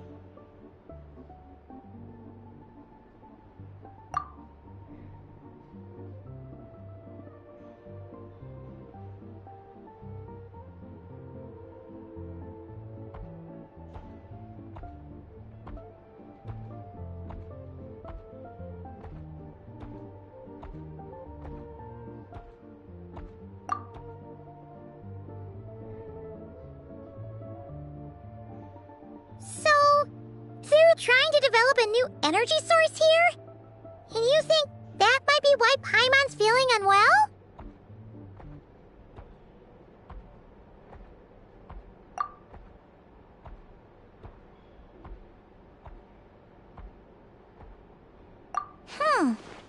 Well, Midget denied that the energy they're researching has any side effects. Although, he did say that people working on the project have been having issues with their concentration and short-term memory.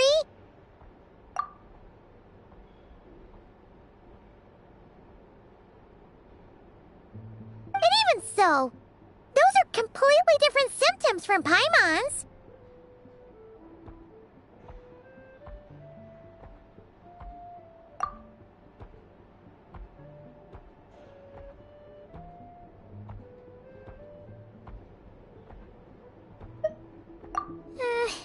It's pretty faint, so it's kind of hard to tell. But if anything, it seems like it's coming from roughly the same direction as the Armory Palace.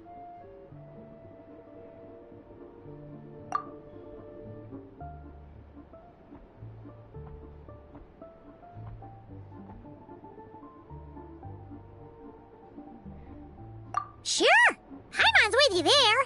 But how, though? The robot only has a limited amount of intel.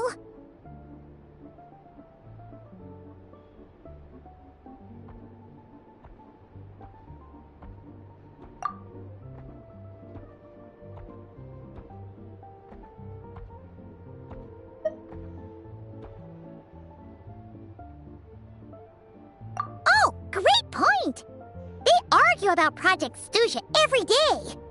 If we could sit in on one of their sessions, we might pick up some new leads.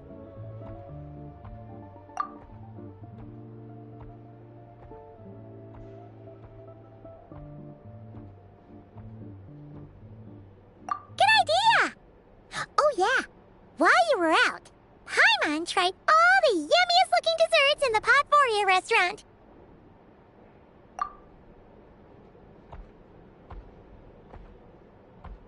This one seemed right up your alley. So, Paimon saved some for you. Come try it once you finish writing your letter.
Alosha replied.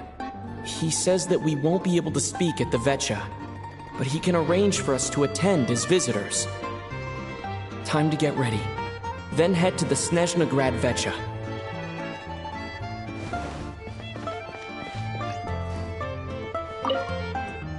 You're back! Paimon's been working on the crossword puzzle in the newspaper. It's actually pretty fun!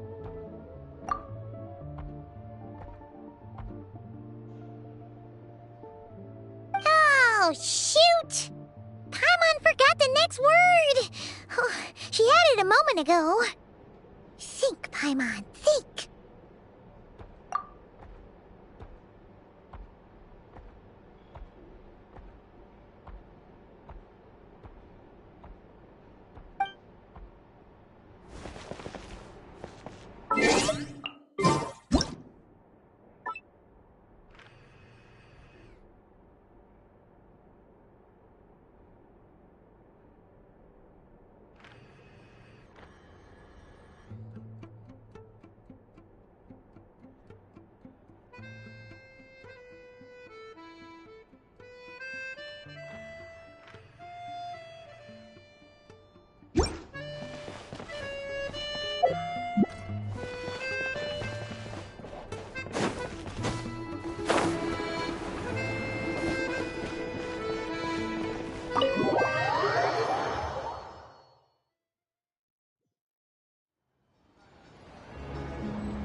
Can I get you anything?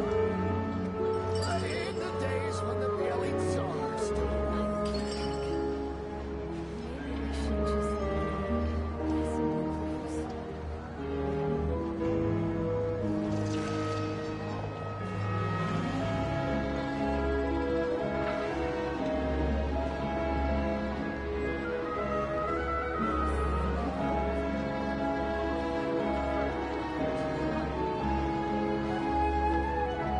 Can I get you anything?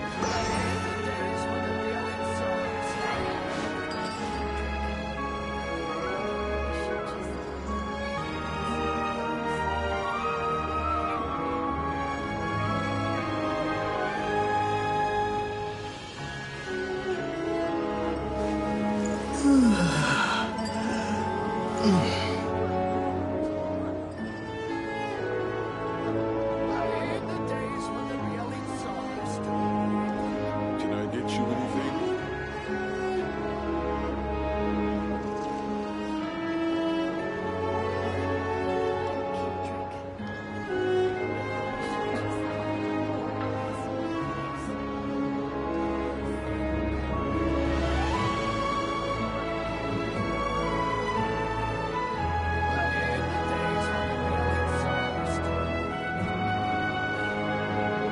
Can I get you anything?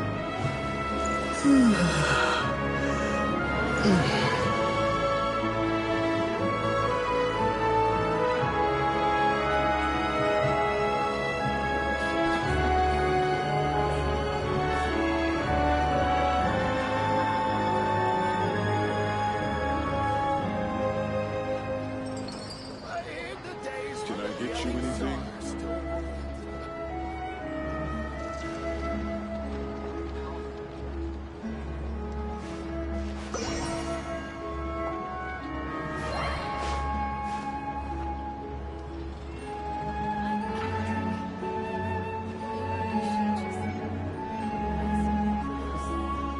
Can I get you anything?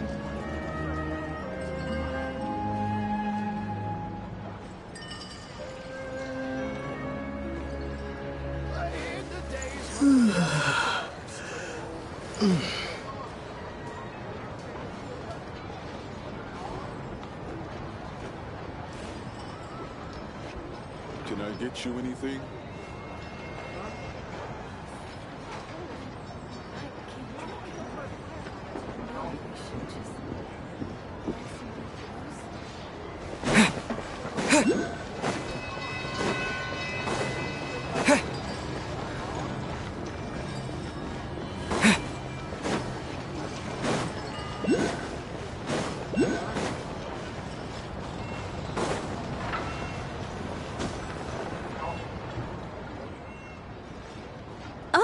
Miss Vodianitsa, prima donna of the Korolievsky troupe. What a surprise meeting you here. Will you be sitting in on a session of the Vetcha?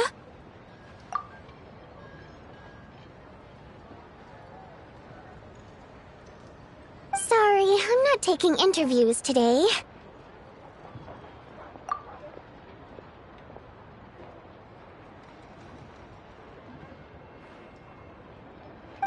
you're here. The session's about to begin. Let's get inside.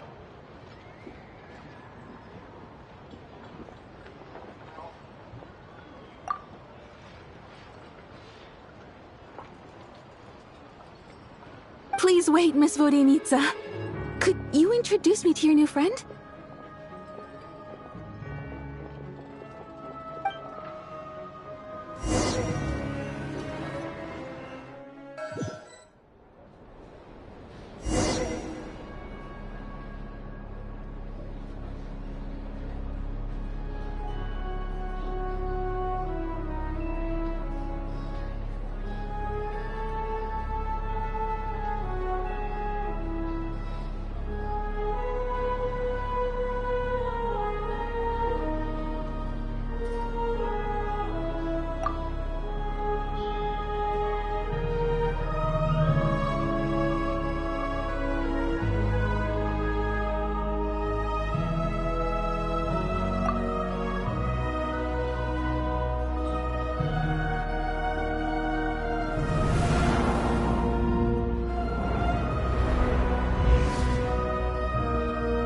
In summary, the energy management commitments made for the outgoing period have been delivered upon. Furthermore, both the production and consumption of Kresnik Crystal show clear signs of stabilizing.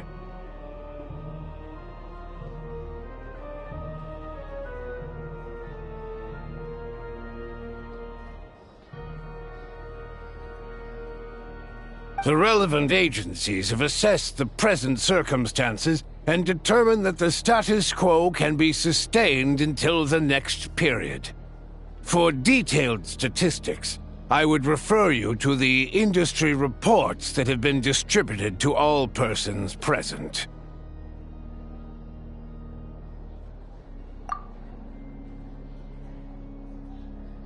It should also be noted that while the recent blizzards have led to a significant increase in people's energy expenses, this is strictly a short-term phenomenon associated with a remotely located monster.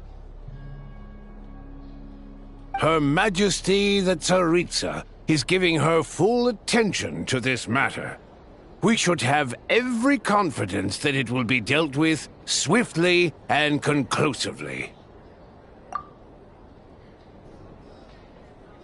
A financial report on disaster relief is also present in this report, courtesy of Pantalone.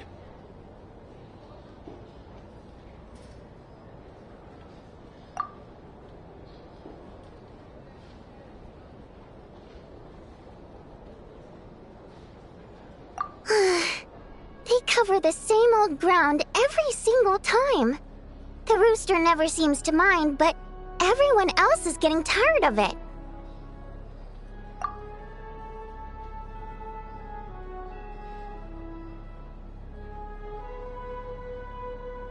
There's a general lack of trust. People aren't seeing any tangible benefits that affect them directly. Of course, none of that will be reflected in any of the reports on the table.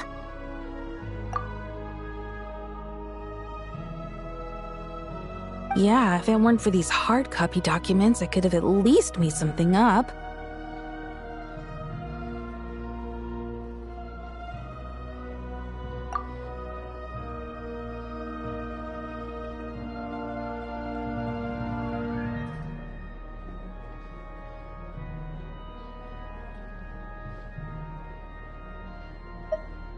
Oh, don't mind me. I'm just out here trying to hit my interview quotas. Bring out the kvass. Ever read it? Best-selling newspaper in town.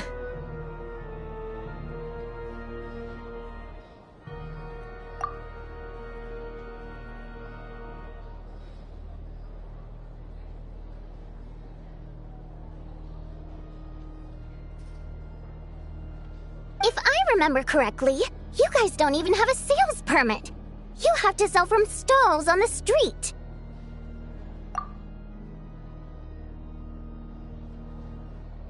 Okay then, best-selling street stall newspaper in town. Still counts.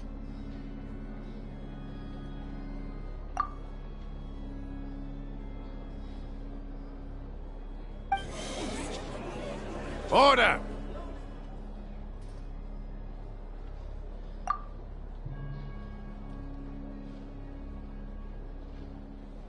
We will now open the floor to the representatives. If there are no further substantive issues to discuss, we will then proceed to a vote on this motion.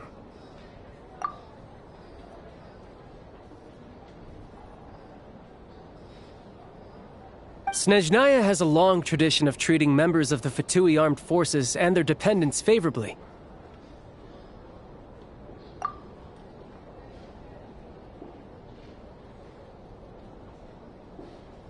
But recent surveys shows that Fatui families in remote areas have access to 15% less crystal than the average civilian family in Snezhnograd.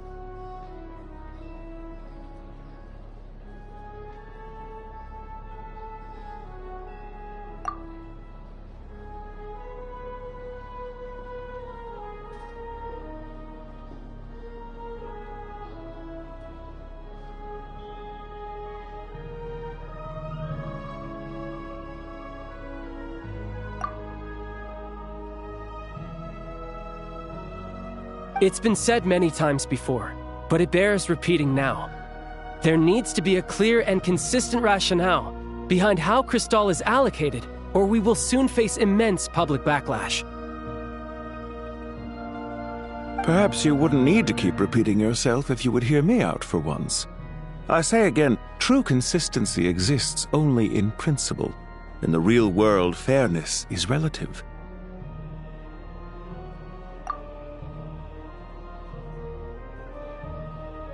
You appear to treat resource allocation as a simple function of production and population.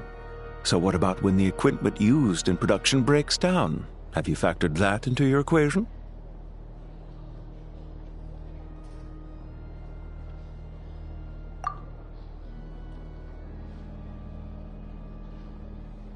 And do you even know how long it's been since Snezhnaya last conducted a census?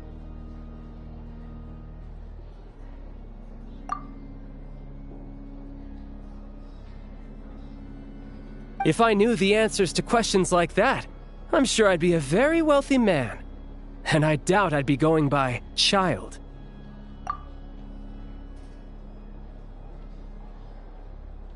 I'd like to bring the focus back to the specific issue I raised. Or do you wish to deny that favorable treatment for Fatui dependents is our long-standing policy?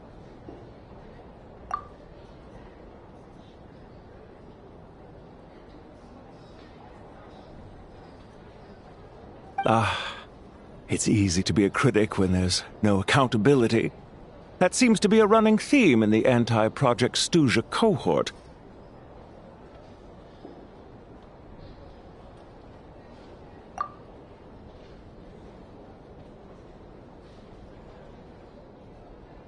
Defeat the ringleader and all other problems will magically resolve themselves. That's what they seem to think.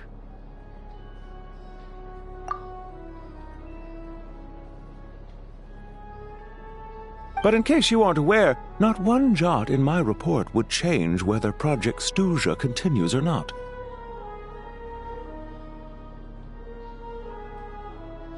So you have no intention whatsoever of finding a solution to this problem?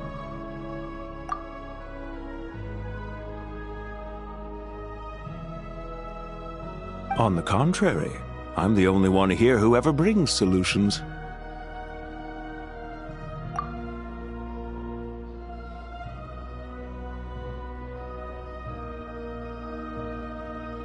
Child opened by speaking up for the armed forces. Regrader struck back with style and a war of words ensued. Our reporter was live on the scene to get the audience's reaction as it all unfolded. Who do you support?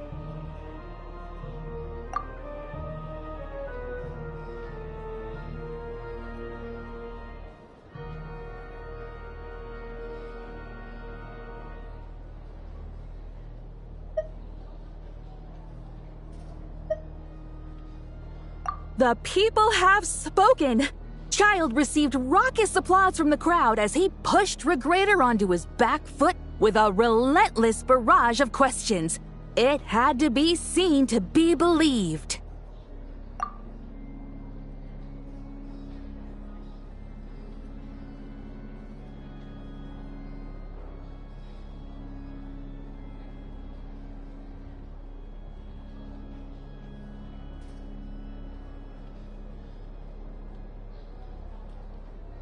Now you see why they don't have a sales permit.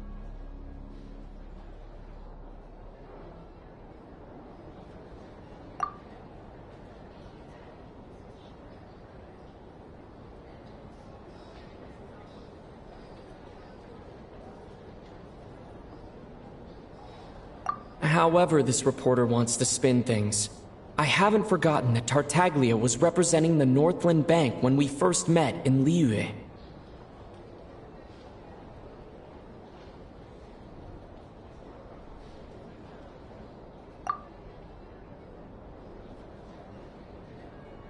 So surely, their relationship can't always have been this strained.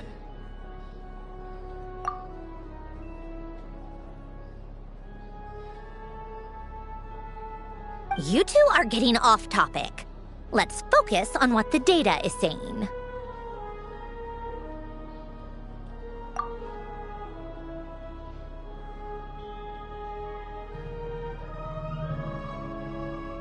Mr. Pantalone, may I speak on your behalf?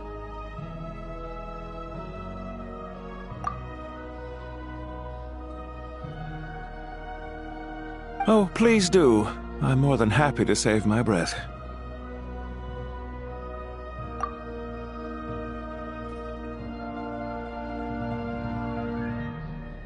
Crystal distribution policy undergoes modifications with each new period. The ultimate goal being to find the most reasonable method of allocation, which I believe is what Mr. Tartaglia also seeks.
But I fear many may have been misled on this topic by extremist activists. To clarify, Project Stuja is not the root cause of the problem. It is merely a framework for resource distribution.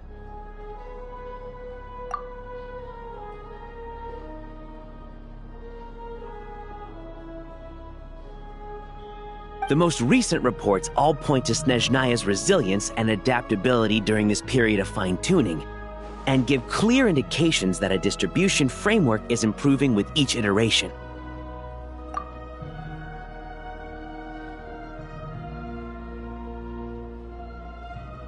To make drastic adjustments without first considering the risks would likely do more harm than good. It would be a waste of the hard-won experience we've gained to date.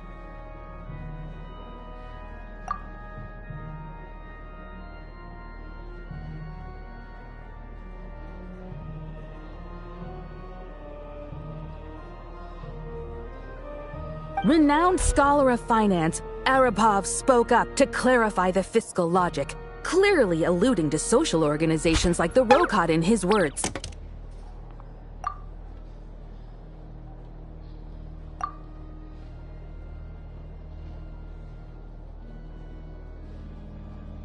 With the notorious Lelek still active to this day, should the Rokot be held responsible?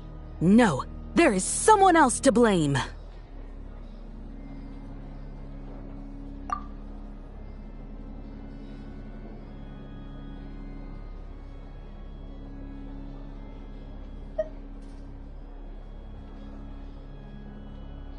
She's just rephrasing what Mr. Pantalone said. The Rokot are the critics he accuses of taking no responsibility for their actions.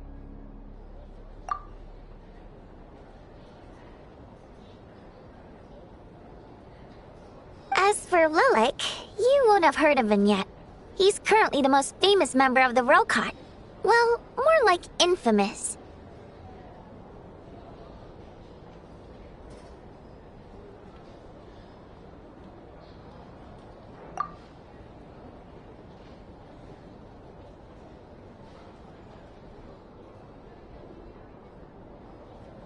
Ending Project Stuja has become an obsession for him.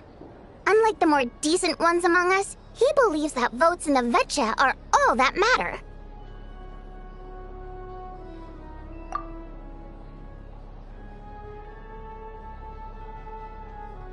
So whether it's threats, coercion, or bribery, he'll use whatever means necessary to get people to change their vote.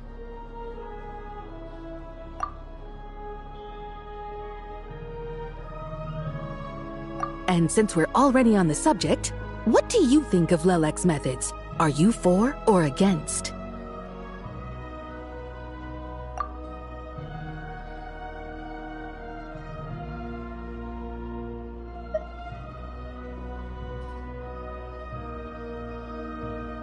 Well, whatever the story is, his actions benefit us all. We stand with Lelek.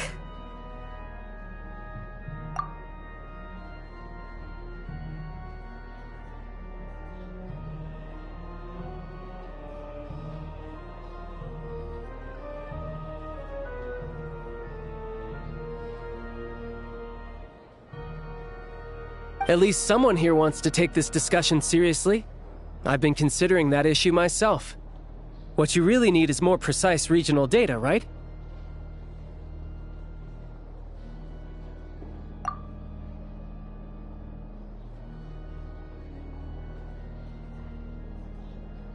I think it would be easiest to let the Fatui handle it, since they're already in charge of Crystal shipments anyway. We may as well get them to collect some data while they're at it.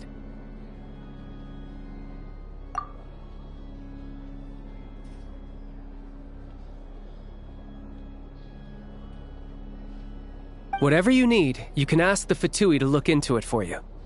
In terms of supervision, I think the Druzhna would be a good fit. I had hoped to discuss this with Miss Vesna, but sadly, she's not present.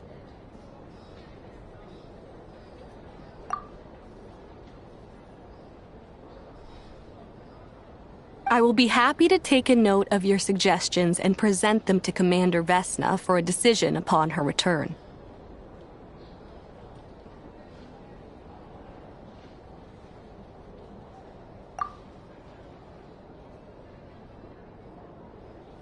The commander has always taken a keen interest in Project Stuja. However, given the Druzhna's demanding workload, I'm afraid it may prove difficult for them to provide any practical support.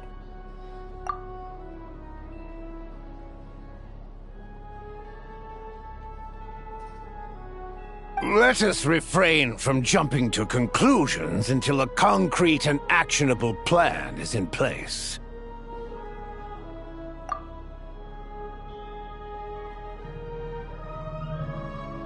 My apologies, Lord Rooster.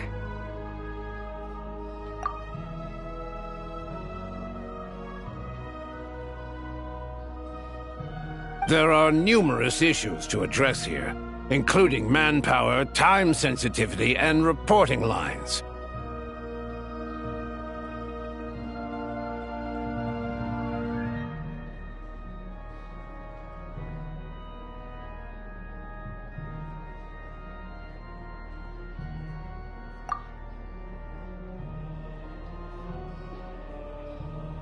Nevertheless, I support drafting a proposal. Follow the usual procedure, and it can be raised as a new motion for all parties to evaluate at the appropriate time.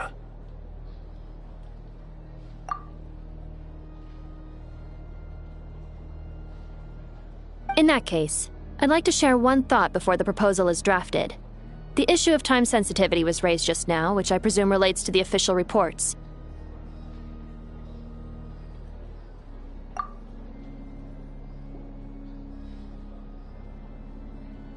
In fact, the Energy Commission already collects regular statistics on each urban center and its surrounding area. Would these be of any use?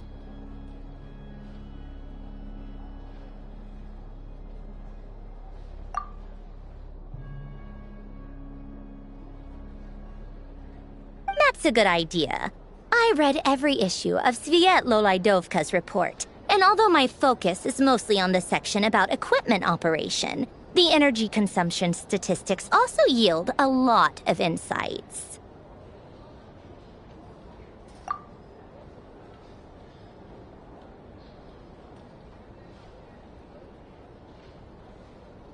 Be that as it may, does no one see an issue with using local data to determine crystal quotas?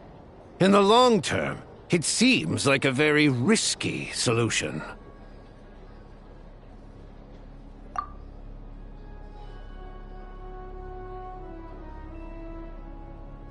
Not if they are used purely for reference. So long as we have the report from the Northland Bank's headquarters to corroborate it, no one will be able to fool me.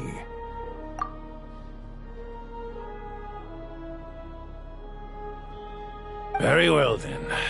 It appears that this arrangement is acceptable to all parties.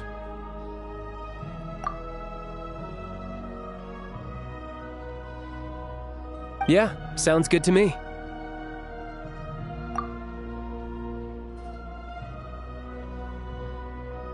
The members reached a provisional consensus on the issue of improving treatment for Fatui soldiers.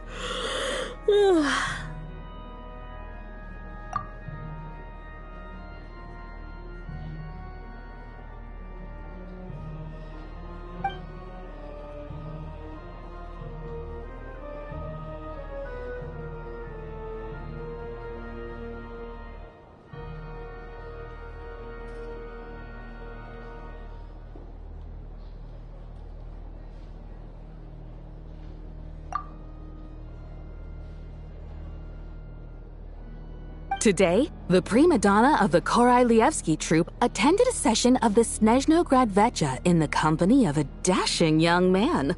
The question on all our minds is, what is the true nature of their relationship?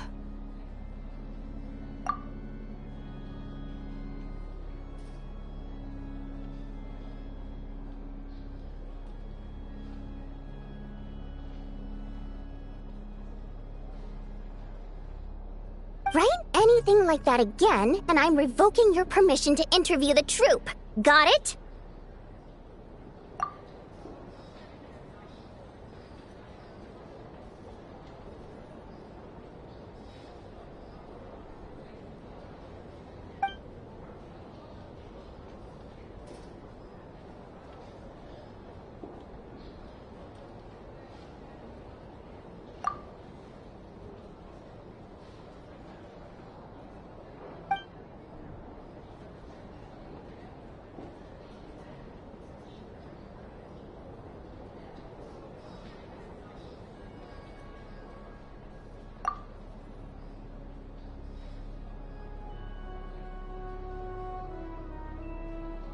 Now then, if there are no further contributions from those present, we shall proceed to the final vote.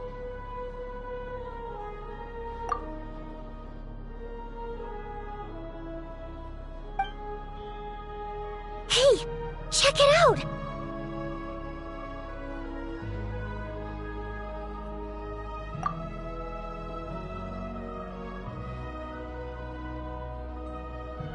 What made him vote against?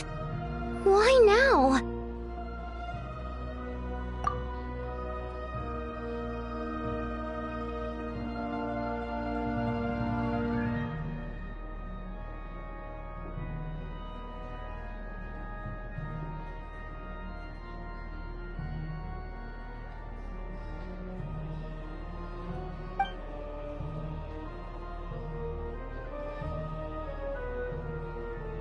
The votes have been tallied. Those in favor of continuing Project Stuzha total 61%, securing a clear majority.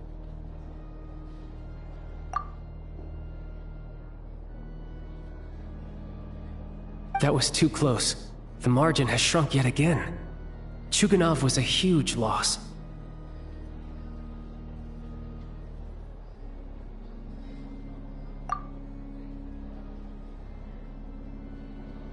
I'll bet Lelek is behind this. I wonder how Pulcinella will respond this time.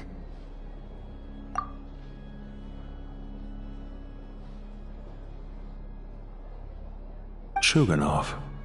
I see. Lelek strikes again.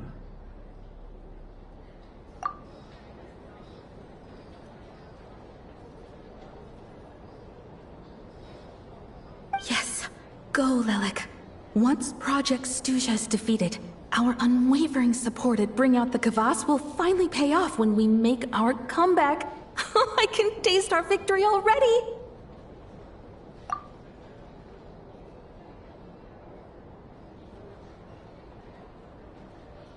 In accordance with the result of this vote, Project Stuzha will remain in effect until the next Vecha period. Finally, may I remind us all,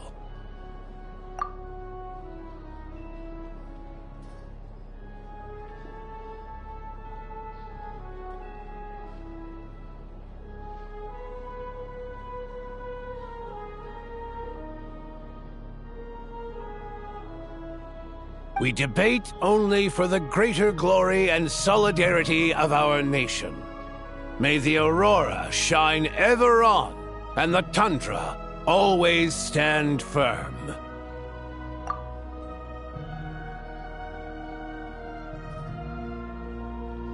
The session is concluded.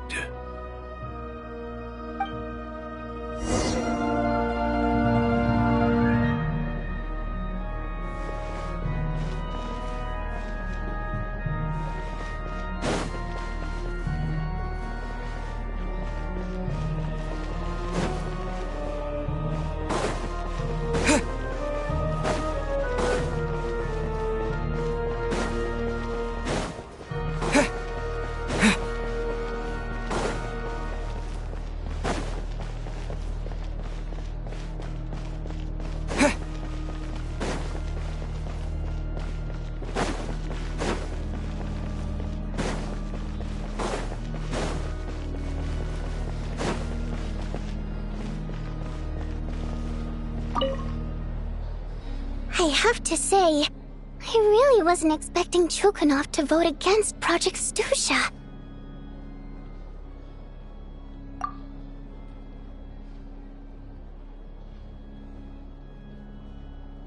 Well, in principle, Snezhnaya's business and political elites ought to be the ones least likely to oppose it.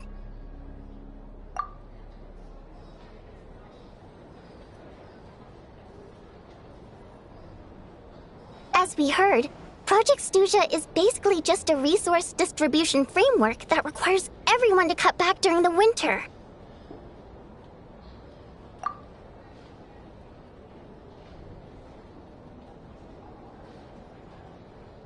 But even if the policy got cancelled, the Tsaritsa's energy needs wouldn't suddenly go down.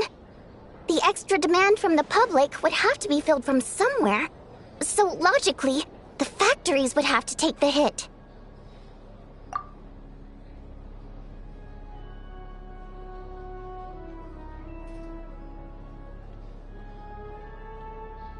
I got a letter from Mr. Mitya just before today's session. He said he's confirmed that there are issues around overtime and excessive energy consumption at the Iskra manufacturing plant.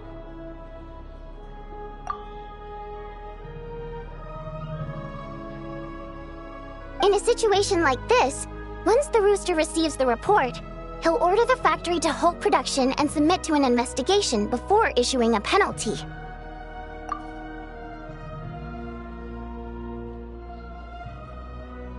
But that's a week-long process, and thus didn't make it onto the Vetcha agenda this time.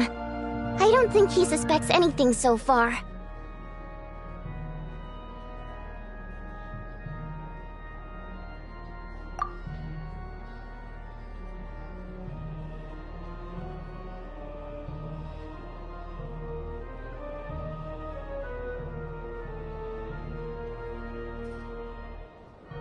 Exactly. And as you know, he's a very selfish person.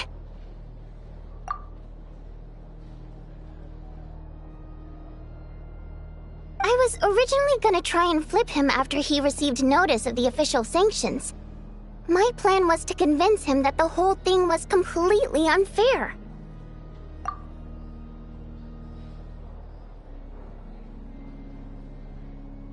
Rather than just sit back and take the hit while his factory stopped production, he'd be better off voting to end Project Stuzha. At least that way, no one else would be able to make any money either, because all the factories would suddenly have more limited energy to work with.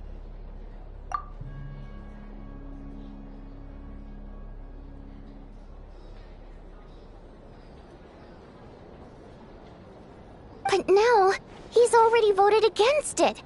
Which means someone must have used more forceful means to change his vote. Just like with everyone else who flipped.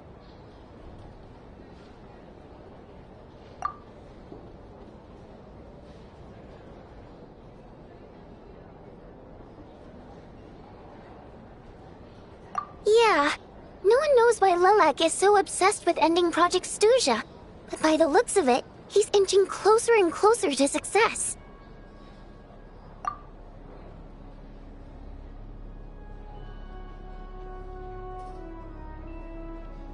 Lilac must have strong motivations, given how he'll stop at nothing to achieve his goal.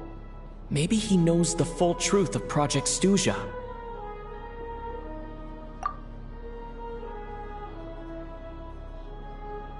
Maybe my next step should be to focus on him.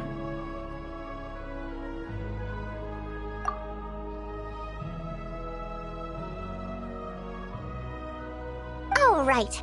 What are your plans for the rest of the day? Shall we head out?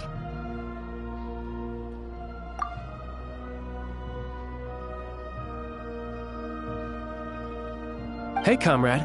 I noticed you were here during the debate.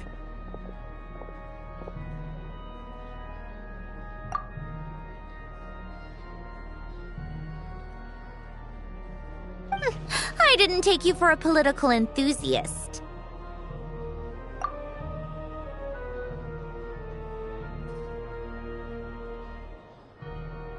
Greetings, Harbingers! I just happened to have some free time today, and my new friend here thought it might be fun to check out the Vetcha.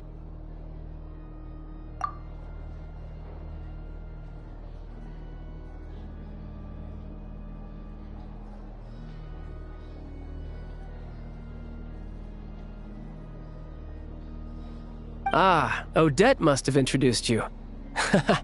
Looks like you two are getting along pretty well.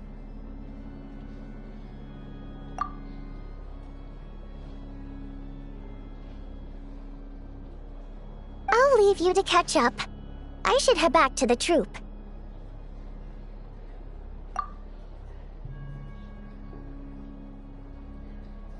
Sure. Break a leg and all that.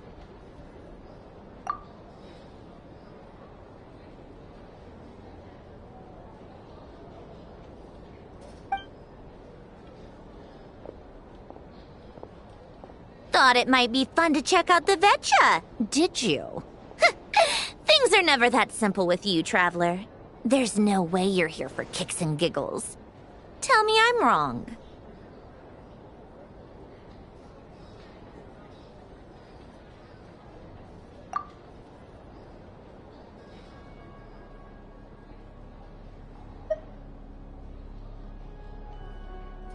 Oh, yeah.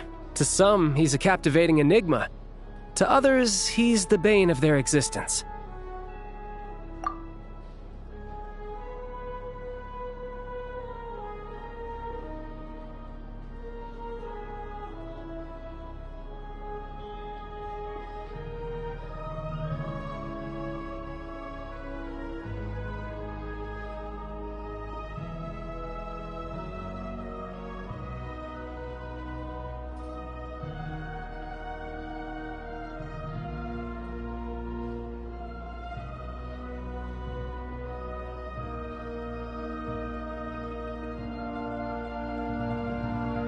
No one ever thought that some anonymous nobody from the Rokot could cause such a stir.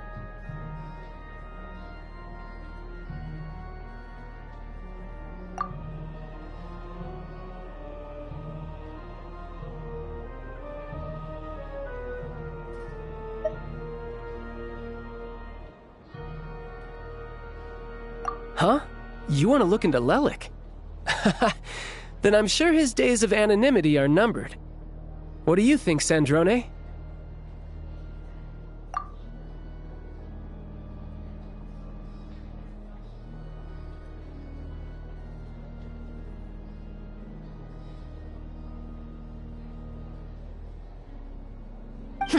Fine by me, I guess. If the Traveler actually manages to expose Lelik, it'll be doing Pulcinella a favor.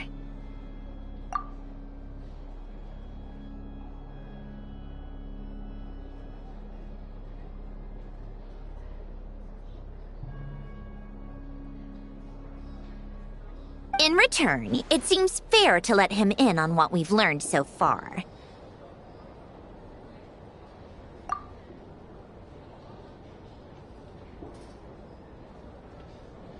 My thoughts exactly. Sharing is caring, after all.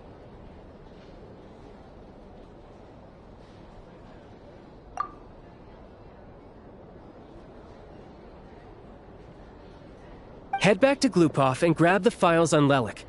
It's easier to just pull the records than go through the rigmarole of getting the Traveler a visitor's permit.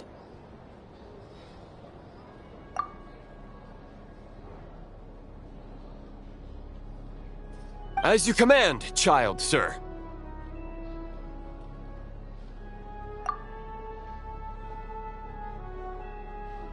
In that case, since we're going to be waiting anyway, I'll have someone brew a pot of black tea.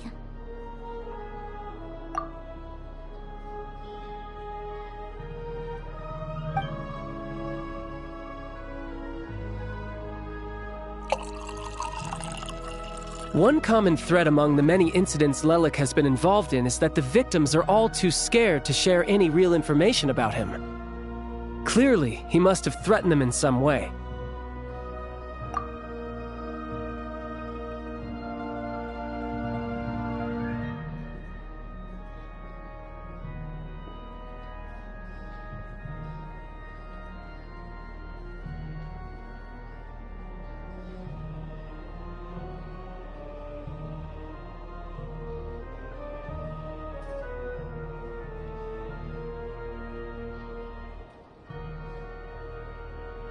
His modus operandi is to silently infiltrate the scene and leave a threatening letter behind. But neither the letters nor the crime scenes ever yield any clues to his identity.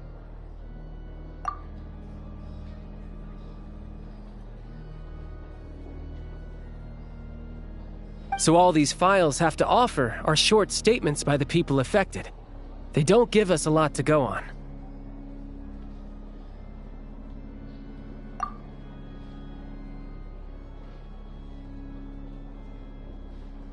If nothing else, it shows we're dealing with a trained professional who's versed in counter-surveillance.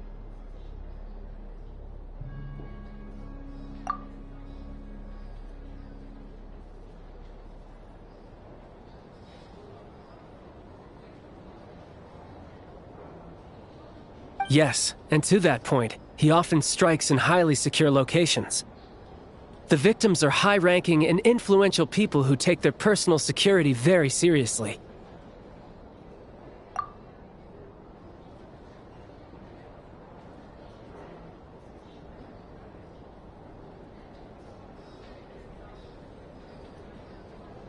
Somehow, Lelik slips right into their rooms without making a sound.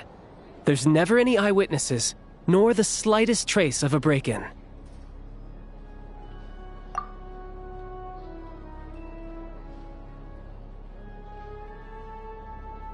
If he can get in and out undetected, it means he can strike without warning. Not that that's ever happened so far, but the thought is enough to scare these people sleepless.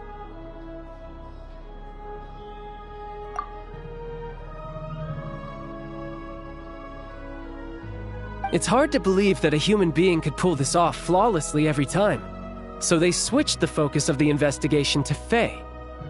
Unfortunately, no one's found anything yet.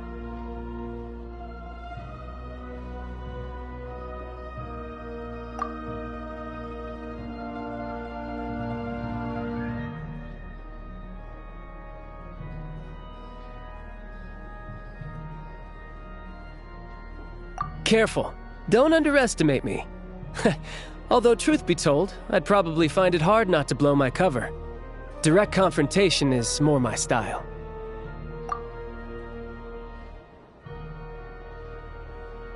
We haven't ruled out the possibility of Lelik being human.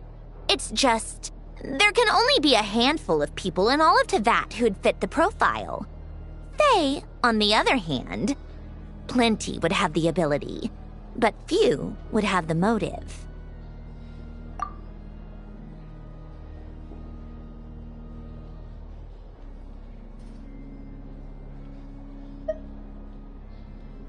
No, not as strong as me. You'll never find the culprit with criteria like that. Let's go with a little weaker than me.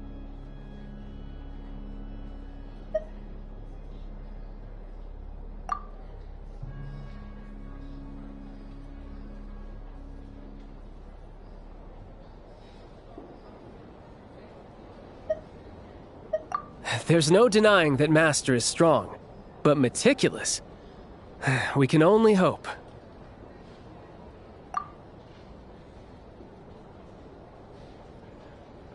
He's just trying to find a reference point. Stop getting fixated on who's stronger than who.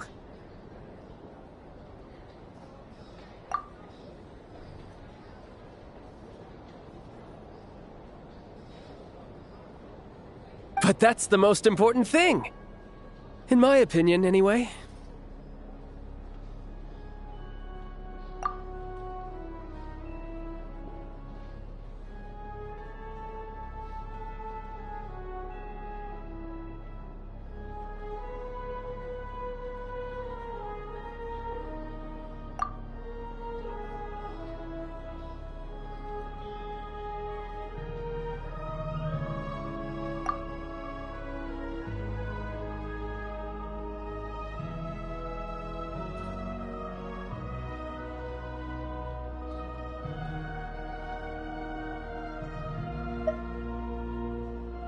Odette? Yeah, that seems about right. Her skills are solid, and she's always calm under pressure.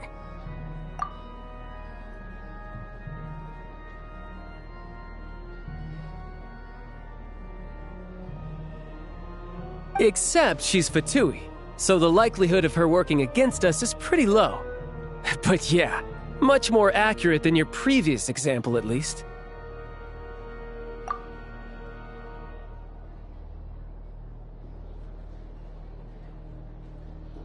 No, wait a moment. Maybe we should interrogate that assumption.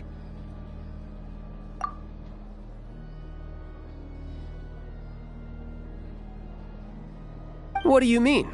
Which assumption?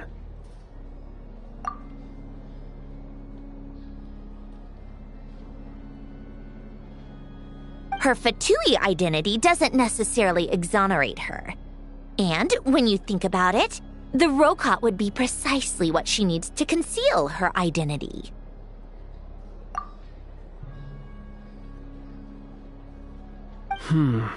Plus, she wouldn't need to be such a pro at covering her tracks. She'd already know where the Fatui will be and when, so she could choose the perfect time to act.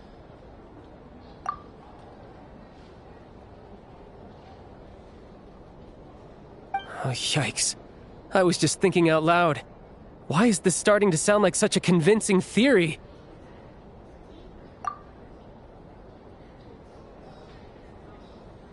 Still, what reason could Odette possibly have for trying to call off Project Stuzha?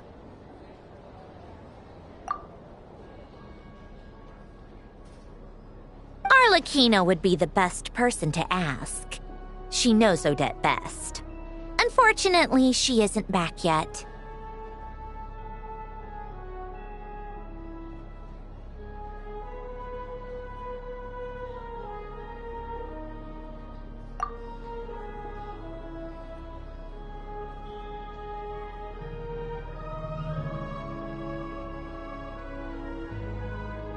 Rosaline used to open up to her in private about her struggles with Odette.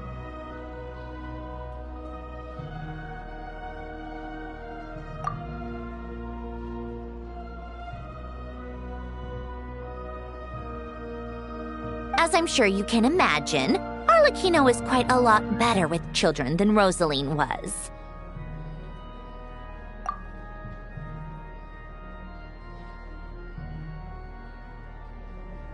She gave her some tips on how to handle the situation, and Rosaline managed to reach a settlement with Odette before leaving. So I suppose there were at least no lifelong regrets left behind.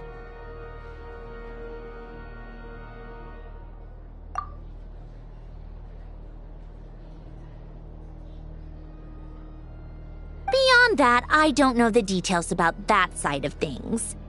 But I do know that Odette definitely has a motive to hold a grudge against Project Stuzha.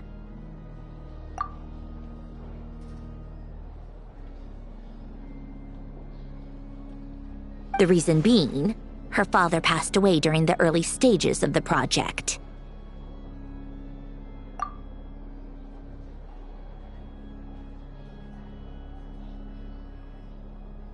That was back before it had been named Project Stuzha, when things were still being worked out. But in essence, it's remained the same ever since.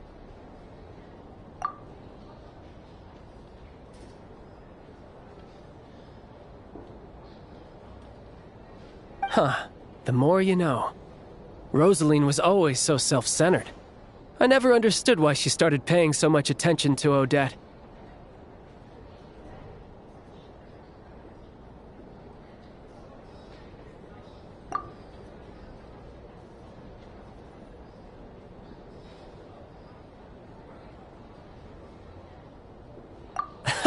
Is that such a surprise? If you cast your mind back, you may remember that Rosaline and I weren't exactly close.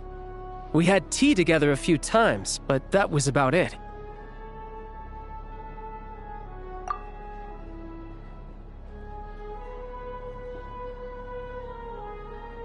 Odette's past is no secret. Her father was a fatus and her mother was a very famous ballerina.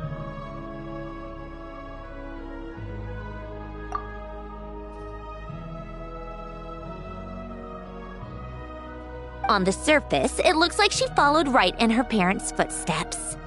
But the truth is quite a different story.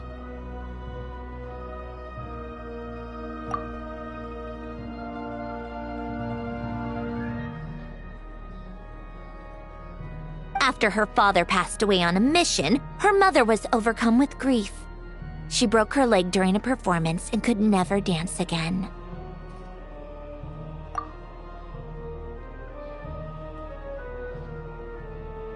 Odette was only interested in ballet at the time, but this tragedy left the family with both breadwinners gone. They could barely make ends meet.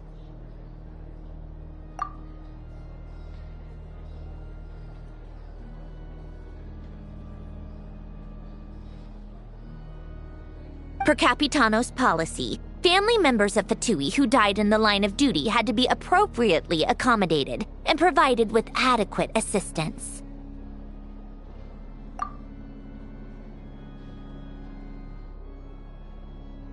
So, regardless of how Rosaline may have felt about it, it fell to her to resolve the issue of Odette's family's livelihood. In the end, the solution they agreed upon was to have Odette join the Fatui.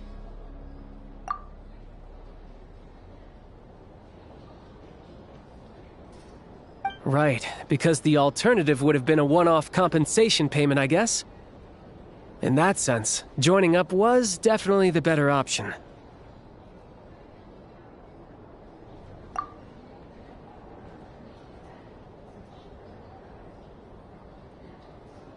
Still, she must have had mixed feelings about it, right? If she doesn't even like the Fatui.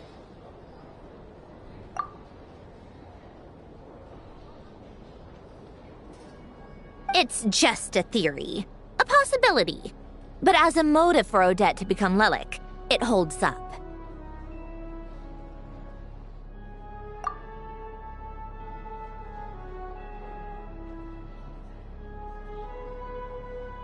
That said, I have no idea where Odette's head is at right now, or what her conflict with Rosaline was about.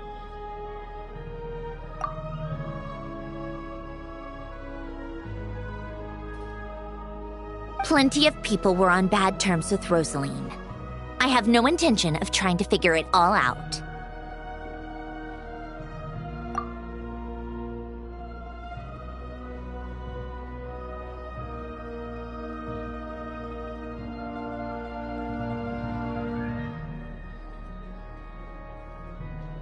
Yes, but there's not much point in discussing that now.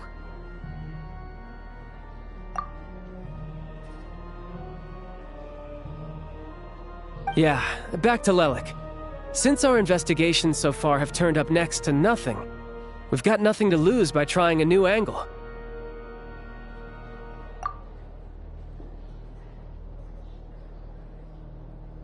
Funnily enough, Tonya and I had actually made plans to go to the theater tomorrow to watch Odette's rehearsal. Unfortunately, thanks to this Lelyk situation, I'll be stuck working overtime again.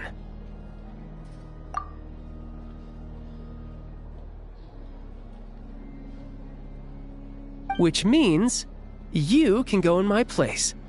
No point wasting the ticket. Plus, you'll get to meet Tonya.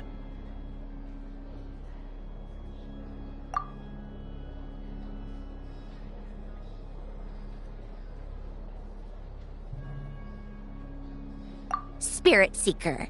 Quite the classic ballet. It was passed down through Odette's mother's family for generations, though it hasn't been performed in years.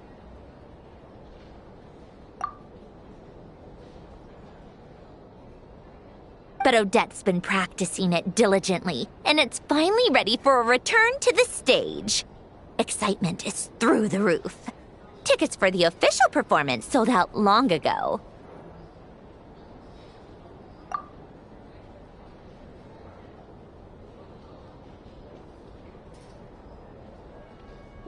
Tonya's excited for it too. She's desperate to see it no matter what. Personally, it's not really my kind of thing, but since she's my little sister, I had to figure something out.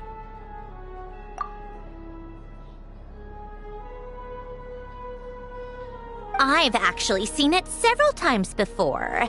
The story's pretty straightforward. The lead character follows a trail of clues left behind by a spirit, gradually recovering her memories along the way.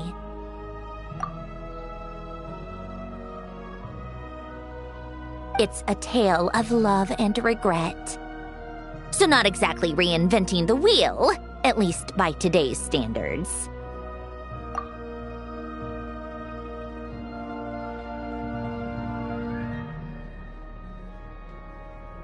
But when that classic melody kicks in and the lead character begins to dance, it always gets me. It really is beautiful.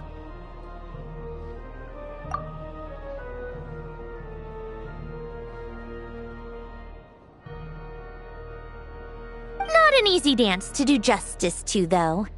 I know it's always been Odette's dream to perform this piece, but I'm not sure she's really ready.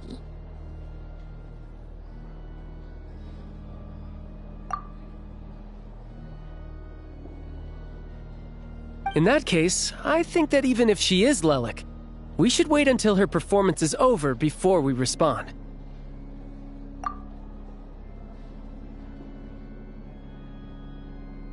I'll let you take it from here, comrade.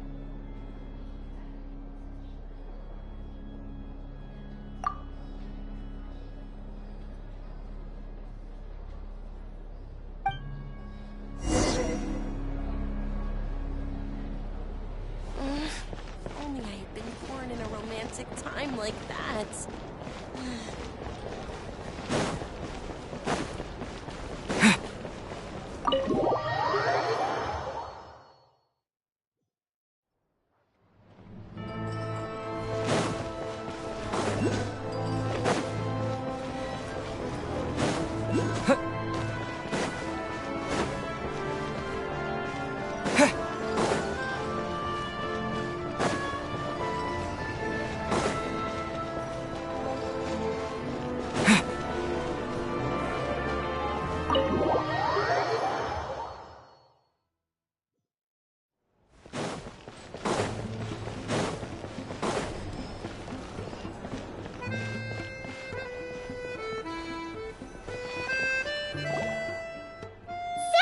A ton of progress today. It's good that everything's going so smoothly.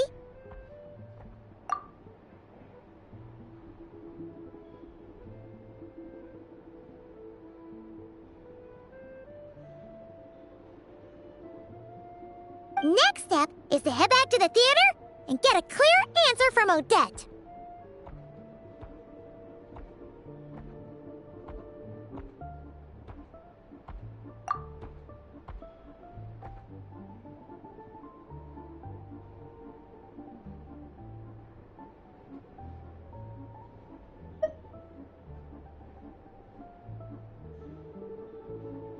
Either way, Paimon doesn't get the sense that she's a bad person. Sure, she might have done some pretty extreme things, but Paimon bets she has her reasons.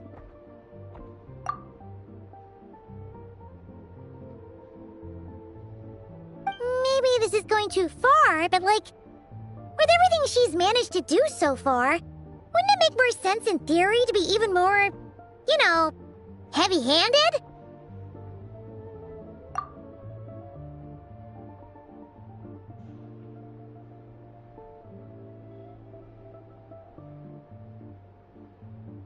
Why leave a letter when she could, well, we know there are plenty of other ways to keep people in line, right? The point is, she could have gone further, but she didn't.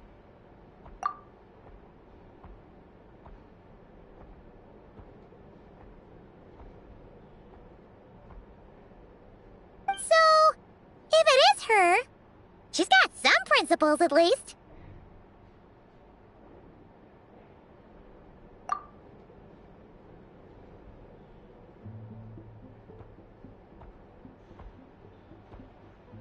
Yeah! Well, all you can do is follow the facts wherever they lead.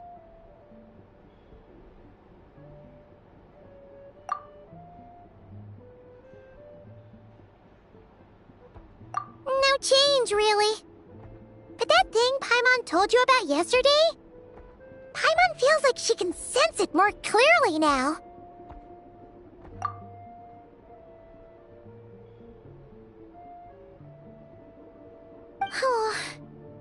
Hearing you talk about your day makes Paimon itch for an adventure.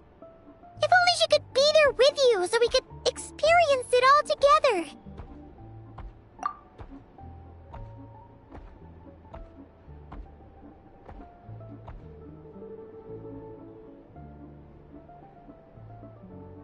Yeah, I wish you could be there too. I'm not used to adventuring alone. But don't worry, we'll get to the bottom of this.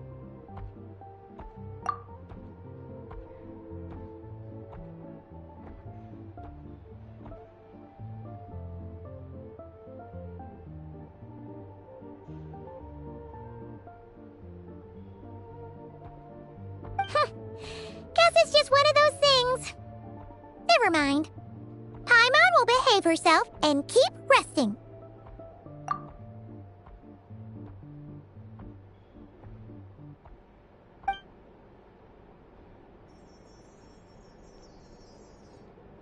If Odette is Lelik, she may well have inside information on Project Stuja.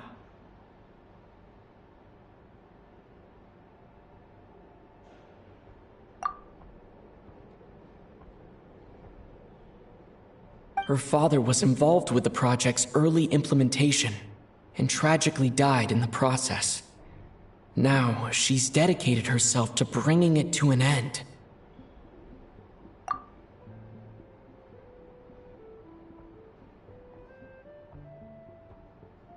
It's hard to imagine she could have gotten this far without knowing anything at all about the Tsaritsa's true intentions.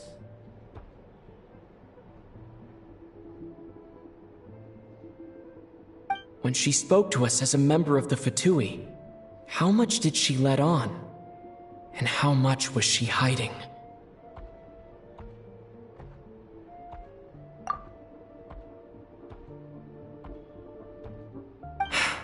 Only time will tell. Maybe tomorrow, everything will be answered.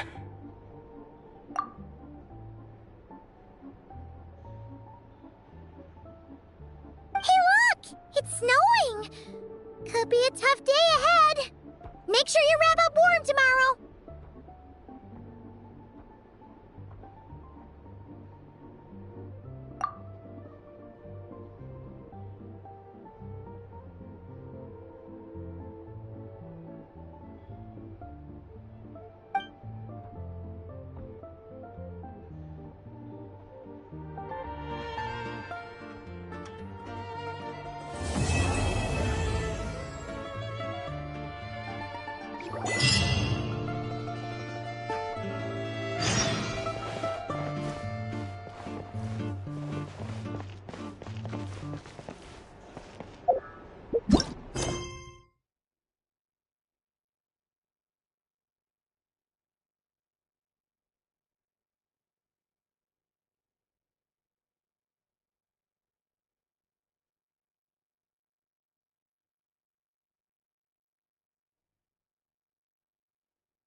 On the crossword puzzle in the newspaper. It's actually pretty fun. Oh, shoot! Paimon forgot the next word! Oh, she had it a moment ago. Think, Paimon, think.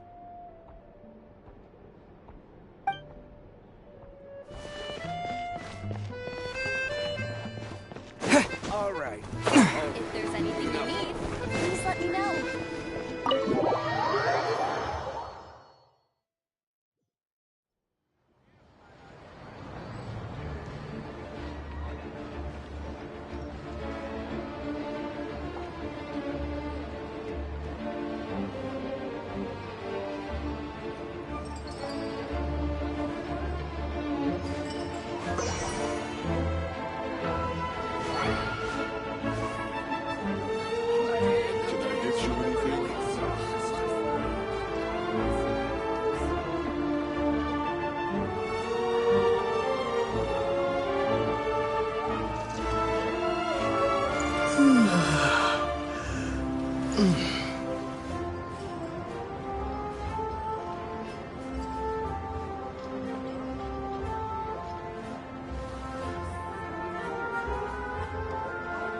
Can I get you anything?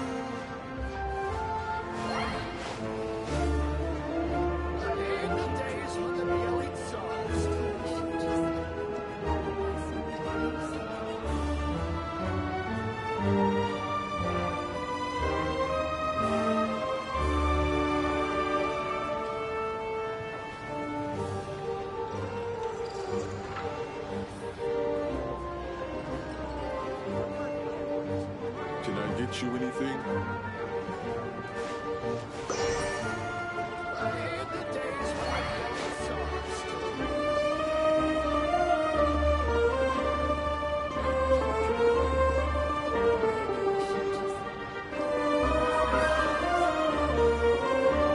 get you anything?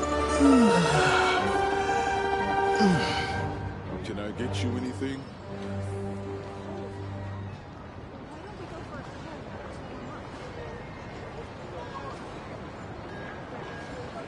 In the days when the Bielid Tsar still ruled.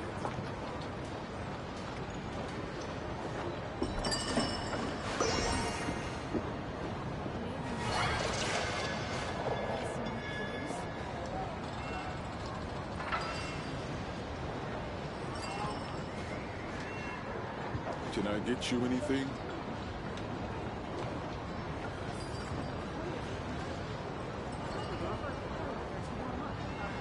In the days when the Bielid Tsar still ruled.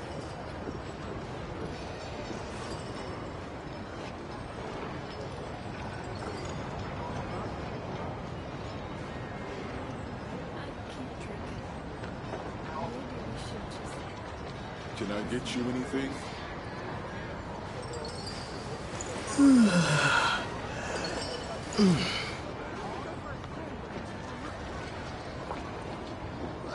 the days when the Bielid Tsar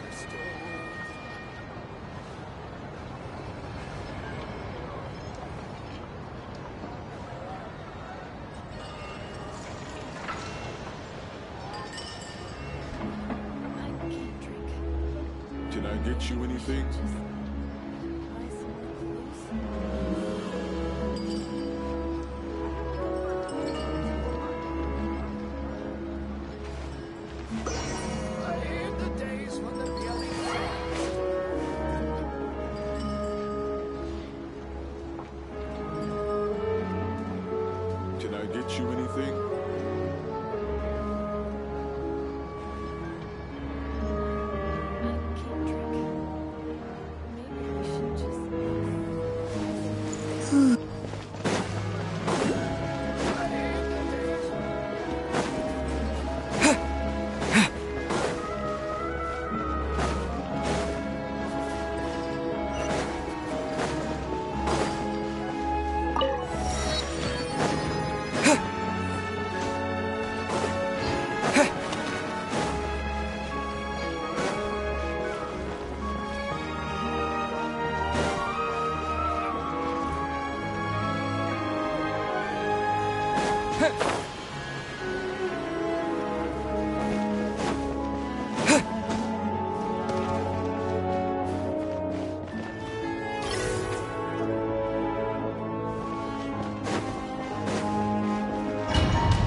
It sure is cold today.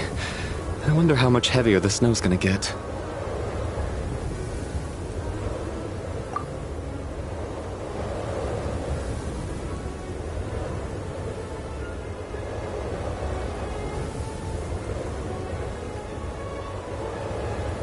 Here to see Odette? I just need to see your tickets for the preview.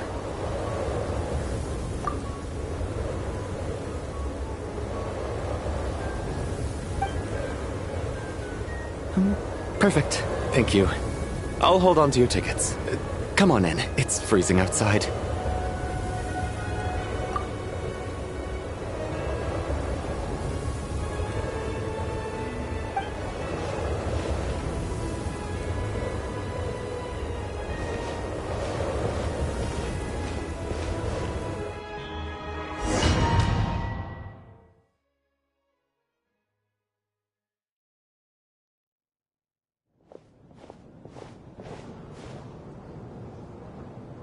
I think I'll leave the Lelic question until after the show's over.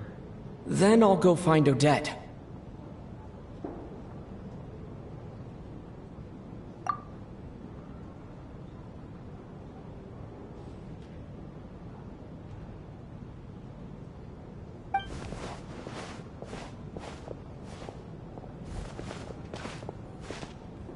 Child said he was originally going to come with Tonya.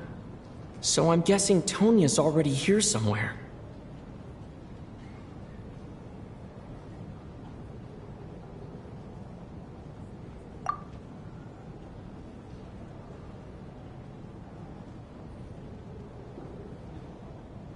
Is there anyone here who looks like a Tonya? Let's see. It's a small audience. Makes sense for a preview. But wait. I do see some familiar faces.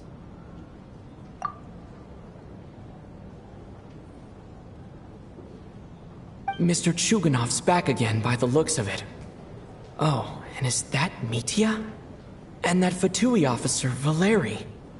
Guess he must be playing cat and mouse with Mitya again.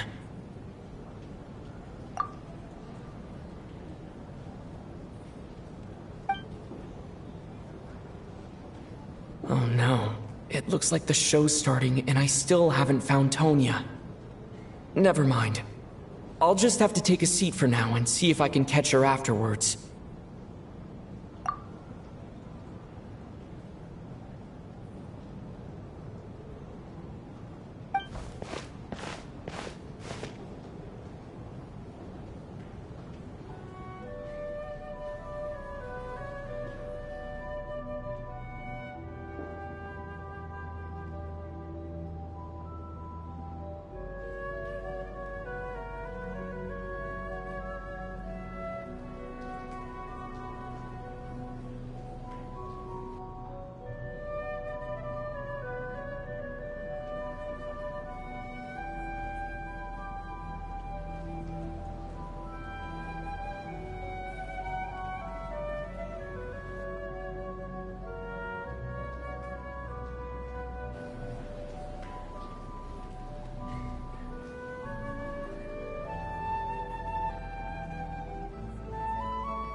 Members of the audience, I'm a staff member here at the theater.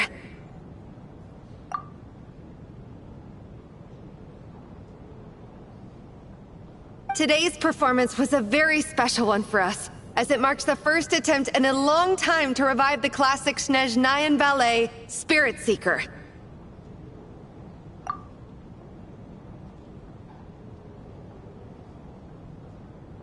To commemorate this occasion, we would love to take a group photo of the cast, crew, and audience members present today. Could I kindly ask the audience to please come up onto the stage?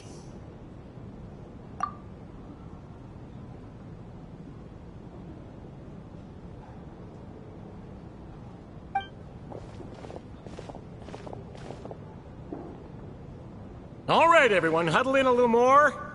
Now, look at the camera. 1, 2, 3.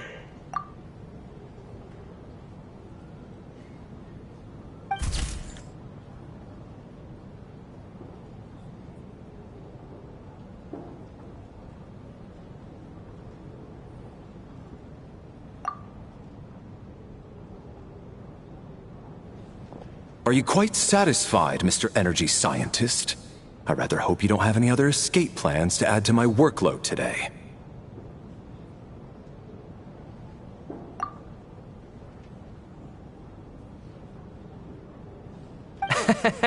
What are you talking about, Sarge? This was simply my way of inviting you to watch Miss Odette's new show with me.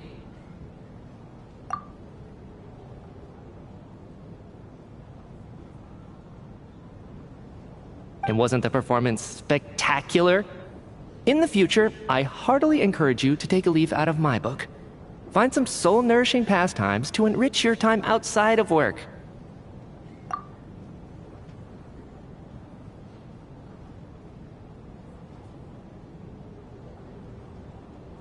It was indeed a fine performance, but I must correct you on one point. This is not time outside of work. These are working hours.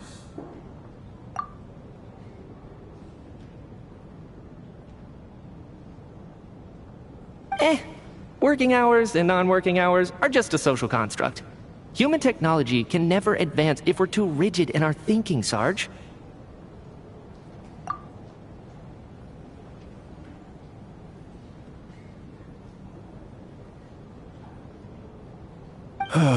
May we leave now?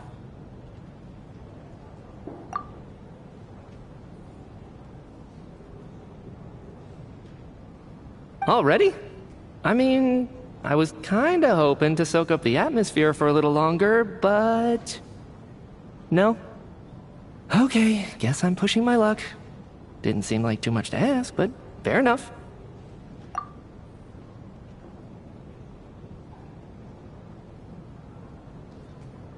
Off we go then, Sarge. Back to the land of working hours. Lead the way.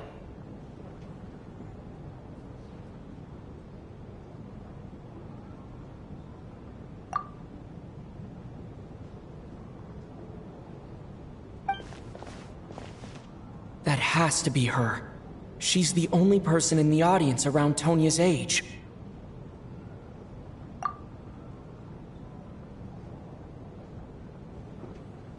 Excuse me, are you Tonya?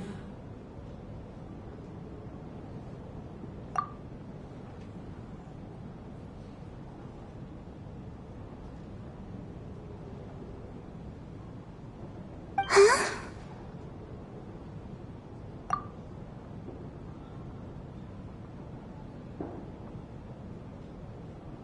Your brother's busy today, so I took his ticket. Don't worry about him, he's fine.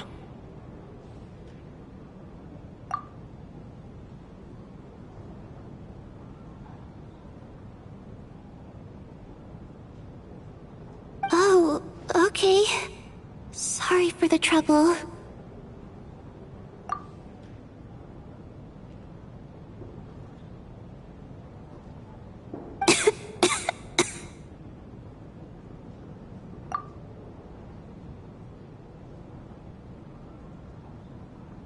What's wrong? Are you sick?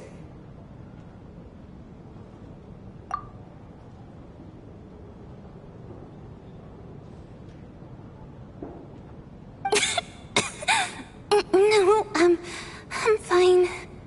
It's nothing.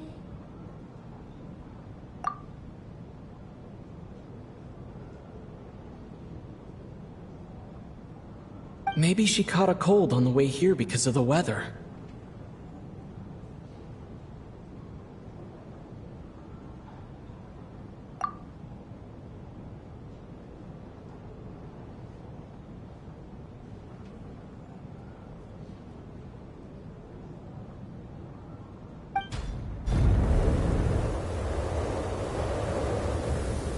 I haven't seen snow like this in a long, long time. It's most unusual.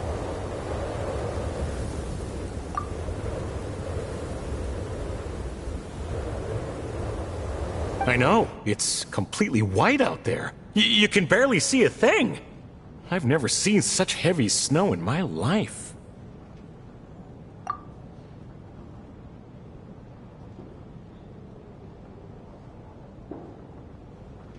Let's wait it out for now. You'd be lucky not to freeze to death in this weather, let alone find your way.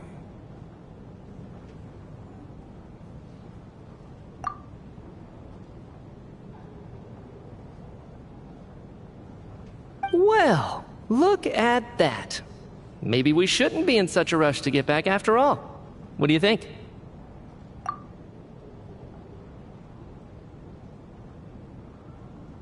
Let's wait and see.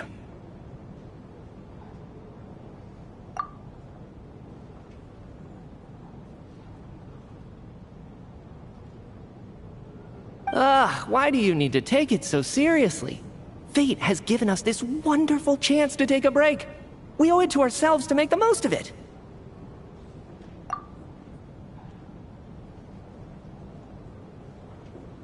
Come to think of it, there's a small inn not far from here that always keeps plenty of extra blankets on hand for guests.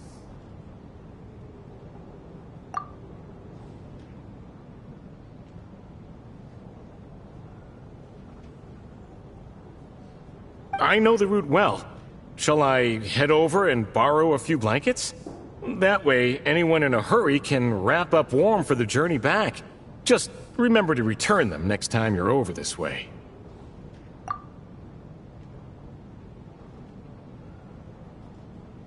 Sir, there's really no need to go to all that trouble.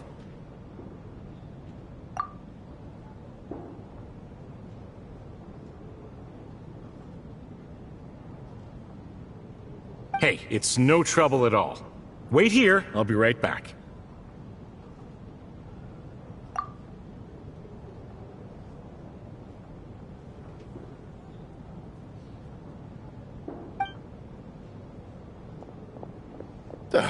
What a kind gentleman. Very good. My wife and daughter are waiting for me at home, so I shall be heading back as soon as I get my blanket.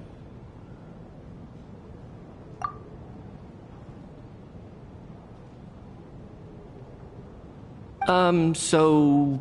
are you expecting us to go back to the Armory Palace wrapped in blankets too?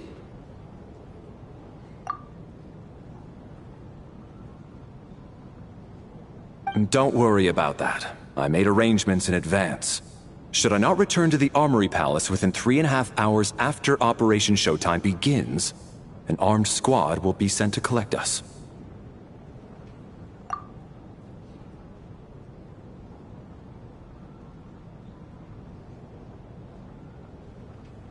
They will escort us back. You are one of our key military personnel, so any weather-related risks must be eliminated.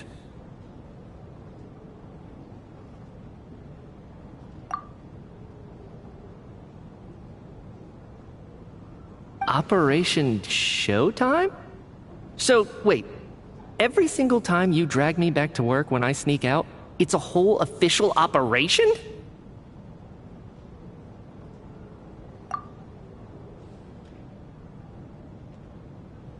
I gotta say, you've really turned this into quite a moral dilemma for me.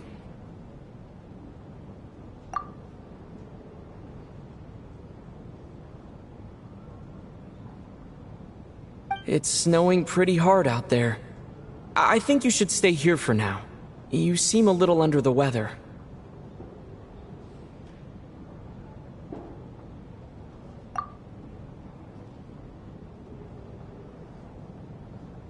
Sure. My brother might come pick me up in a bit anyway.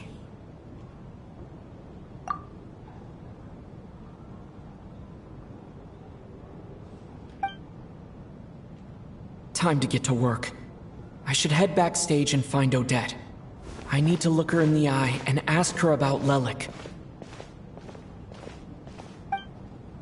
Excuse me, are you looking for someone?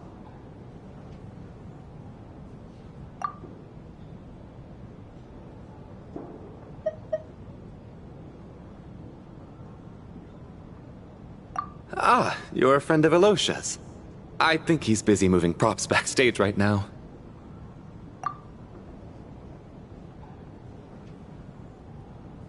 Sorry, but that area is currently off limits to everyone except the cast and crew.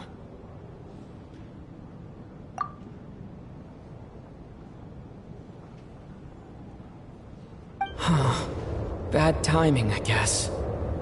Well, I might as well stick around. I doubt Odette will be leaving before the snow lets up in any case.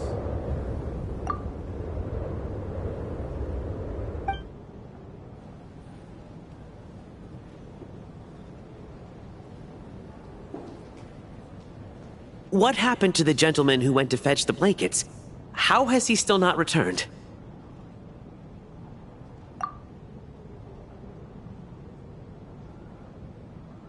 I was thinking the same thing. It's still snowing very hard. Do you think something might have happened to him?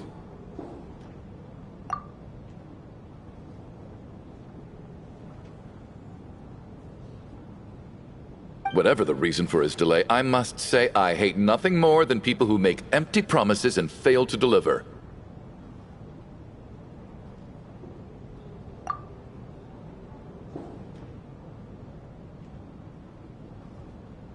Well, I have to treat my employees like that on occasion, but that's different.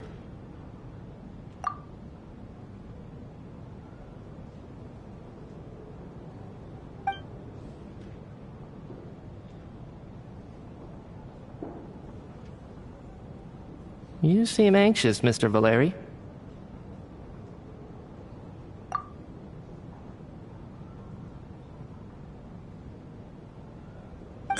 It's been nearly 4 hours since I left the armory. The army should have arrived to extract us by now.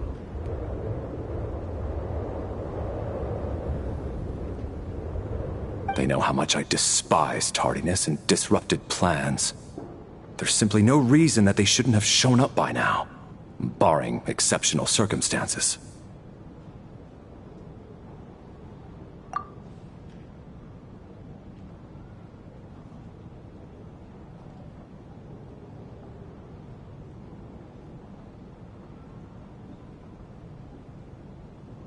Surely a snowstorm like this one counts as such.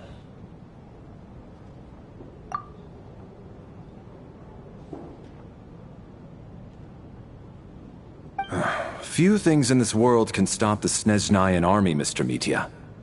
And a snowstorm is certainly not one of them.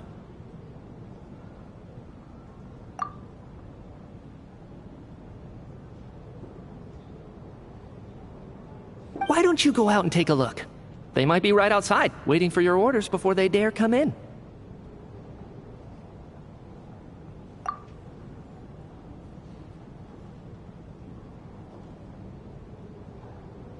An absurd hypothesis. I have no intention of leaving your side for even a moment until I have escorted you back to the Armory Palace.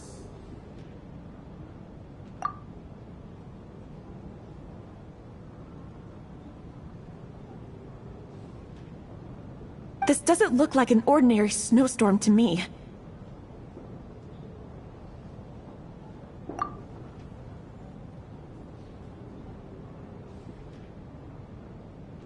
That guy who left earlier. It looked like he just vanished into thin air. Either that, or my eyes were playing tricks on me.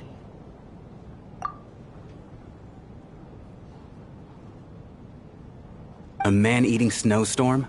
Come on. Night hasn't even fallen yet. Spare us the ghost stories.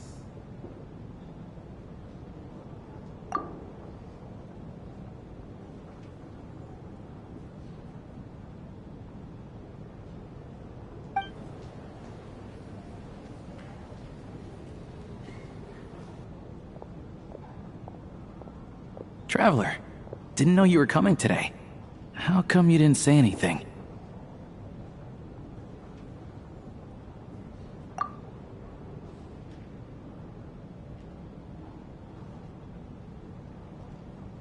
Oh, right.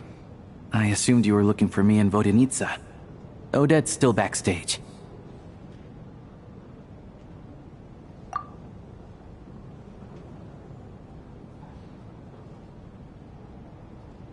Whoa, that's quite a snowstorm out there. I've been working backstage this whole time, so I didn't even notice. No wonder the audience hasn't left yet.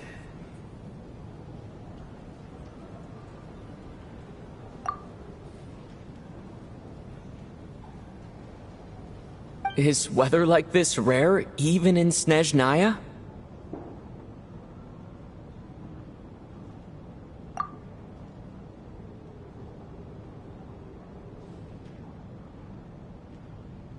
Yeah, snow like this. I'm sure I've seen it out in the wild before, but never in the city.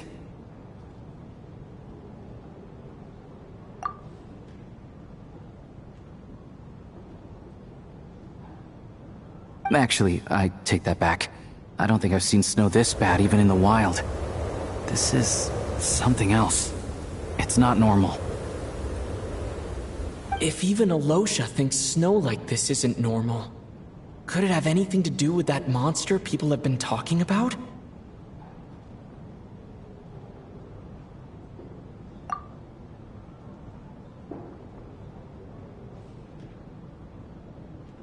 We can't stay cooped up here forever. Someone needs to go out and take a look.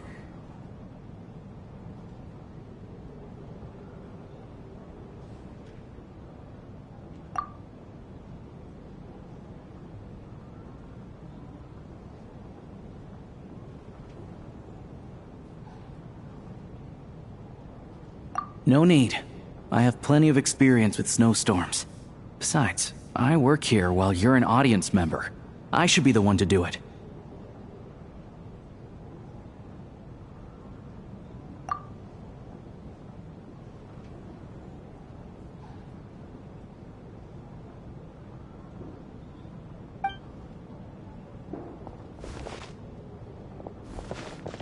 Everyone by the door. Careful not to let the snow soak into your shoes. In a snowstorm, you gotta look after your toes above all else.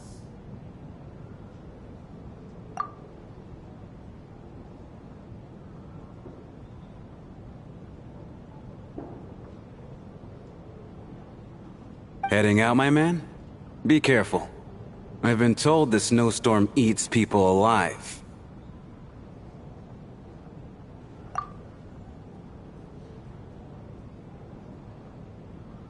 Thanks for the advice. I am planning to be careful. I just want to take a quick look at the situation out there.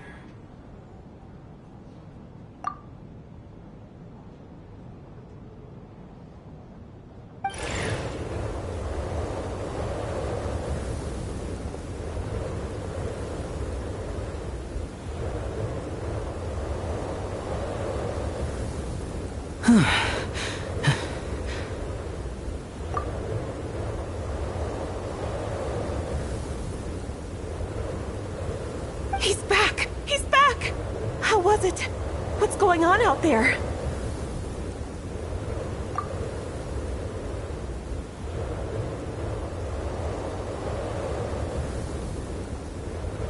Did you see any soldiers patrolling the area?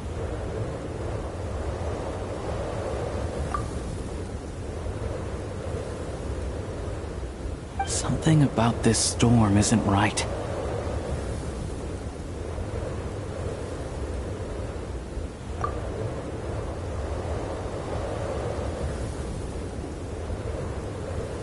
There's no one out there. I didn't see a single soul. And something in the air gives me the creeps.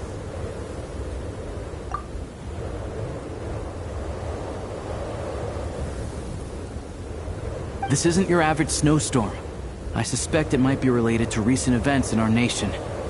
I strongly advise everyone to stay here until the snow dies down.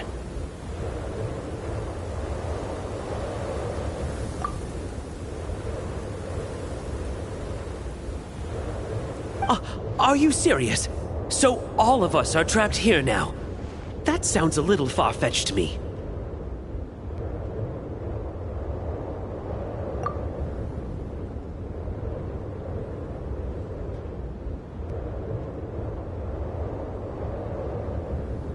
You want to go outside and see? I, for one, am not risking my neck in that weather.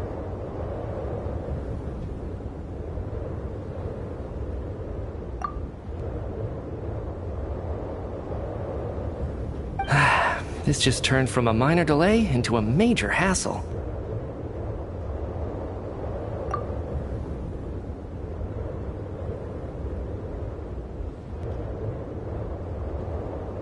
We can only hope that our friend who went to fetch the blankets just ditched us and went home.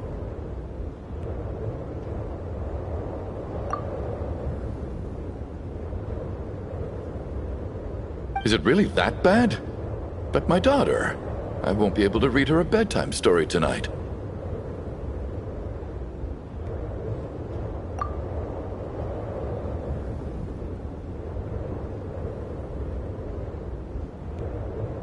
Huh? What are you all still doing here?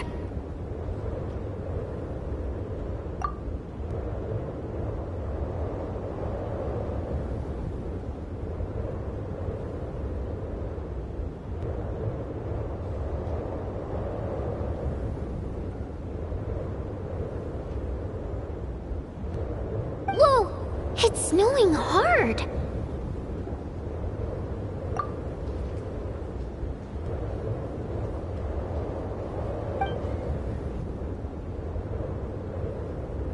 So now we're stuck here? Oh, this is terrible! Luckily, it was just a dress rehearsal today, so there aren't too many people here.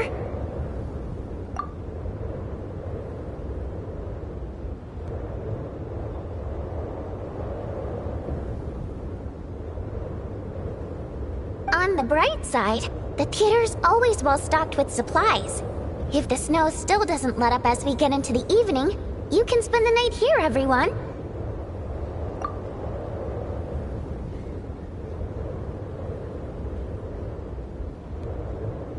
At least, I assume that's alright? Odette?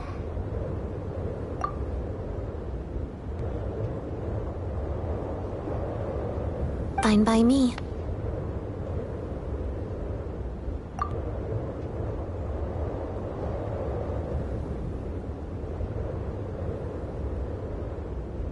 This seems like a sensible backup plan under the circumstances.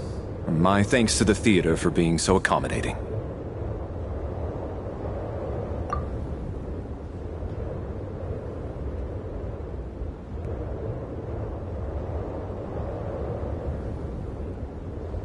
What are you staring outside and praying for, my man?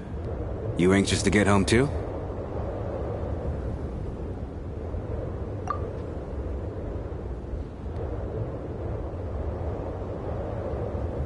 Oh, Your Majesty the Tsaritsa, I beg you, please do not let tonight's snowstorm stop.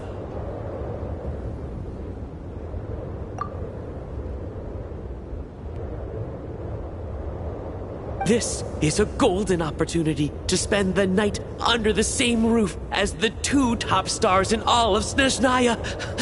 It's a once-in-a-lifetime experience.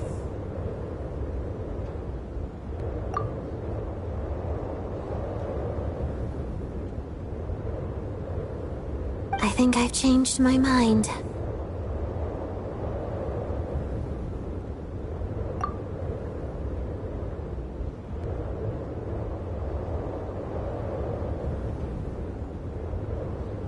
Sir, if you so much as look at us funny, you'll be seeing stars in a whole other way.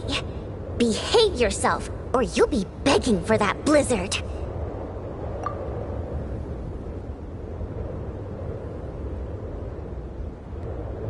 It's getting colder. We need to keep the indoor temperature up.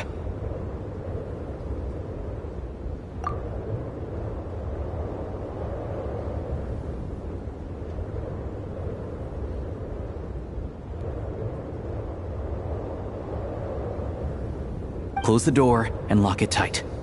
Let's head somewhere warmer.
Mm.